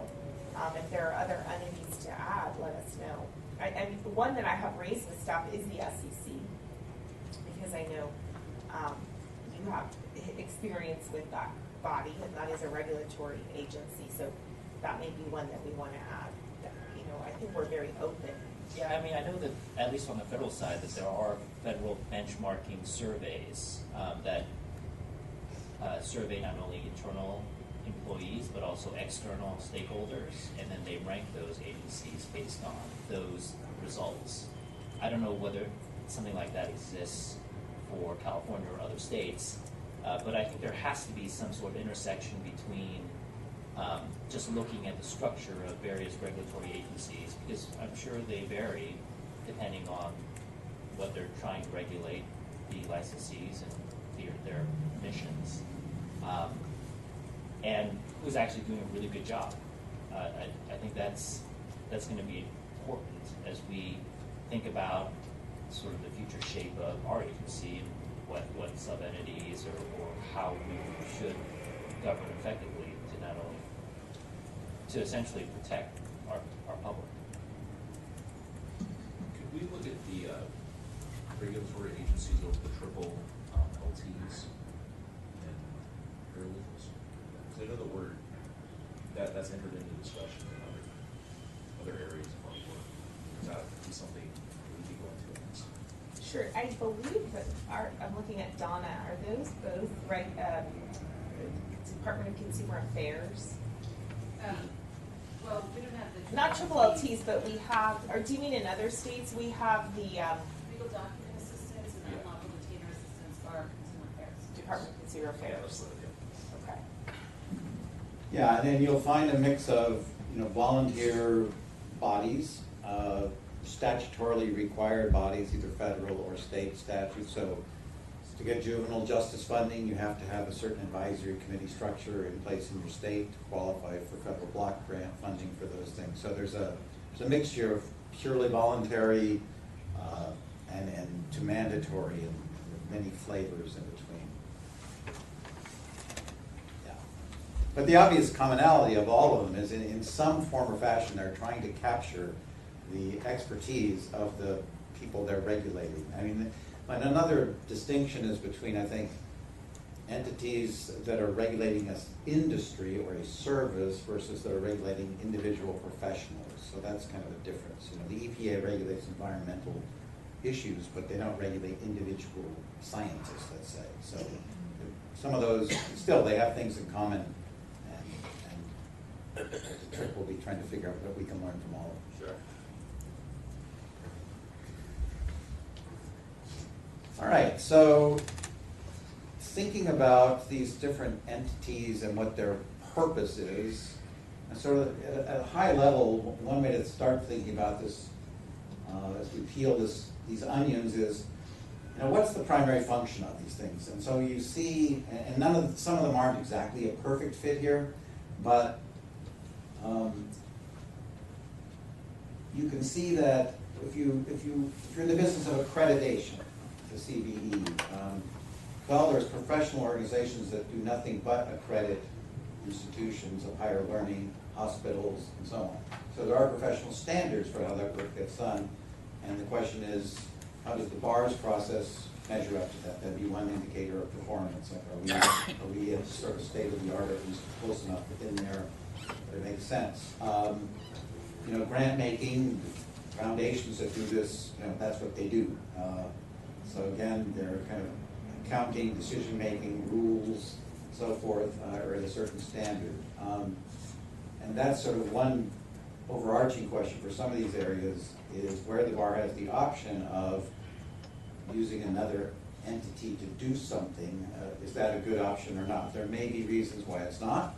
In some instances, the scale of what California is requires or suggests that different solutions might be appropriate than other states. On the other hand, I know from my own long experience working here in the courts that there's also kind of California exceptionalism, and New Yorkers have it too. Which is, oh, no, listen, we're different than everybody else. We're special, and that hasn't served us well as Californians all the time, because we're not learning from the experience of other people and seeing how we could actually do better by being a little bit more like Georgia or North Carolina in some ways. So this is kind of a high level look at what some of those are. For example, similarly, managing a substance abuse rehabilitation program like lawyer's assistance. It's a reasonable question to ask. Is that something that the bar and its members, licensees, have the expertise to do at a professional level? I think that's a reasonable question to ask. So those are the questions we're trying to ask, and we'll get to some of the specific ones for some of these sub-entities in a minute. So here's the three that are within the purview of this committee: client security, mandatory fee art, and lawyer assistance. So turning to the global questions that we're asking about all of these sub-entities, on the next slide.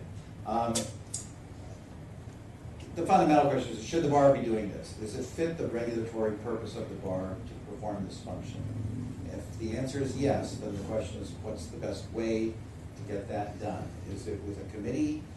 If so, how should that committee be structured? What should that committee do? What's staff work? What's committee work? All those questions flow from that. If the answer to that is no, bar shouldn't continue this function, then the question is it important, and if so, where else could it find a home where it would be effectively managed and continued? So turning to the specific sub-entities, you have something like client security fund. This has a fairly straightforward mandate and process.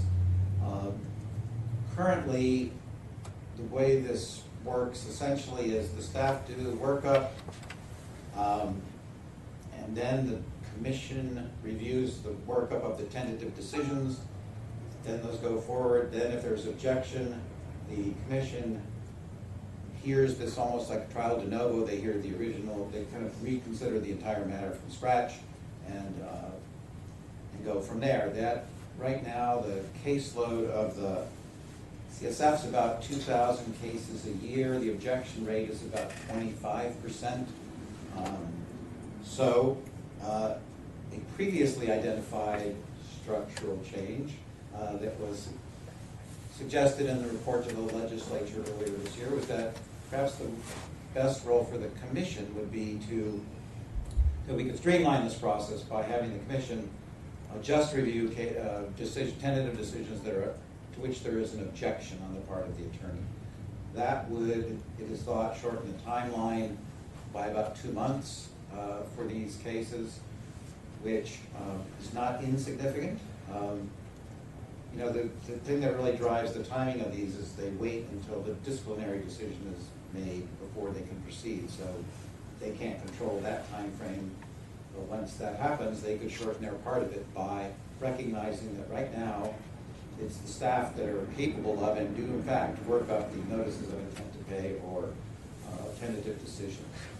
So a question for this group, and here's where I think scale actually matters in considering this. So New York has a lot of attorneys like California. They have 580 of these cases a year. California is about 2,000. This is a case, it seems to me, where the volume actually dictates a different solution. Almost every state has a client security fund commission that is funded the same way as California, and almost structured identically. 4 or 5 attorneys, 2 or 3 public members. And I think the reasons for that may be clear, but they're obviously to create the impression that you have a disinterested body of neutrals who are guided only by trying to make the most fair decision in these cases and not by some bureaucratic imperatives that a staff person might have. Seemingly people think that those optics matter around the state, the fact that it's funded separately, and so on. Nonetheless, there's perhaps an opportunity here to streamline this. So that's a question I'll put to you now in its preliminary form. What do people think of that?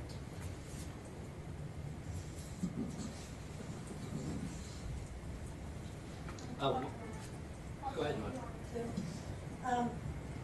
considering how many cases that we have and how long it takes to go through the process and how much of the work staff already does, it seems to make sense to me to make the commission more of an appellate body, to look at any objections that come in. If there's no objection to a tentative decision that staff's already prepared, I don't see what the problem would be for us to kind of eliminate that middle step.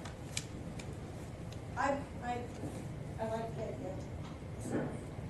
So I'm looking here at their case processing report from calendar 2017. So the number of, for cases resolved in 2017, which means they didn't start then, but they were disposed then.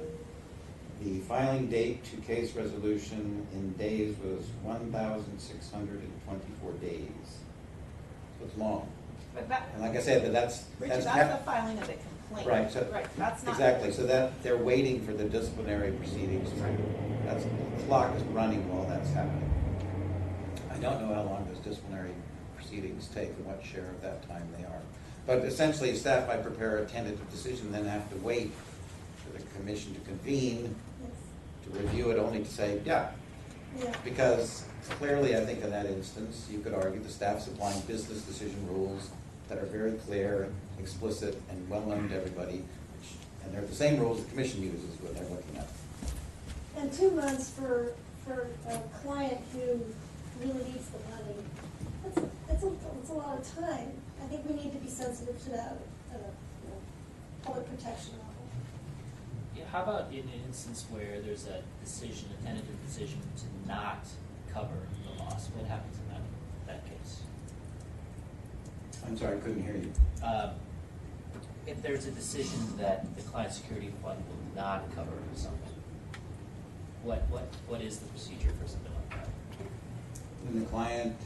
So if there is because I think there are certain qualifying, there's certain factors that go into a decision to whether those funds should apply for a loss. If there is a decision that those factors have not been met, what happens to that matter? Yes, you're right. So there's certain business rules about whether this is whether the case meets the criteria. And so what happens is claim is made or application is made. It's an acknowledgement letter is sent saying we got that. The staff then look at the complaint and the content of it, and if it's somebody complaining what is essentially malpractice of a different sort that doesn't qualify, and my attorney didn't win my case, then if the attorney isn't under some disciplinary review, it goes out, and it's just terminated then. My understanding is that there is a right of appeal for both respondents and for the petitioners. So if that's partly what you were getting at as well. Yeah, that Jason, was just right. So the oversight of both the positive and negative outcome. there's a right of appeal for both types of decisions. I was going on a different track, so if you needed to finish. Well, so there's another filter point, which is the difference between cases that go with the default process of we're sending a notice saying on you we intend to pay this, and those that are more complicated and go to the tentative decision track. So the default process is this staff-driven intention to pay notification, which then proceeds and goes that way. So the follow-up I was going to ask about was when the review of these tentative decisions are made by the commission, is it the entire commission that looks at every case, or do they break it down if those two commissioners will look at this case and make a presentation or a recommendation? How do they handle that? Because it may be more efficient to do it some other way. I don't know, but here's someone who does. Right? Hi, Dawn Hershkowitz. So the staff prepares tentative decisions for all of the matters that go before the commission. The commission gets 1,000 pages of documents. All of the commissioners read all of the pages of those documents.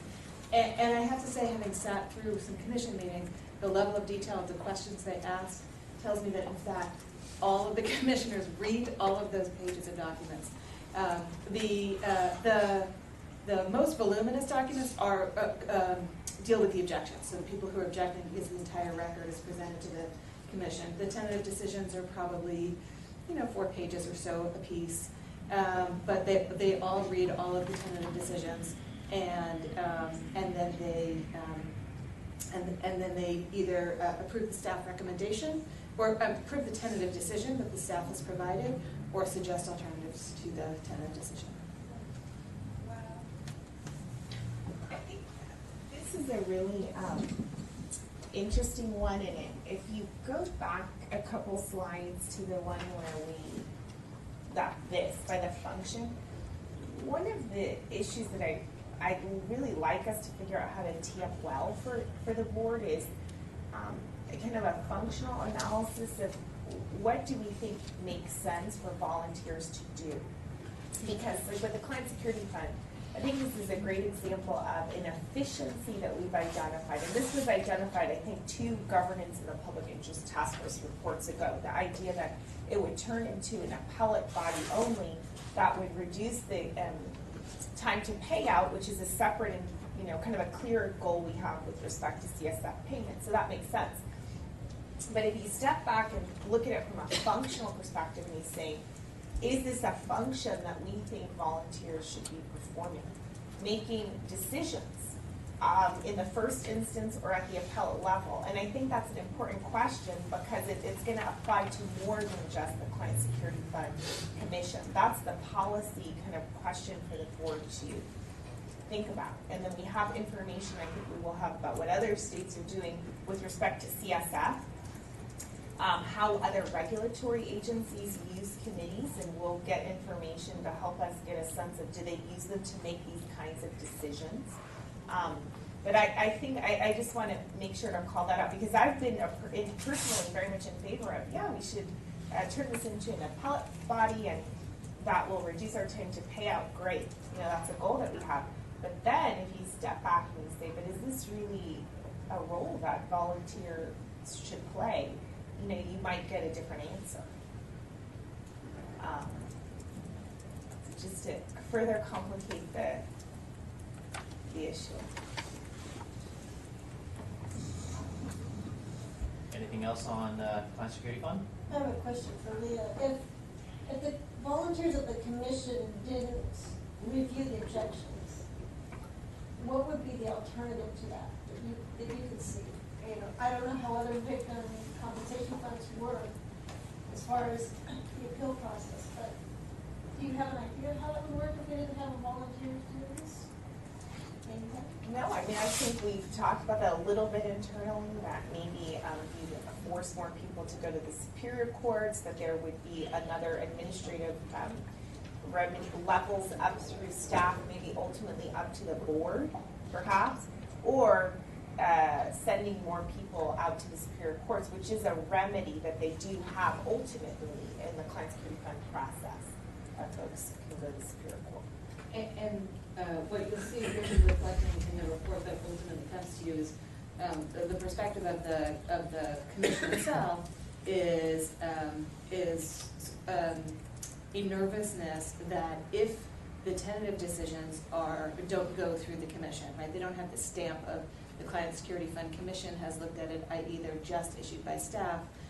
There are some who have a nervousness that would result in more objections because it doesn't have the stamp of an independent commission.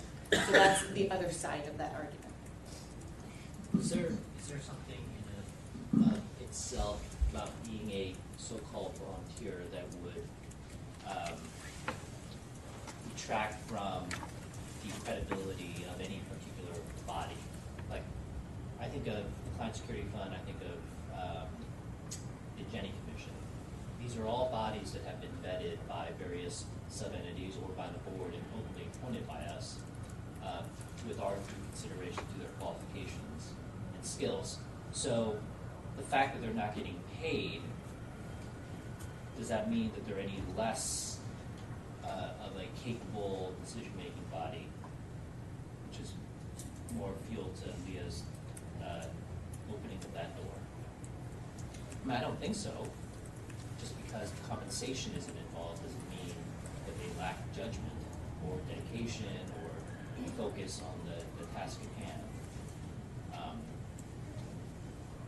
I'm not sure if you're asking me or Richard. No, I mean, I think from looking at other states, I think the reason why they're not paid is exactly so it doesn't look like they're being paid to make certain kinds of decisions. In other words, we're paying you, deny them, which would be a terrible optic.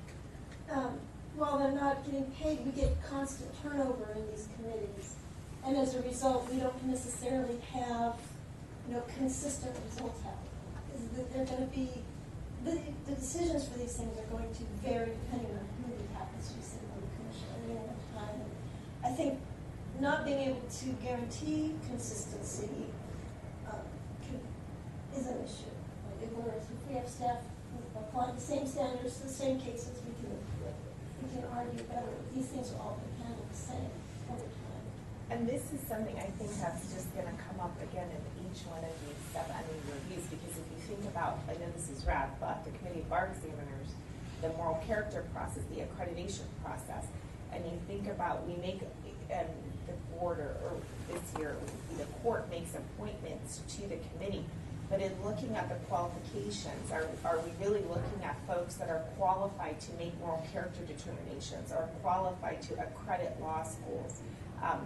Our committee, our subcommittees are making really important decisions in some instances, and when we think about the way that we solicit appointments or nominations and the way that we vet appointments, I'm not sure we're really looking at qualifications with respect to the real particulars of what they're being asked to do.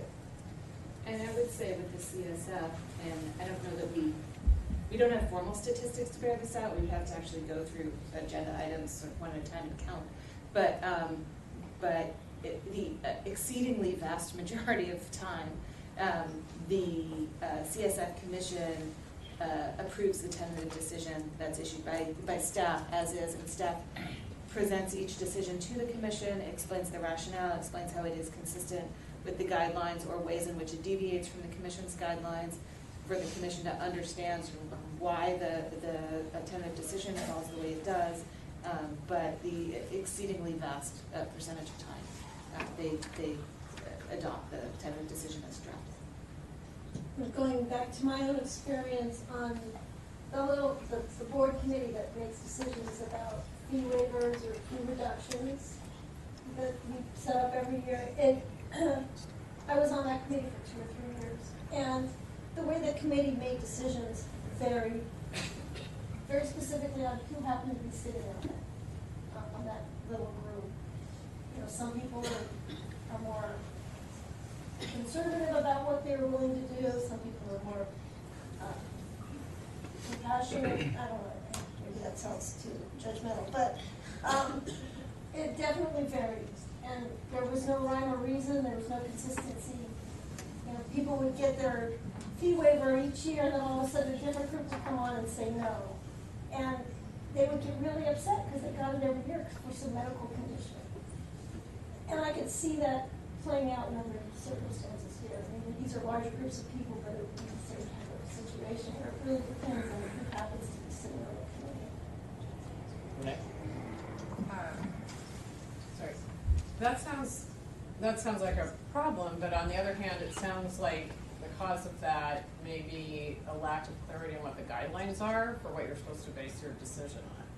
So I think if you have very clear guidelines, if you apply the right standards to who you bring, right qualifications to who you bring on, you should be able to apply those. I mean, counterexample, I was on the Argeny Commission. I'm probably the least qualified person at this table to be on that because initially, I had no idea like what I was looking at. I'm not a lawyer. I'm evaluating these reviews of people who have been rejected for the bench.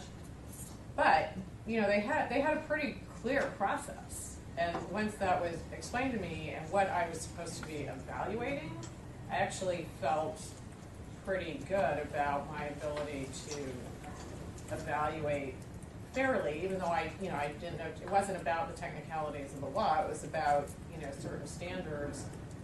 And generally, you know, we all came to the same conclusion on whether or not somebody should be, you know, given another look or not.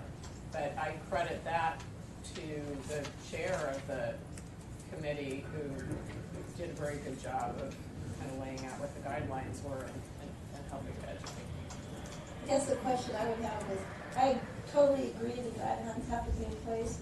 If the guidelines are really clear, how much do we need non-staff volunteers to apply the guidelines to the situation? That's the bigger question. Yeah, I mean, this was pretty much all, you know, not staff. Right. So, Yeah, and on the CSF commission, there are some pretty clear guidelines that really guide the work of the staff and the work of the commission. But there are areas in which there's discretion. So, for example, right now, staff has an application from somebody who alleges that an attorney committed misconduct and resulted in the theft of their money. To be eligible for the payout, the discipline process needs to be complete. This particular attorney is in prison, will be in prison for a number of years, and so the discipline process can't be complete. They're not in prison in the country with regard to this issue, so the discipline process won't be complete for several years. So should these applicants have to wait, that's sort of an area where discretion would come in, and figuring out, do we in that instance say we're going to waive that discipline, the discipline rule, and provide reimbursement for those applicants. And that, your point raises a question to me with whether there's and this pertains to, I think, all of these sub-entities, is there a formal orientation that is given to them when you come on board one of these to understand what you're supposed to do and how you're supposed to do it? Certainly, it's Jen. not for me. For Jenny, It's not consistent. Not hard, Yeah. But I guess it's like brings to light the conceptual idea of commissions, committees, sub-entities, and then the sort of governance issue of, are we providing adequate training so that the guidelines are well known and applied.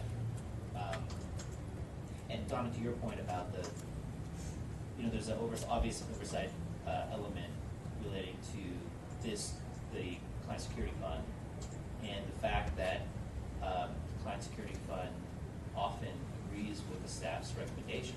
Could that be a product of the fact that there's a lot of oversight? So the expectations are drawn early on, and the staff conforms to that expectation as you go through. So that, I guess, is another element to think about as we come through this process. Yeah, that's absolutely one way to look at that. Anything else on Client Security Fund? All right, Okay. then we can turn the page to mandatory fee arbitration. All right, so this is one where the bar is required to have a program. It is not required to have a committee. Originally, the board did not establish a committee, then it established a special committee with a short lifespan, and then it turned and established a second one, I think, and then that one became the standing sub-entity we know today, although today's is bigger. So, generally speaking, how this works is there are 35 currently local programs. That number has varied over the years between that number, let's say 42, but somewhere in there in the 58 counties and or some regionalized, I think. Those charge fees. They handle 95% of the cases that come through this mechanism. In places where there is not a local program, you can either stipulate to both parties agree to going next door to somewhere that has one, or you kick it to the state bar. As you can imagine, most of the places where these do not exist are the smaller, more rural counties where there's not sufficient horsepower, so to speak, to sustain or launch one. The one exception to that is Alameda County, where they closed their program and this story I'm told about that has to do with cost cutting and the fact that they were giving a lot of fee waivers, so there wasn't money to sustain the program. And currently, their caseload goes split between the San Francisco program, which takes half the cases roughly, and state bar, which takes the other half. So when they come in,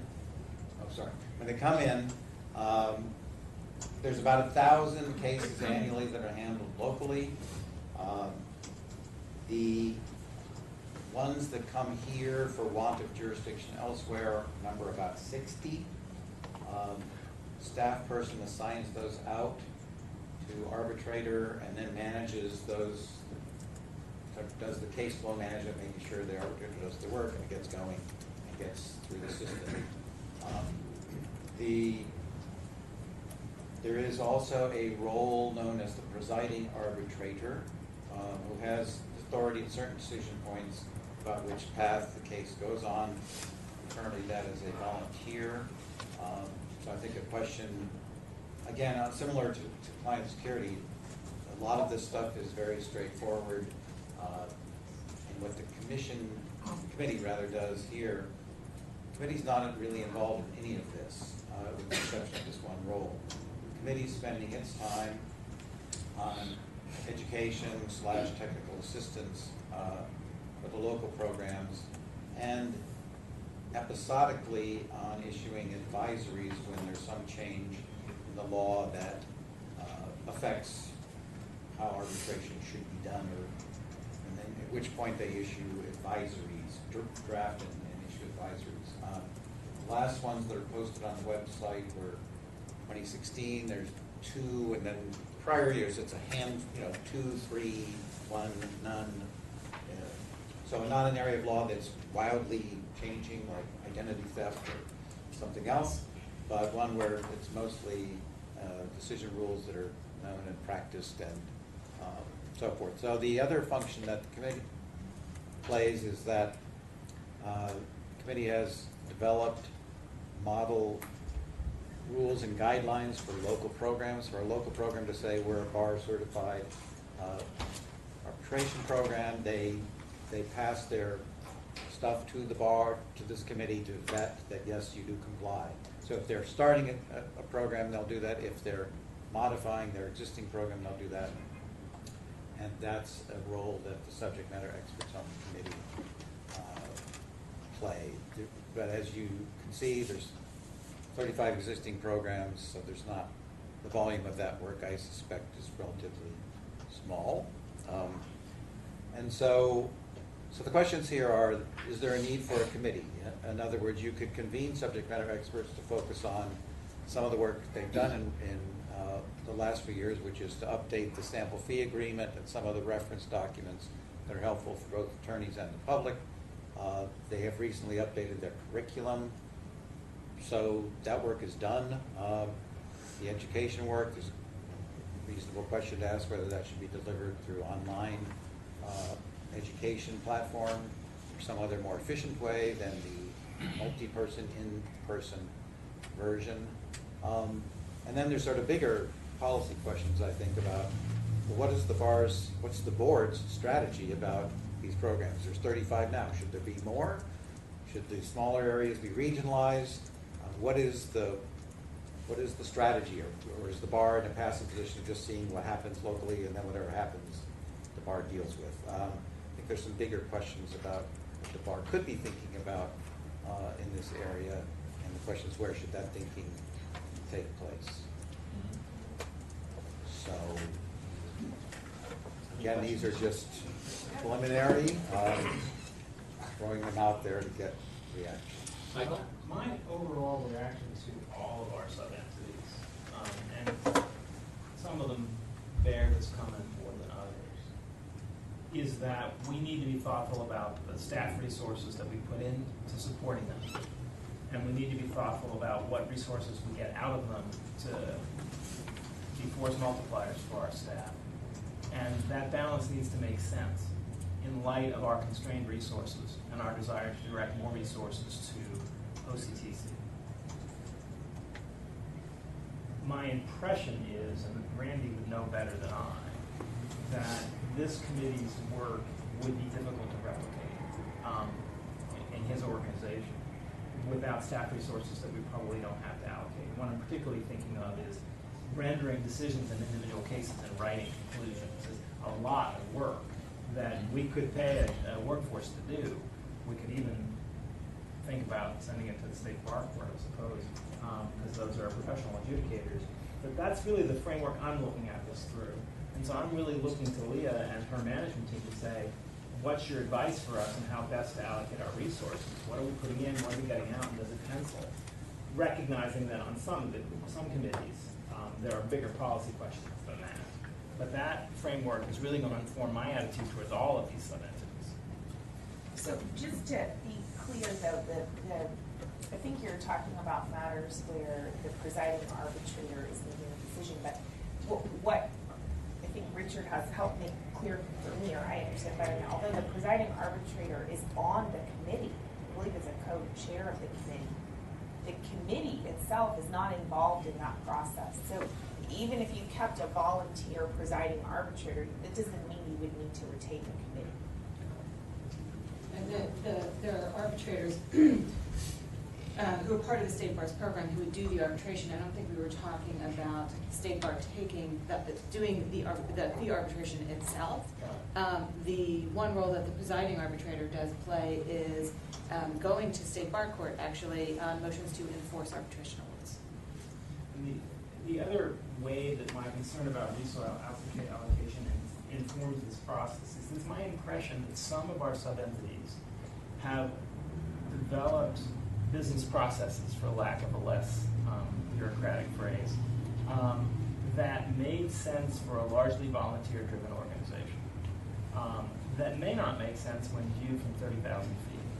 So an example of this would be the Client Security Trust Fund. From my perspective, if I were designing an adjudicatory process to efficiently handle those claims, I would have staff make decisions and I would have an appellate body. I would not have a board of volunteers reading every application and applying a relatively fixed set of rules to determine eligibility. It just seems like you're pouring in a whole lot more resources, both public and private, to get very little out the other end. So the business processes of some of these commissions reflect who the commissions have been, but they may not reflect a rational process viewed from scratch. And I don't mean to single them out. They just seem to be a particularly good example of that phenomenon. Another example that comes to my mind isn't Brad's responsibility, it's the program's responsibility. But I wonder whether the CBE should be making determinations about moral character. Again, I think that might be an appellate function, but not having a board of volunteers and many of them reading all the applications and making those determinations from the get-go. I've never participated in those hearings. I could be persuaded otherwise, but just looking at it, I'm kind of skeptical that that's the best use of volunteer resources and that it produces a streamlined, consistent, efficient decision-making process. And there's a lot of staff support that goes into sending out those books to people and the like. Just to follow up on that, we also should consider the staff support required to put together agendas for all the meetings and coordinate travel and everything else that's associated with these committees that have multiple meetings. And even if they don't travel, they're meeting by phone, which is not always the best way to do things. We need to think about what it is they're actually accomplishing during these meetings and whether or not we have a better method of handling work. For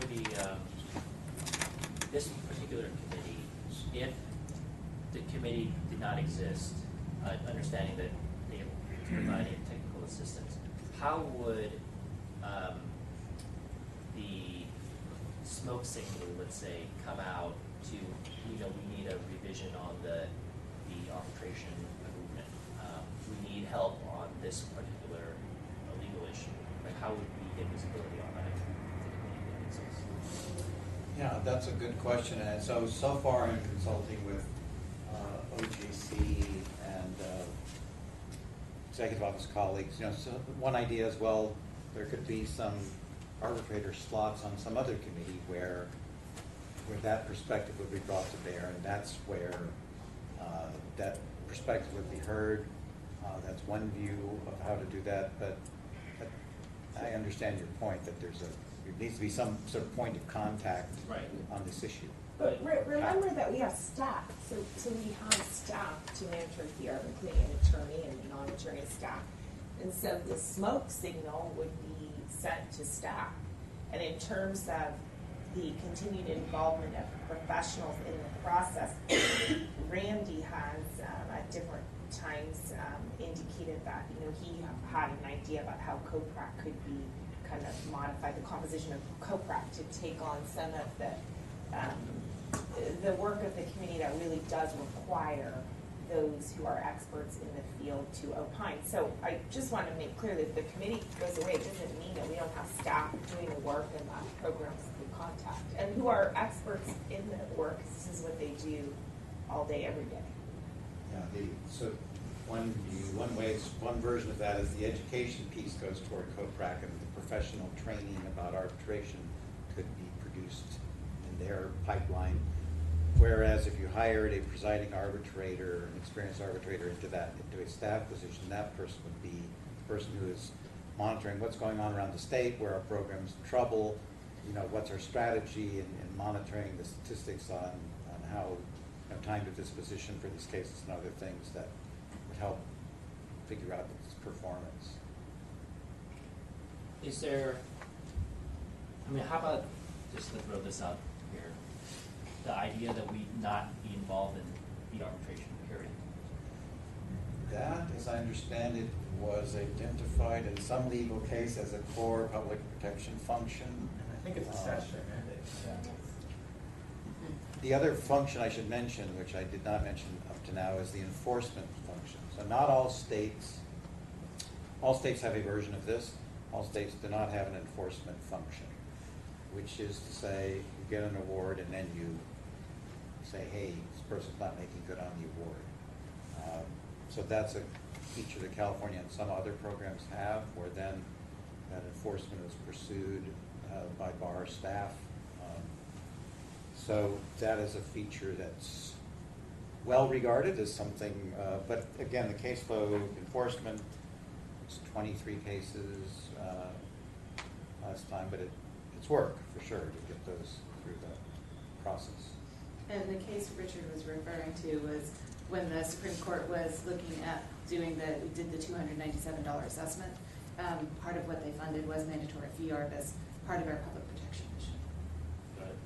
So that the presiding arbitrator person has a role in that enforcement process as an attorney to move certain things and move things to the state bar court and so forth.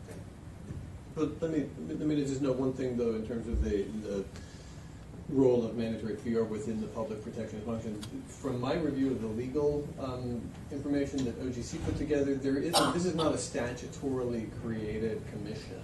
So the function is statutory, and there's a lot of specification of how mandatory fee ARB should work. But the creation of a commission was purely discretionary by the Board of Trustees. So that should be in the mix as well. Let's move on to the next entity, given that we have a little more time and spend some time on the lawyer assistance program. Yes. So lawyer assistance being worked on by consultant Patrick Krill. Donna and I will be with them Saturday in Los Angeles, where Patrick is scheduled to preview his report. Generally speaking, most states handle this in a separate organizational structure as an outside nonprofit or outside entity. Some do it in-house, but my impression from looking in the ABA's directory and poking around different states is that those don't tend to be very I mean, they don't aspire to be as robust a program as this does, in the sense of lawyer-to-lawyer peer counseling, kind of support group stuff, which is different than a serious rehabilitation program mandate. So I think there's a couple of questions, like what is California doing, what does it want to do, and whether that should be done within, inside or outside of the bar. So, and what the role of the oversight committee is with respect to any such program. I think the concerns have been that there's a kind of similar to what was said earlier in a different context, you know, what are the qualifications of the people that are doing this work? Are they really professionally, the standards really professional in terms of what goes on in this area? And I think there's questions about whether that's, that have been raised about, doubts about whether that's, whether we're at those standards or not, and if not, what to do about that. The other organizational tension, I think, expresses itself as two things. One, on the one hand, I think LAP is somewhat constrained by being part of the bar because that means they have to subscribe to state personnel policies, job titles, compensation, and so on, which may or may not allow them to recruit the right people. Secondly, that ties them to the state bar website and other state bar identity. And there's concern that perhaps those who would benefit from the service, which as I understand it is grossly undersubscribed relative to the number of attorneys in California, whether their concern is with confidentiality, and as many times as they might say, oh, don't worry, there's a big firewall between us and the bar. I think curiously in the work that JAG staff did sort of showed that among younger attorneys the concern seemed to be more about the effectiveness. Could the bar really be doing a good job at this? Like if I wanted to go get help with my drinking problem, is that where I'd go? To the bar?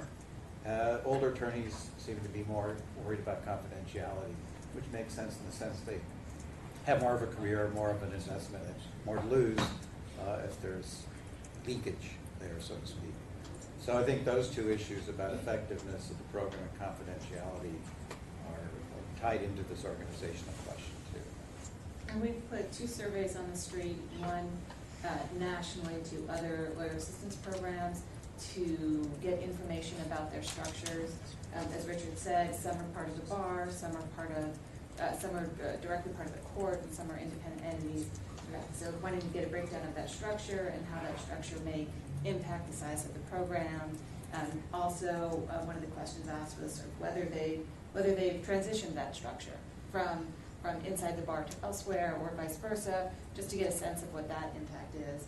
And then we also did, we sent a survey, slightly different survey, did a sampling of 25,000 active members of the California bar, and sent them a survey and asked them questions about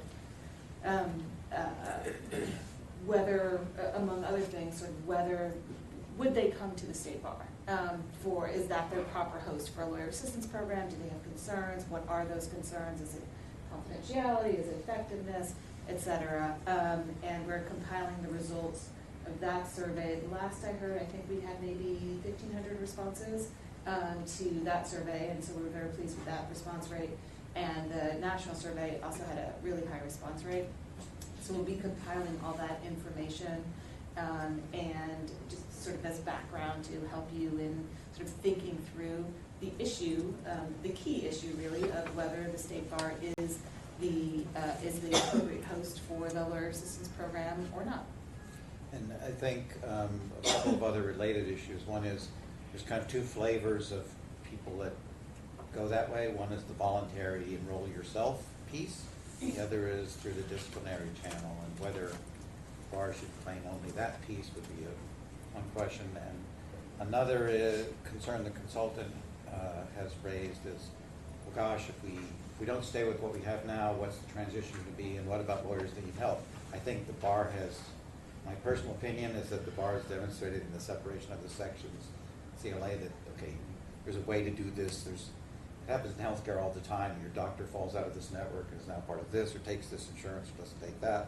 I mean, there are ways to do this thoughtfully and transition that I think mitigate those issues, and I don't think anyone is suggesting that you just pull the plug and go, well, good luck with your problem. The question is what the right thing to do, and then how you get there is a subsequent.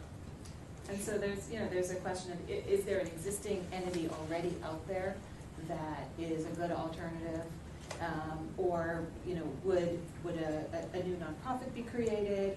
Would we contract with other entities? Some folks have referenced in the past the other bar, which deals with substance use issues, but not with mental health issues, which is also handled by LAP, so they couldn't handle that. And it is a peer support approach. It does not include rehabilitation, a structured clinical setting, which LAP also does. So it's an alternative for some pieces of what the Lawyer Assistance Program does, but not a complete alternative, certainly. And we're not yet clear that there exists a single entity out there currently that would be a complete alternative that would provide the clinical rehabilitation, the group peer structure for both mental health and substance use issues. Questions? My concern with the program is not its quality or confidentiality, but the fact that it's so significantly underutilized by the bar. Considering how many attorneys, active attorneys we have in the state, the fact that we have such a low number of people coming to LAP, and I think the coordination with our discipline part of our agency has fallen back for various reasons. Maybe Jim can enlighten us as to why. If you could, because I think some of that happened while you were there. So I think the lens we need to look at this through is what's best for public protection, and what's best for public protection is to get many more attorneys that should be receiving the services actively going to LAP to get those. And on the discipline side, getting those attorneys involved. And I'm not sure what the answer is to make sure that happens, but that's the biggest problem. We've got this great program and nobody's using it. Yeah, so there are a couple of things that are going on. One, the Lawyer Assistance Program is hiring somebody who would do outreach. We're one of the places that we're going to start, frankly, based on a recent study that came out about the prevalence of substance use in the profession, is really highly prevalent in young attorneys. So we're going to start doing some outreach to the law schools, right? We've got captive audiences.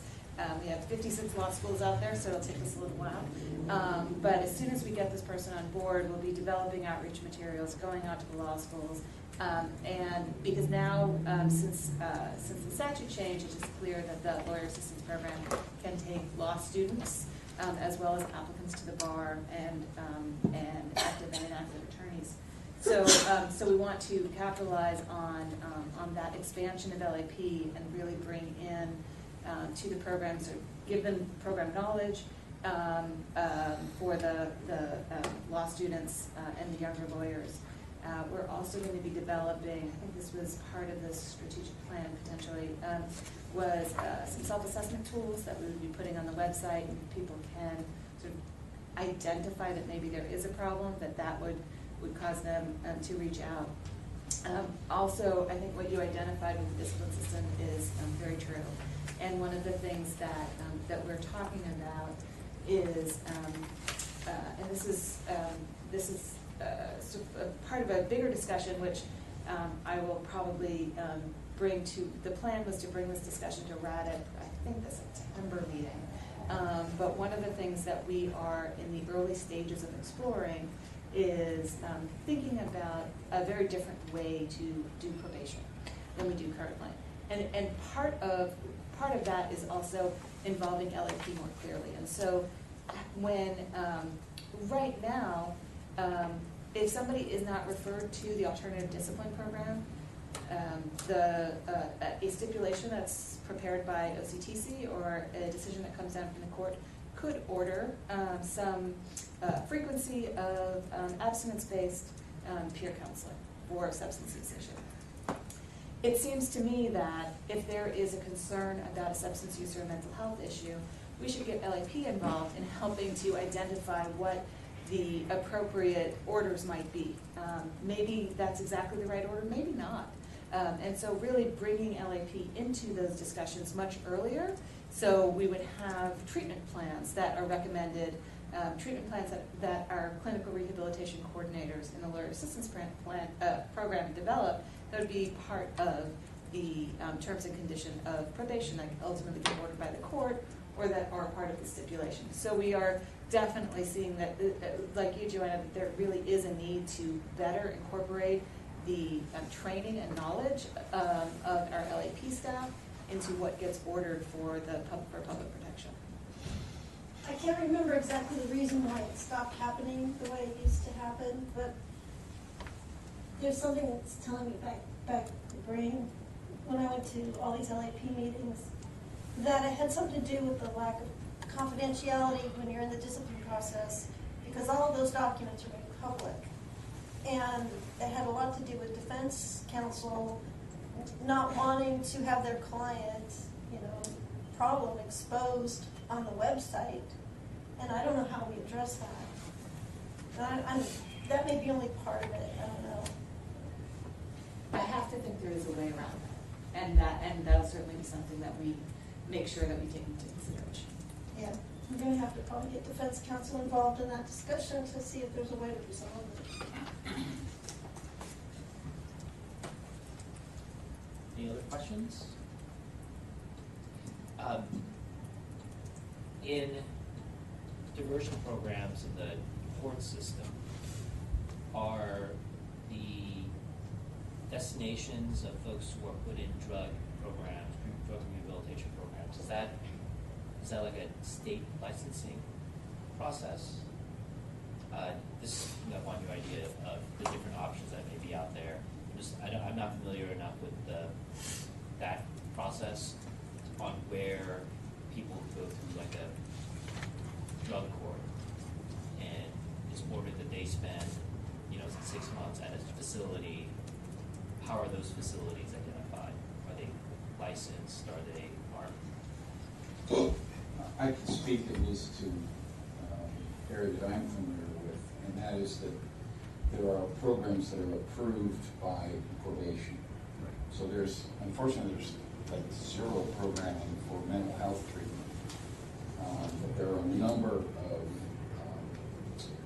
alcohol or substance abuse treatment programs, but there's only a few of them that are approved through probation, and those would be one of the programs that the court would assign that person to.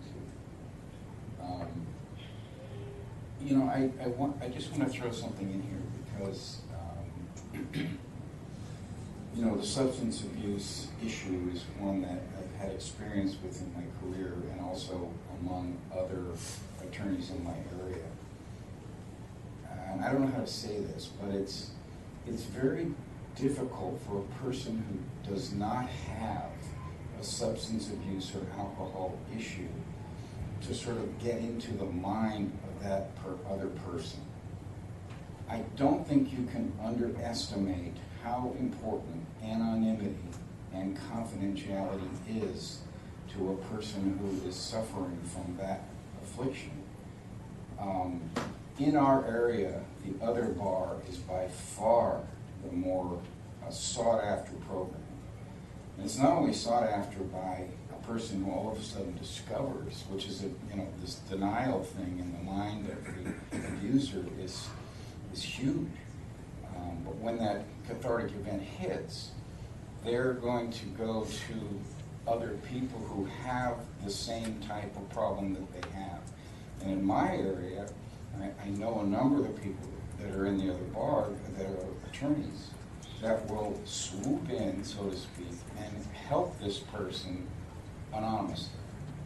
Now I realize it's not quite the same programming that we have at LAP, but LAP would be sort of the last place, it's sort of the last house on the block, so to speak, and it would only be if they are in some, in danger of losing their license, or they've taken money out of a trust account, or there's some disciplinary action that's going to be taken. I don't know how you construct your program on a state level to help those people on a local level with the approach, it seems to me, that LAP is taking at this point. So I don't know how that answers anybody's question here, but it's certainly something that I think needs to be addressed when you're deciding how you want to do the program. And so right now, LAP has a support, what they call support LAP and monitored LAP. And the support LAP is the voluntary program, and they do have groups, and these are all lawyers in the group counseling session with a group facilitator. And so in that way, it is, I suspect it is similar to the experience that somebody would have in the other bar context. One of the big fears certainly that people have is the last person I'm going to go to, as somebody said, if I have this issue, despite any assurances that you give me of confidentiality, because every piece of information that's given to LAP for the support LAP is entirely confidential. But despite those assurances of confidentiality, I'm going to the state bar and I'm telling the state bar I have a problem, and you can assure me left, right, and center that nobody's going to know about that, and that it's not going to show up on my attorney profile. And all of that is 100% true. It is confidential. It is not going to show up anywhere. But there is an understandable fear that that's not true.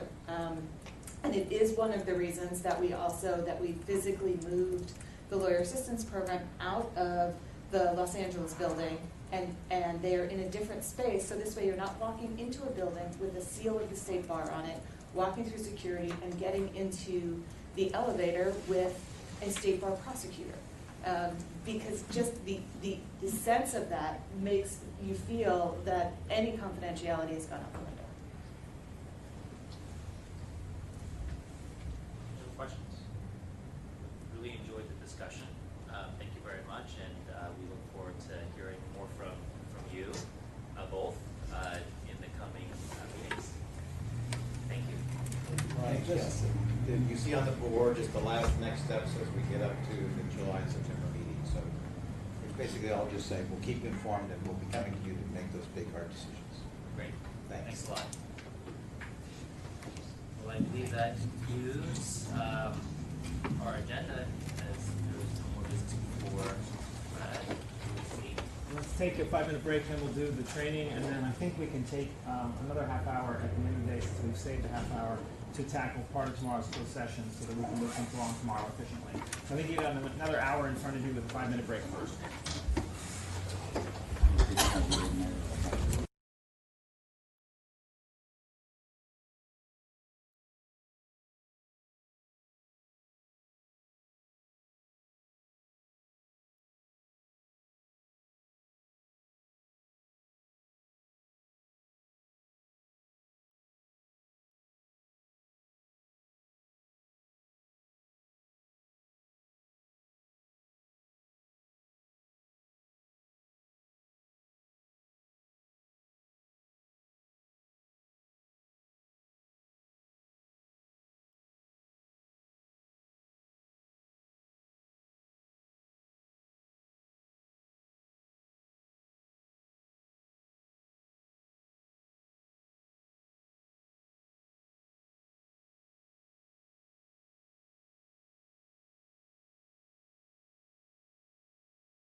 Okay, we're live.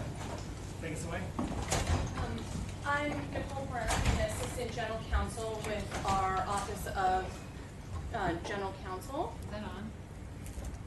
It's green. Yes. Okay. And here with me is one of our newest additions to the Office of General Counsel, Tani Baker. Tani comes to us from UCSF Labor Relations. So she has a wealth of experience and background in labor relations, and she will be presenting with me and specifically touching upon performance management and disciplinary actions. And we're very lucky to welcome Tani into the fold and into our office. Before you get too far into content, Leah reminds me that I should provide a little context for this. Part of our strategic plan to strengthen the bar was to strengthen the board. And we've established a training cycle for the board to replace our annual orientations with topics at every board meeting rolling throughout the course of the year. We will try to put things earlier in the year, starting in September, that are most essential for new trustees to know. And then we will sprinkle things throughout the course of your 3-year or I guess 4-year service, starting with the new folks. And this topic, labor and employment relations, is obviously an important role, as those of us who served through the last year of building a strong partnership with the SEIU no doubt understand. So with that, back to you.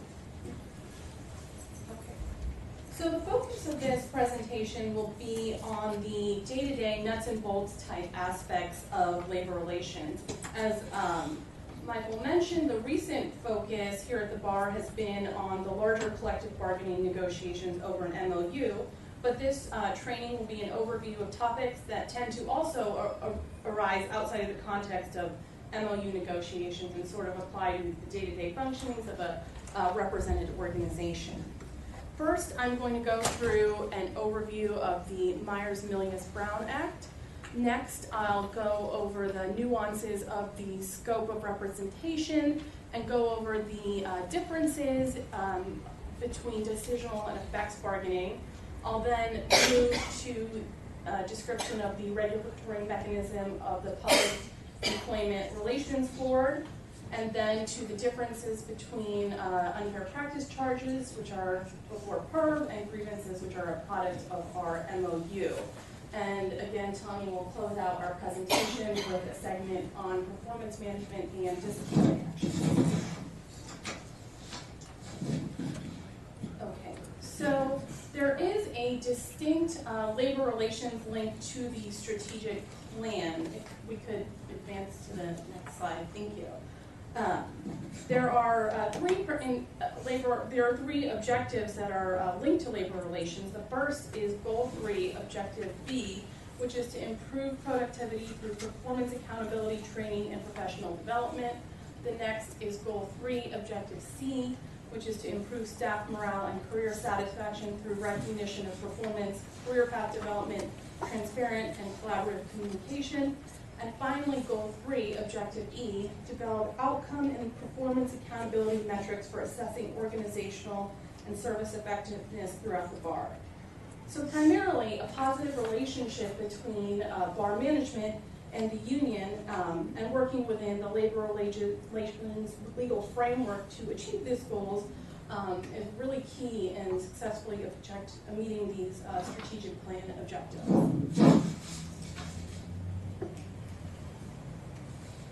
So the State Bar is covered by the Myers-Milius-Brown Act, or the MMBA for short.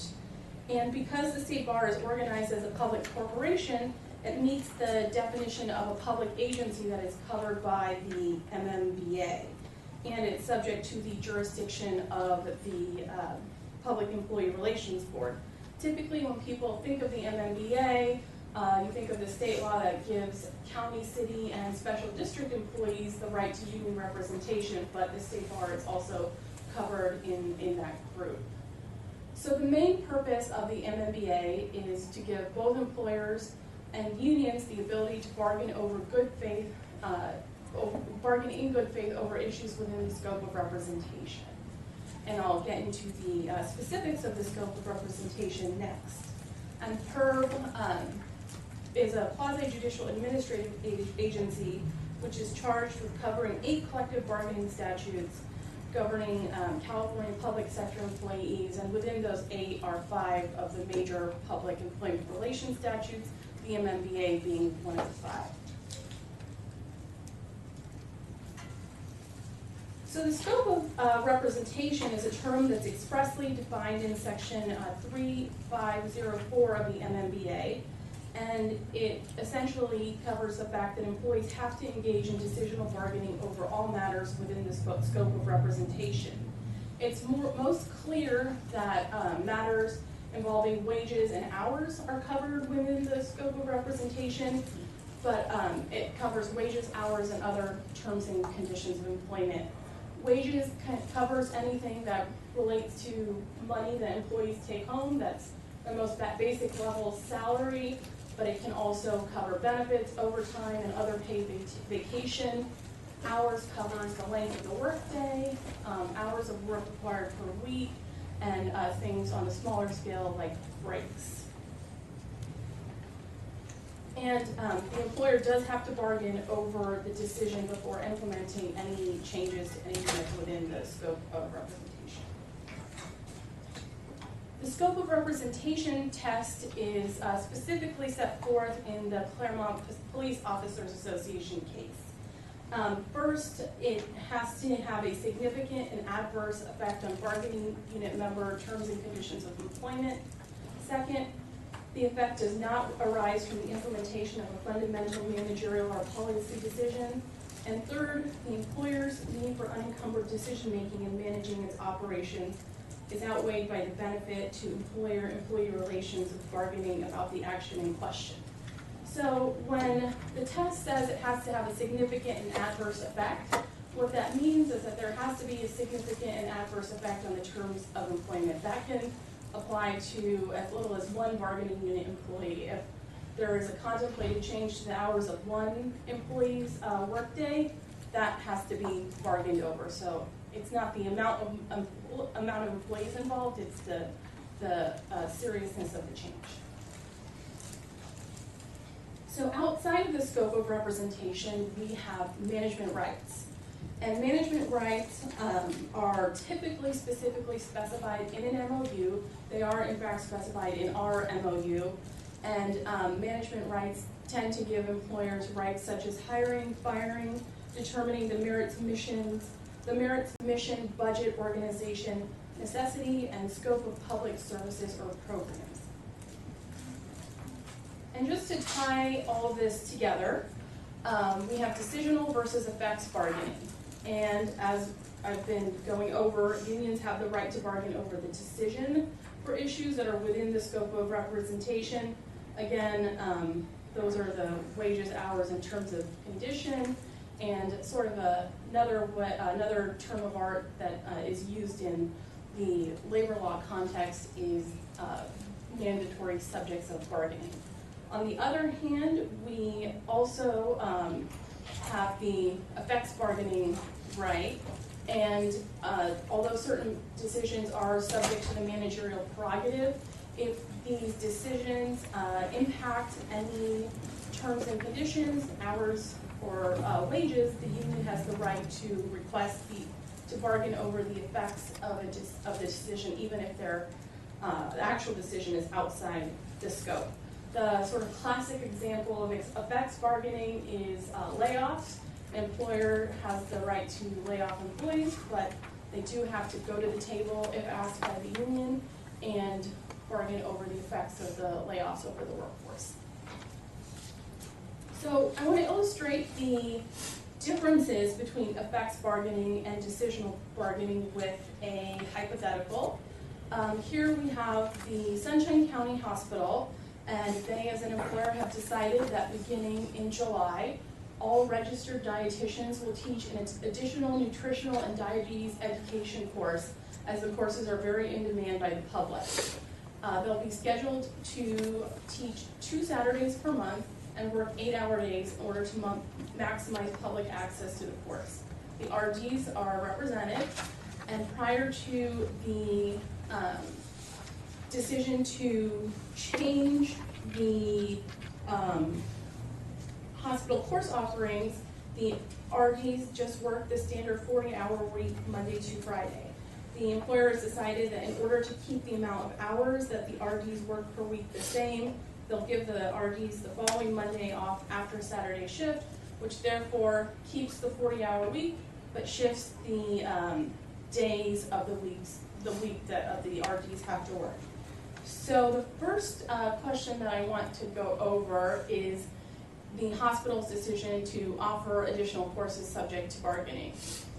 So here, this is a management decision to change the services that they are offering as a public hospital. So no, the decision to offer additional courses is not something that a union can come to the table and say, we don't think that these classes are interesting, the public doesn't want them. That's the management's decision. The interesting part of this hypothetical is that while the decision to change the to offer the additional classes is not subject to bargaining, the effects on the employees and specifically the change to their work week and the fact that they will have to work additional Saturdays is something that the union can cite as an effect and require the employer to come to the table and bargain over. So in the event that the parties go to the table, they exhaust the meet and confer process and reach impasse, I do want to highlight that even in the effects bargaining context, the union can initiate the fact-finding process. And I know we've spent a fair amount of time going over the fact-finding process in the context of MOU negotiations, but I do want to point out that it does apply in the effects bargaining context, and it also applies when there's just a single issue in dispute. So that's something to keep in mind when making changes in a represented workplace. So I'll turn to the portion of our discussion relating to the Public Employment Relations Board. PERB administers and enforces statutes governing labor relations between employees, public agencies, school districts, special districts, court, and public transit authorities. The ultimate decisions that PERB makes are from a 5-member board appointed by the governor. At a starting point, PERB investigates allegations by reviewing statements of the parties, and although PERB does investigate charges filed within their jurisdiction, if there is a current and live collective bargaining contract with a grievance and arbitration provision, PERB will defer subjects that are part of the MOU to the grievance and arbitration procedure.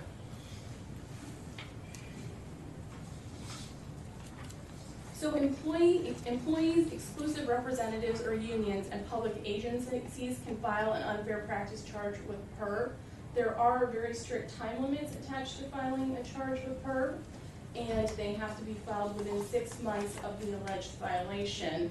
And the process at the regional level of PERB is that the board agent will review a charge, they'll take position statements from an employer, and then determine if a complaint should be issued. And I'll get to the resolution of the charges, but before we go through that, I do want to sort of highlight the common unfair practice charges that are filed by unions and that are investigated by PERB. First is the unilateral change, and that is when an employer makes a change to a matter within the scope of representation without giving the union proper notice and the opportunity to bargain over the change prior to implementation. And in order for there to be an unlawful unilateral change, the change has to have a generalized impact or continuing effect on the terms and conditions of employment. So again, if it's a really minor change, we're changing the brand of pencils in the department, that's not something that's going to be subject or is going to have very much merit through the PERB processes. Next, we have direct dealing, and that is when an employer bypasses the union and directly engages with a represented employee regarding matters that fall within the scope of bargaining and are mandatory subjects. And then a key element is, in addition to engaging the employees, they then have to take action on those matters without involving the union. Next, we have bad faith bargaining. Bad faith bargaining is a very nuanced, fact-specific test. I won't get into the nitty-gritties of that, but it is a totality of the conduct or a totality of the circumstances test. Another very common UPC is discrimination based on union activity, and that is when an employer or manager takes an adverse action against an employee because of their union activity. And the adverse action could be a termination or a demotion, or even something on a much seemingly smaller scale, like getting a bad performance evaluation. And the key to discrimination UPCs is that there has to be a nexus between the employee's union activity and the adverse action. So it's not as simple as Sue was a union steward and then was terminated for performance issues, and we have a meritorious UPC. There has to be a clear nexus that's shown through either timing or perhaps direct statements. And then lastly, we have interference with protected activity, and this is conduct that tends to or does result in harm to an employee's right to engage in union or protected concerted activity. This can range from a coercive statement by a manager with respect to organizing a union or being on the bargaining team. It can also be a manager sort of watching or surveilling an employee's union activities kind of outside the course of the normal observation. And a key here is that the manager's or the employer's intent is not a required element. It's whether it reasonably tends to coerce the employee.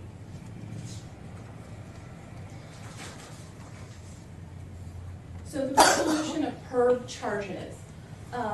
If PERB determines that there's a prima facie case, then PERB issues a complaint. I want to point out here that a determination of a prima facie case doesn't always take into account whether the defenses are sufficient to override the prima facie case. So it's a bit of a lower standard than some other adjudicatory agencies. However, after the complaint is issued, PERB brings the parties together for an informal settlement conference. The board agent does whatever they can to sort of facilitate a resolution. There can be multiple conferences, but if the parties aren't able to settle through this informal process, the matter proceeds to an evidentiary hearing before an ALJ. After the hearing, the ALJ issues a proposed decision which goes to the PERB board, and the losing party can appeal the decision to the PERB board with a written statement of exceptions. So a different and a somewhat more frequently utilized avenue for dealing with disputes in the workplace is the grievance procedure. So employees and the union have a right to file grievances under the MOU. We do have a grievance and arbitration procedure here at the state bar. A grievance is a written complaint by an individual employee, could be a group of employees, or the union that the employer has violated a specific provision of the MOU. And there are two types of issues that are grievable. First, it's discipline. The most serious level of discipline is discharge. And then next, it's any other violation that they can cite of the MOU. Our grievance procedure is specifically set forth in our MOU. I have it in the PowerPoint slides. I won't go through it point by point, but some of the important concepts are the grievant has a right to be represented by a union rep at all the steps of the process. There are 3 steps in the grievance procedure, and there is, of course, no ability, or there should not be a retaliation for an employee availing themselves of this procedure. And then finally, if a grievance cannot be resolved through the first, second, or third step of the procedure, through sort of the interactive back and forth between the grievant with their rep and involved managers, then either party can request that the matter proceed to a final and binding arbitration. Under our MOU, the union and state bar mutually select a third-party arbitrator to conduct an evidentiary hearing, and this is binding. So it's the final step for resolving disputes over the application of an existing MOU or a disciplinary action. So I'm going to turn it over to Tani to close out our presentation with a discussion on performance management and disciplinary action. All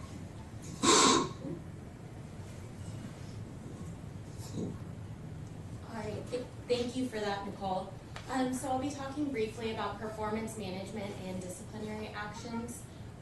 The main objective of my presentation is just to distinguish the difference between performance management, what constitutes performance management, and what is a disciplinary action, how we advise managers of the bar, what best practices consist of.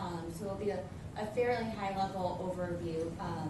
But I think to start off, just really hitting the point home of why is performance management important? Why is serving disciplinary actions? Why is that important? Why does it matter on both a day-to-day level, and why does it matter on a higher big picture level?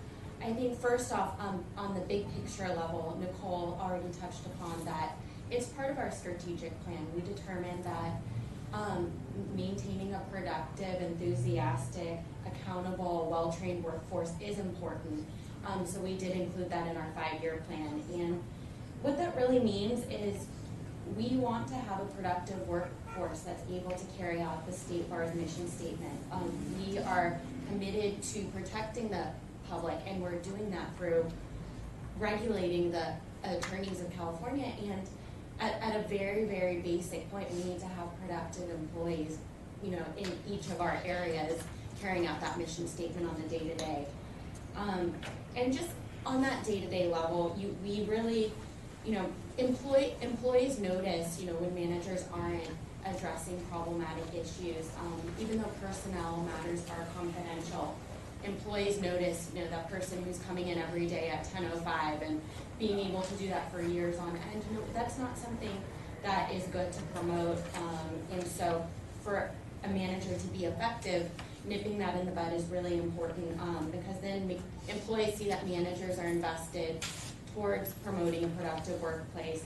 And not only a productive workplace, they're also committed towards ensuring their own career development. So there's a number of levels why it's really important that we engage in performance management and serve disciplinary actions timely.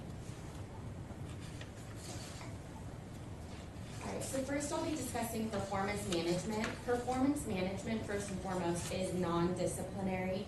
The goal of performance management is to correct behavior and correct performance. It's really going back to promoting that more productive workforce. So there's many ways that this can be implemented in practice for managers and supervisors.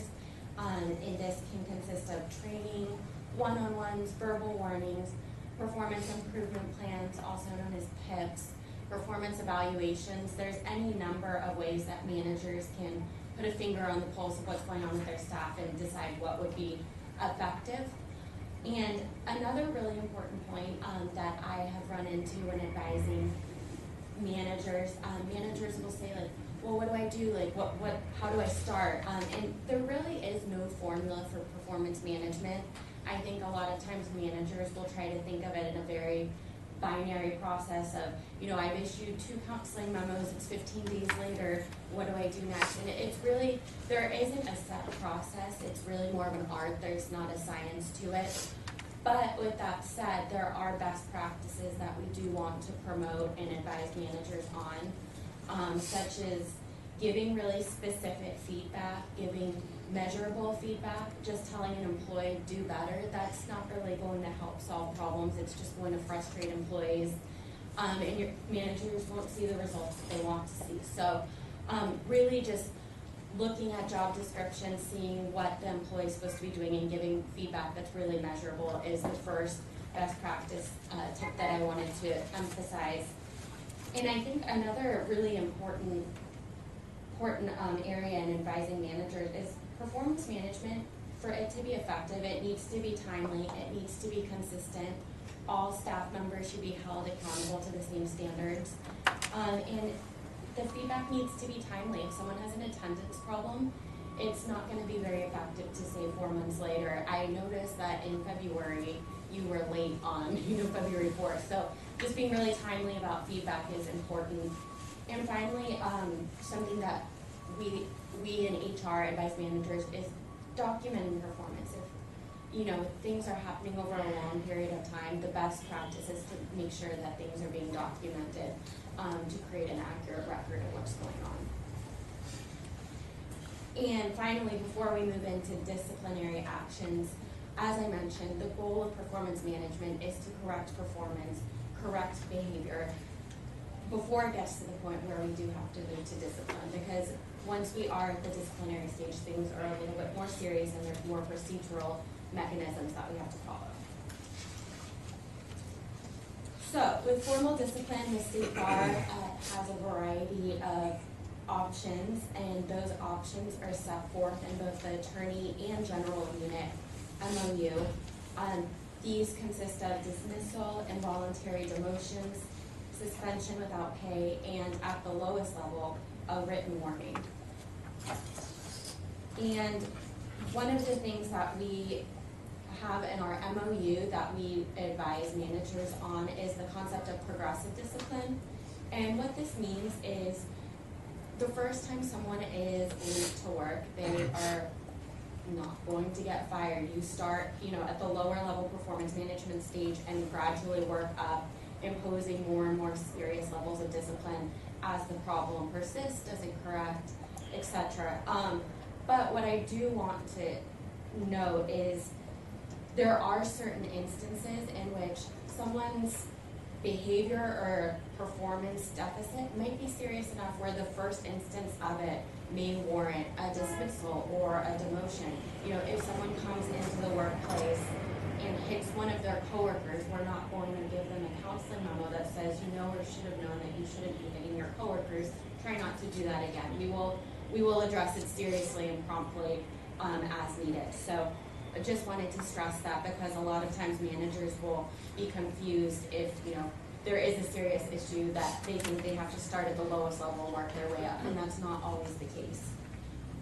Also, another point worth emphasizing is per our MOUs, there are certain procedural rights that HR, OGC needs to be really mindful of advising managers, certain opportunity needs to be heard, documents that employees may be entitled to once they receive disciplinary action. So be mindful that all those procedures are being followed is very important.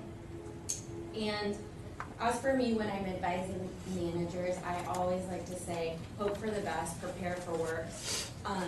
With these disciplinary actions, these are legal documents that they could be grieved, they could be the basis for a lawsuit. So it's really important to make sure that there's a thorough investigation, that the document is well written, well supported by evidence before it's served on employees, because this is something that we're hanging our hats on and we want to be solid should things move forward in a more escalated situation.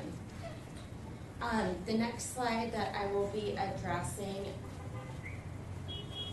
relates to the Skelly factors.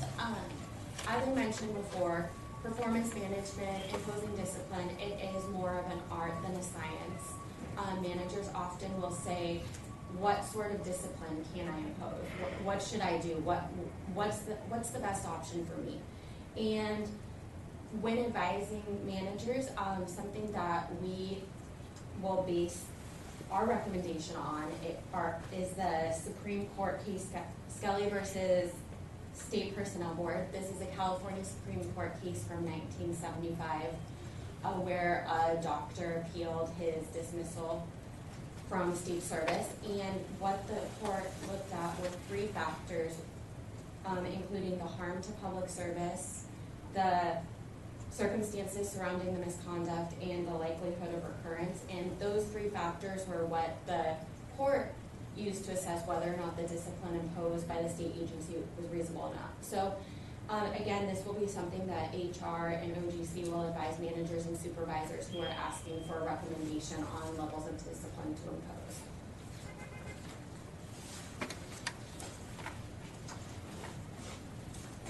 And just a few concluding thoughts. I think overall, it's important to remember that we are in a public sector organization. So when we are deciding what sort of performance management steps to take, when we're deciding what sort of discipline to impose, we are a public sector entity. These documents are disclosable to the public.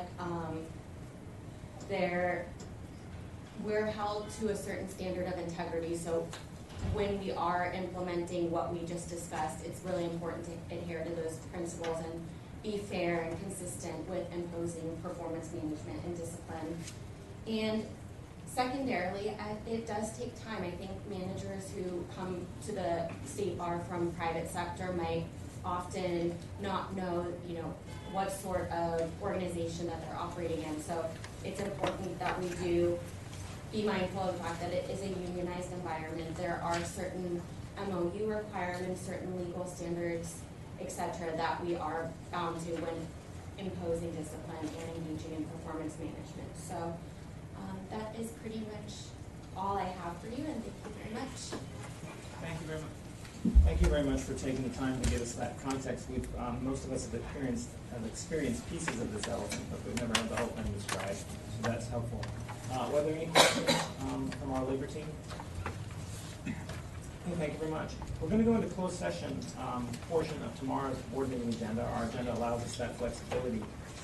What we intend to discuss is the closed session minutes, the closed session consent calendar, and items 7001 through item 7004. We do not intend to reach 7005 and 7006, which we will discuss tomorrow. So at this point, we should go off camera, and we should ask those who are not required for those closed session items to leave us.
Okay, we're live.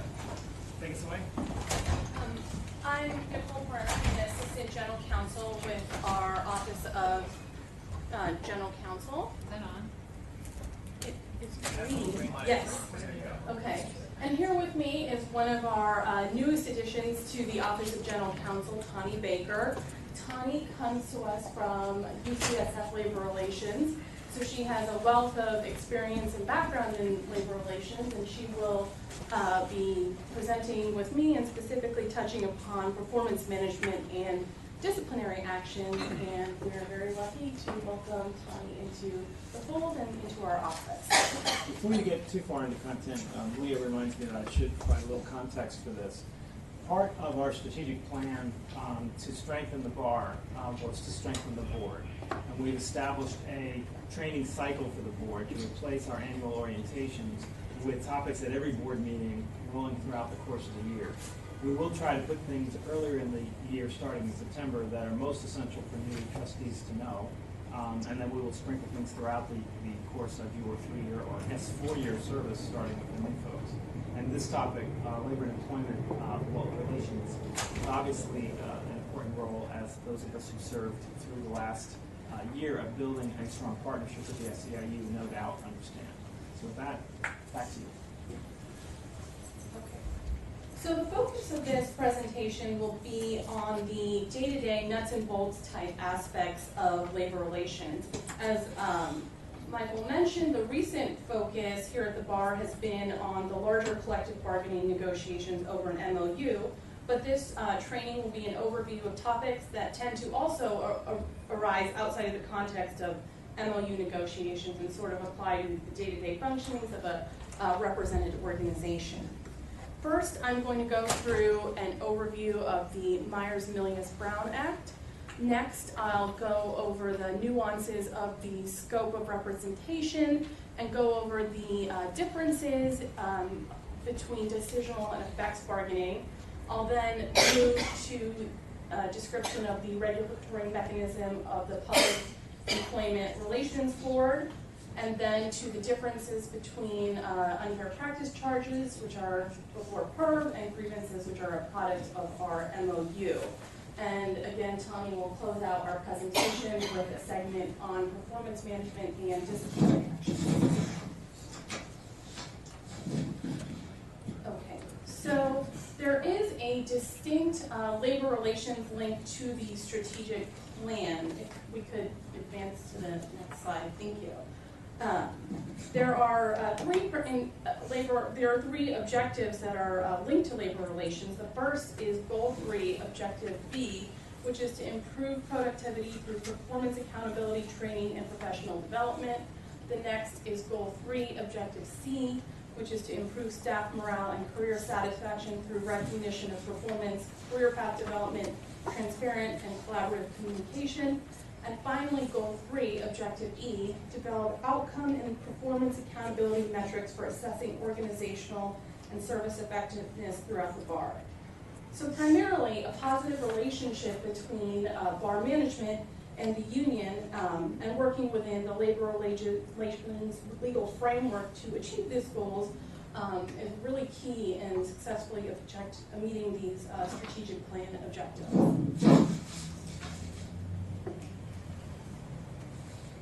So the state bar is covered by the Myers-Milius-Brown Act, or the MMBA for short. And because the state bar is organized as a public corporation, it meets the definition of a public agency that is covered by the MMBA. And it's subject to the jurisdiction of the Public Employee Relations Board. Typically, when people think of the MMBA, you think of the state law that gives county, city, and special district employees the right to union representation, but the state bar is also covered in that group. So the main purpose of the MMBA is to give both employers and unions the ability to bargain over good faith, bargain in good faith over issues within the scope of representation. And I'll get into the specifics of the scope of representation next. And PERB is a quasi-judicial administrative agency which is charged with covering 8 collective bargaining statutes governing California public sector employees, and within those 8 are 5 of the major public employment relations statutes, the MMBA being one of the 5. So the scope of representation is a term that's expressly defined in section 3504 of the MMBA, and it essentially covers the fact that employees have to engage in decisional bargaining over all matters within the scope of representation. It's most clear that matters involving wages and hours are covered within the scope of representation, but it covers wages, hours, and other terms and conditions of employment. Wages covers anything that relates to money that employees take home. That's the most basic level salary, but it can also cover benefits, overtime, and other paid vacation. Hours covers the length of the workday, hours of work required per week, and things on a smaller scale like breaks. And the employer does have to bargain over the decision before implementing any changes to anything that's within the scope of representation. The scope of representation test is specifically set forth in the Claremont Police Officers Association case. First, it has to have a significant and adverse effect on bargaining unit member terms and conditions of employment. Second, the effect does not arise from the implementation of a fundamental managerial or policy decision. And third, the employer's need for unencumbered decision-making in managing its operations is outweighed by the benefit to employer-employee relations of bargaining about the action in question. So when the test says it has to have a significant and adverse effect, what that means is that there has to be a significant and adverse effect on the terms of employment. That can apply to as little as one bargaining unit employee. If there is a contemplated change to the hours of one employee's workday, that has to be bargained over. So it's not the amount of employees involved, it's the seriousness of the change. So outside of the scope of representation, we have management rights. And management rights are typically specifically specified in an MOU. They are in fact specified in our MOU.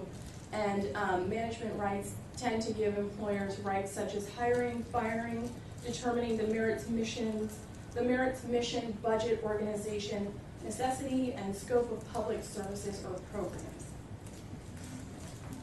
And just to tie all of this together, we have decisional versus effects bargaining. And as I've been going over, unions have the right to bargain over the decision for issues that are within the scope of representation. Again, those are the wages, hours, and terms of condition. And sort of another term of art that is used in the labor law context is mandatory subjects of bargaining.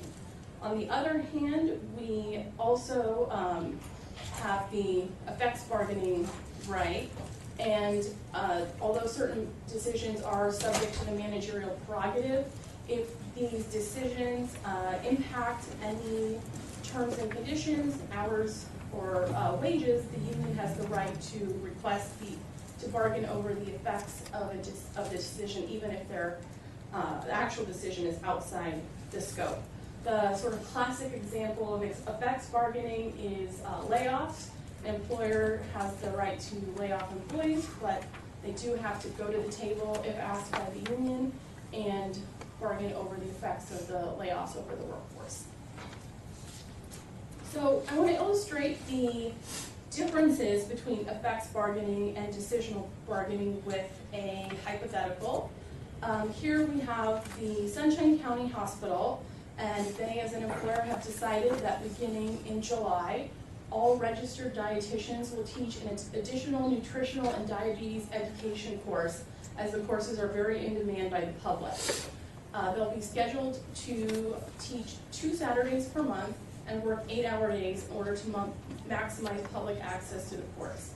The RDs are represented, and prior to the decision to change the hospital course offerings, The RDs just work the standard 40-hour week, Monday to Friday. The employer has decided that in order to keep the amount of hours that the RDs work per week the same, they'll give the RDs the following Monday off after Saturday shift, which therefore keeps the 40-hour week, but shifts the days of the week that the RDs have to work. So the first question that I want to go over is the hospital's decision to offer additional courses subject to bargaining.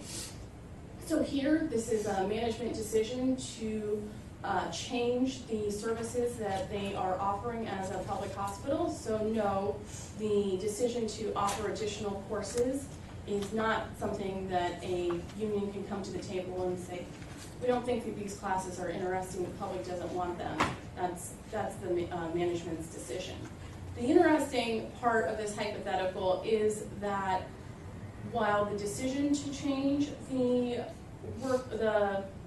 to offer the additional classes is not subject to bargaining, the effects on the employees and specifically the change to their work week and the fact that they will have to work additional Saturdays is something that the union can cite as an effect and require the employer to come to the table and bargain over.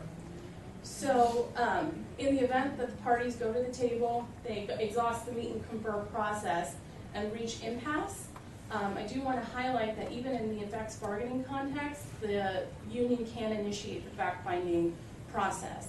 And I know we've spent a fair amount of time going over the fact-finding process in the context of MOU negotiations, but I do want to point out that it does apply in the effects bargaining context, and it also applies when there's just a single issue in dispute. So that's something to keep in mind when making changes in a represented workplace. So I'll turn to the portion of our discussion relating to the Public Employment Relations Board. PERB administers and enforces statutes governing labor relations between employees, public agencies, school districts, special districts, court, and public transit authorities. The ultimate decisions that PERB makes are from a 5-member board appointed by the governor. At a starting point, PERB investigates allegations by reviewing statements of the parties, and although PERB does investigate charges filed within their jurisdiction, if there is a current and live collective bargaining contract with a grievance and arbitration provision, PERB will defer subjects that are part of the MOU to the grievance and arbitration procedure.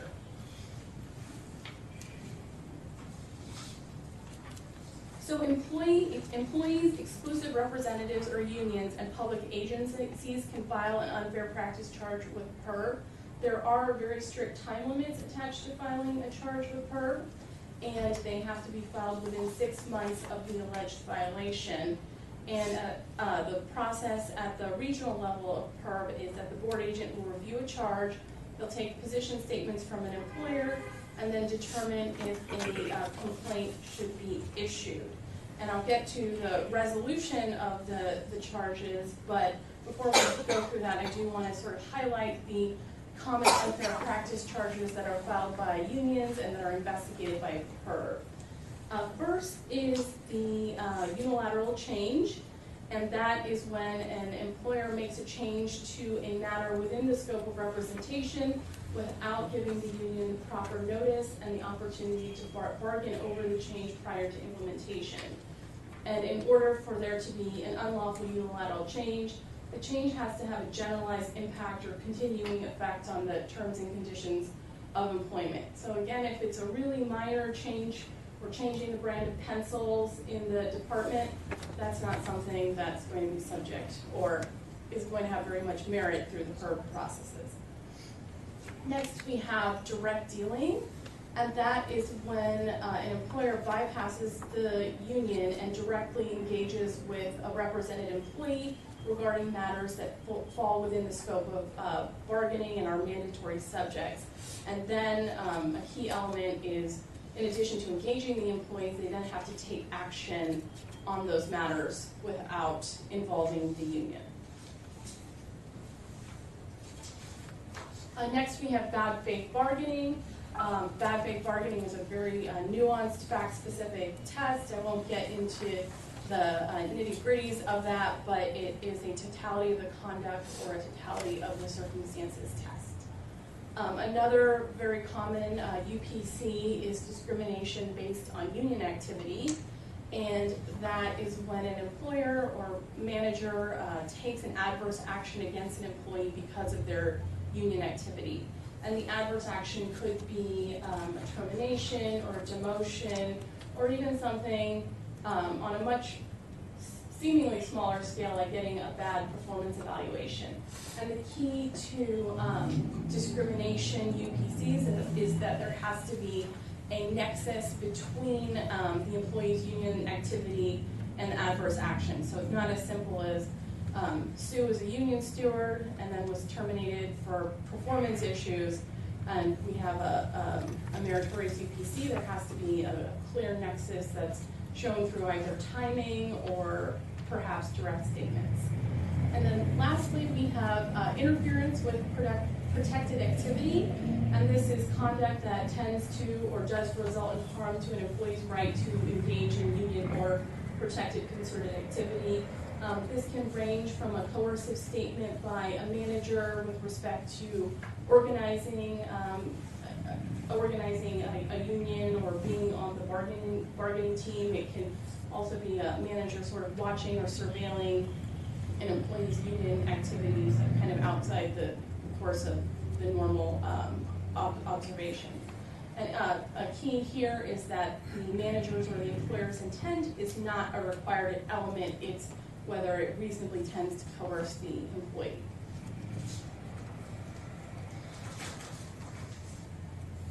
So the resolution of PERB charges. If PERB determines that there's a prima facie case, then PERB issues a complaint.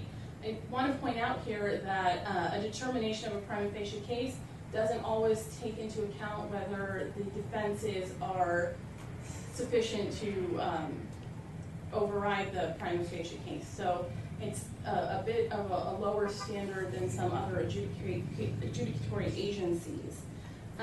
However, after the complaint is issued, PERB brings the parties together for an informal settlement conference. The board agent does whatever they can to sort of facilitate a resolution. There can be multiple conferences, but if the parties aren't able to settle through this informal process, the matter proceeds to an evidentiary hearing before an ALJ.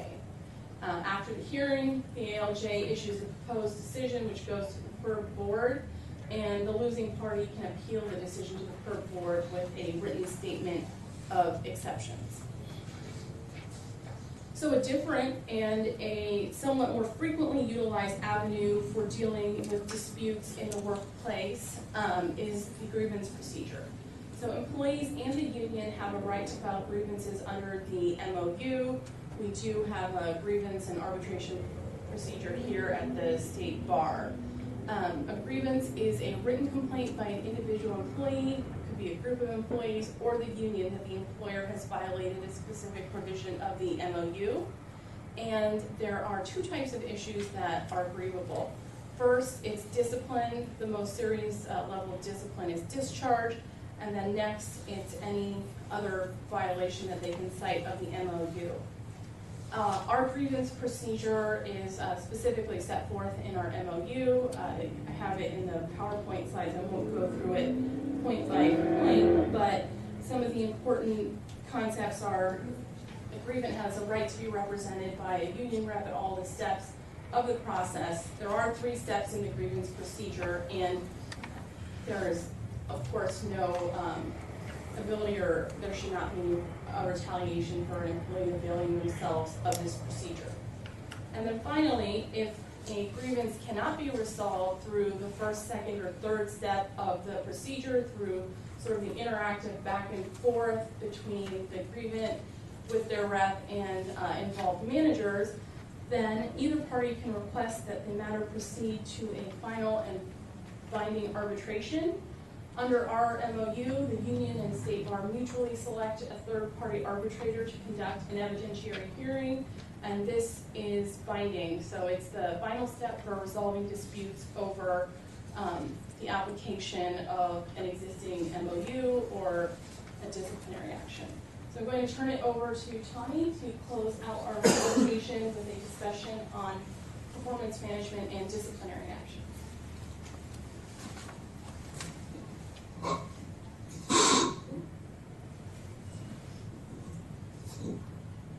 All right, thank you for that, Nicole.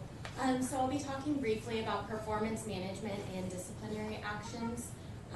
The main objective of my presentation is just to distinguish the difference between performance management, what constitutes performance management, and what is a disciplinary action, how we advise managers of the bar, what best practices consist of.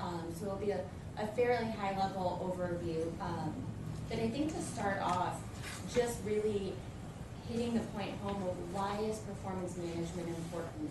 Why is serving disciplinary actions? Why is that important? Why does it matter on both a day-to-day level, and why does it matter on a higher big picture level?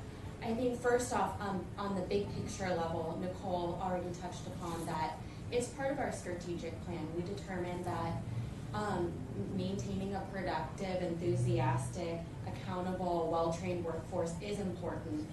So we did include that in our 5-year plan. And what that really means is we want to have a productive workforce that's able to carry out the State Bar's mission statement. We are committed to protecting the public, and we're doing that through regulating the attorneys of California. And at a very, very basic point, we need to have productive employees, in each of our areas carrying out that mission statement on the day-to-day. And just on that day-to-day level, we really, employees notice, when managers aren't addressing problematic issues, even though personnel matters are confidential. Employees notice, that person who's coming in every day at 10:05 and being able to do that for years on end. That's not something that is good to promote. And so for a manager to be effective, nipping that in the bud is really important, because then employees see that managers are invested towards promoting a productive workplace. And not only a productive workplace, they're also committed towards ensuring their own career development. So there's a number of levels why it's really important that we engage in performance management and serve disciplinary actions timely. All right, so first I'll be discussing performance management. Performance management, first and foremost, is non-disciplinary.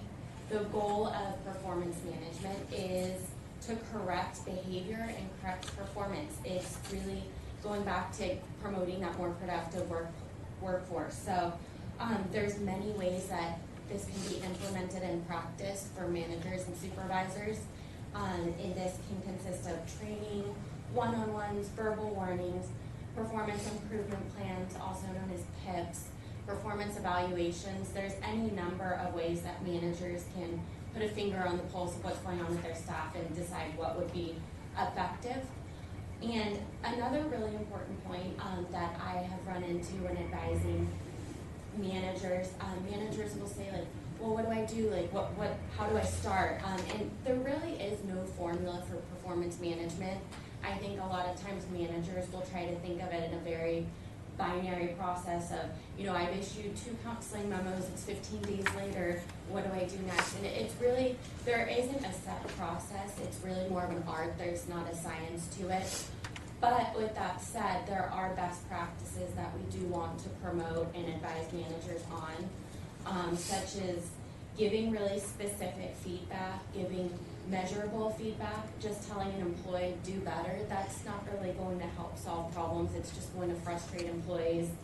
And your managers won't see the results that they want to see. So really just looking at job descriptions, seeing what the employee is supposed to be doing and giving feedback that's really measurable is the first best practice tip that I wanted to emphasize.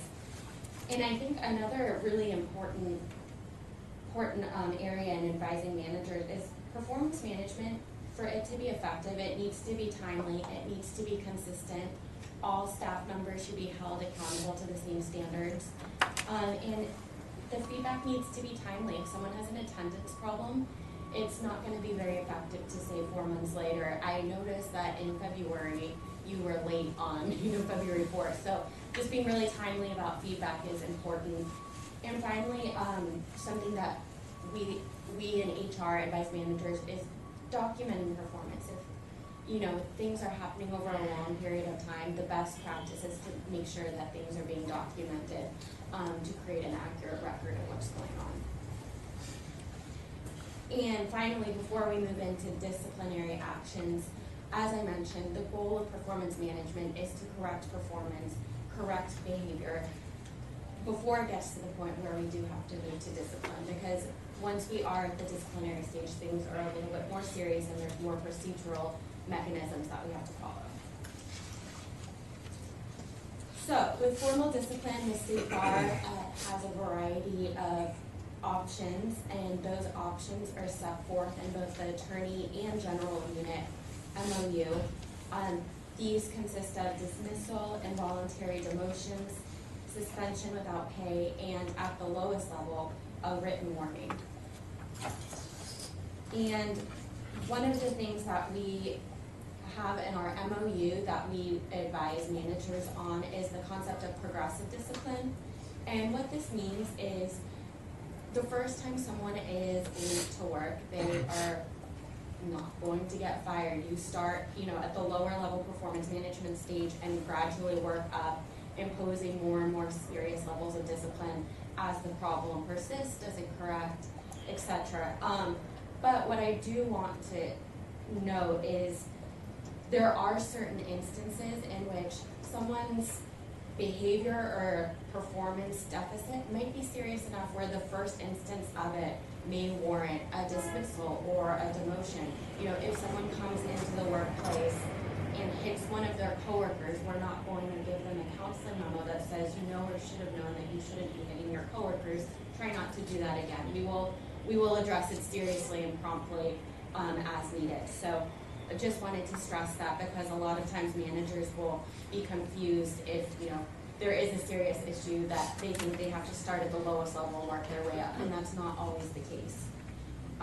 Also, another point worth emphasizing is per our MOUs, there are certain procedural rights that HR, OGC needs to be really mindful of advising managers, certain opportunities to be heard, documents that employees may be entitled to once they receive disciplinary action. So being mindful that all those procedures are being followed is very important. And as for me, when I'm advising managers, I always like to say, hope for the best, prepare for worse.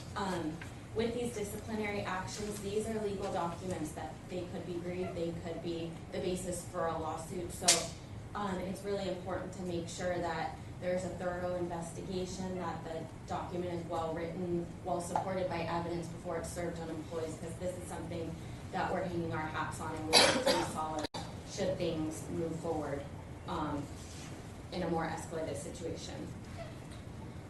The next slide that I will be addressing relates to the Skelly factors.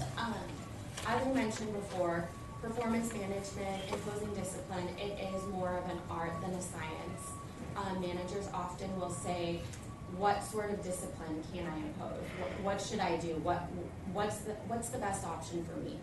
And when advising managers, something that we will base our recommendation on is the Supreme Court case, Skelly versus State Personnel Board. This is a California Supreme Court case from 1975 where a doctor appealed his dismissal from state service. And what the court looked at were 3 factors, including the harm to public service, the circumstances surrounding the misconduct, and the likelihood of recurrence. And those 3 factors were what the court used to assess whether or not the discipline imposed by the state agency was reasonable enough. So again, this will be something that HR and OGC will advise managers and supervisors who are asking for a recommendation on levels of discipline to impose.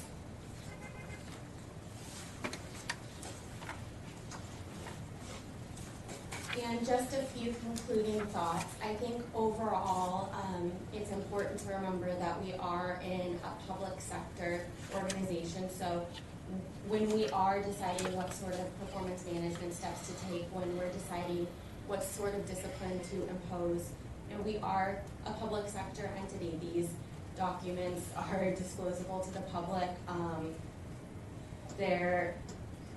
We're held to a certain standard of integrity, so when we are implementing what we just discussed, it's really important to adhere to those principles and be fair and consistent with imposing performance management and discipline. And secondarily, it does take time. I think managers who come to the state bar from private sector might often not know, what sort of organization that they're operating in. So it's important that we do be mindful of the fact that it is a unionized environment. There are certain MOU requirements, certain legal standards, etc., that we are bound to when imposing discipline and engaging in performance management. So that is pretty much all I have for you, and thank you very much. Thank you very much. Thank you very much for taking the time to give us that context. We've most of us have experienced pieces of this elephant, but we've never had the whole thing described, so that's helpful. Were there any questions from our Labor team? Okay, thank you very much. We're going to go into closed session portion of tomorrow's board meeting agenda. Our agenda allows us that flexibility.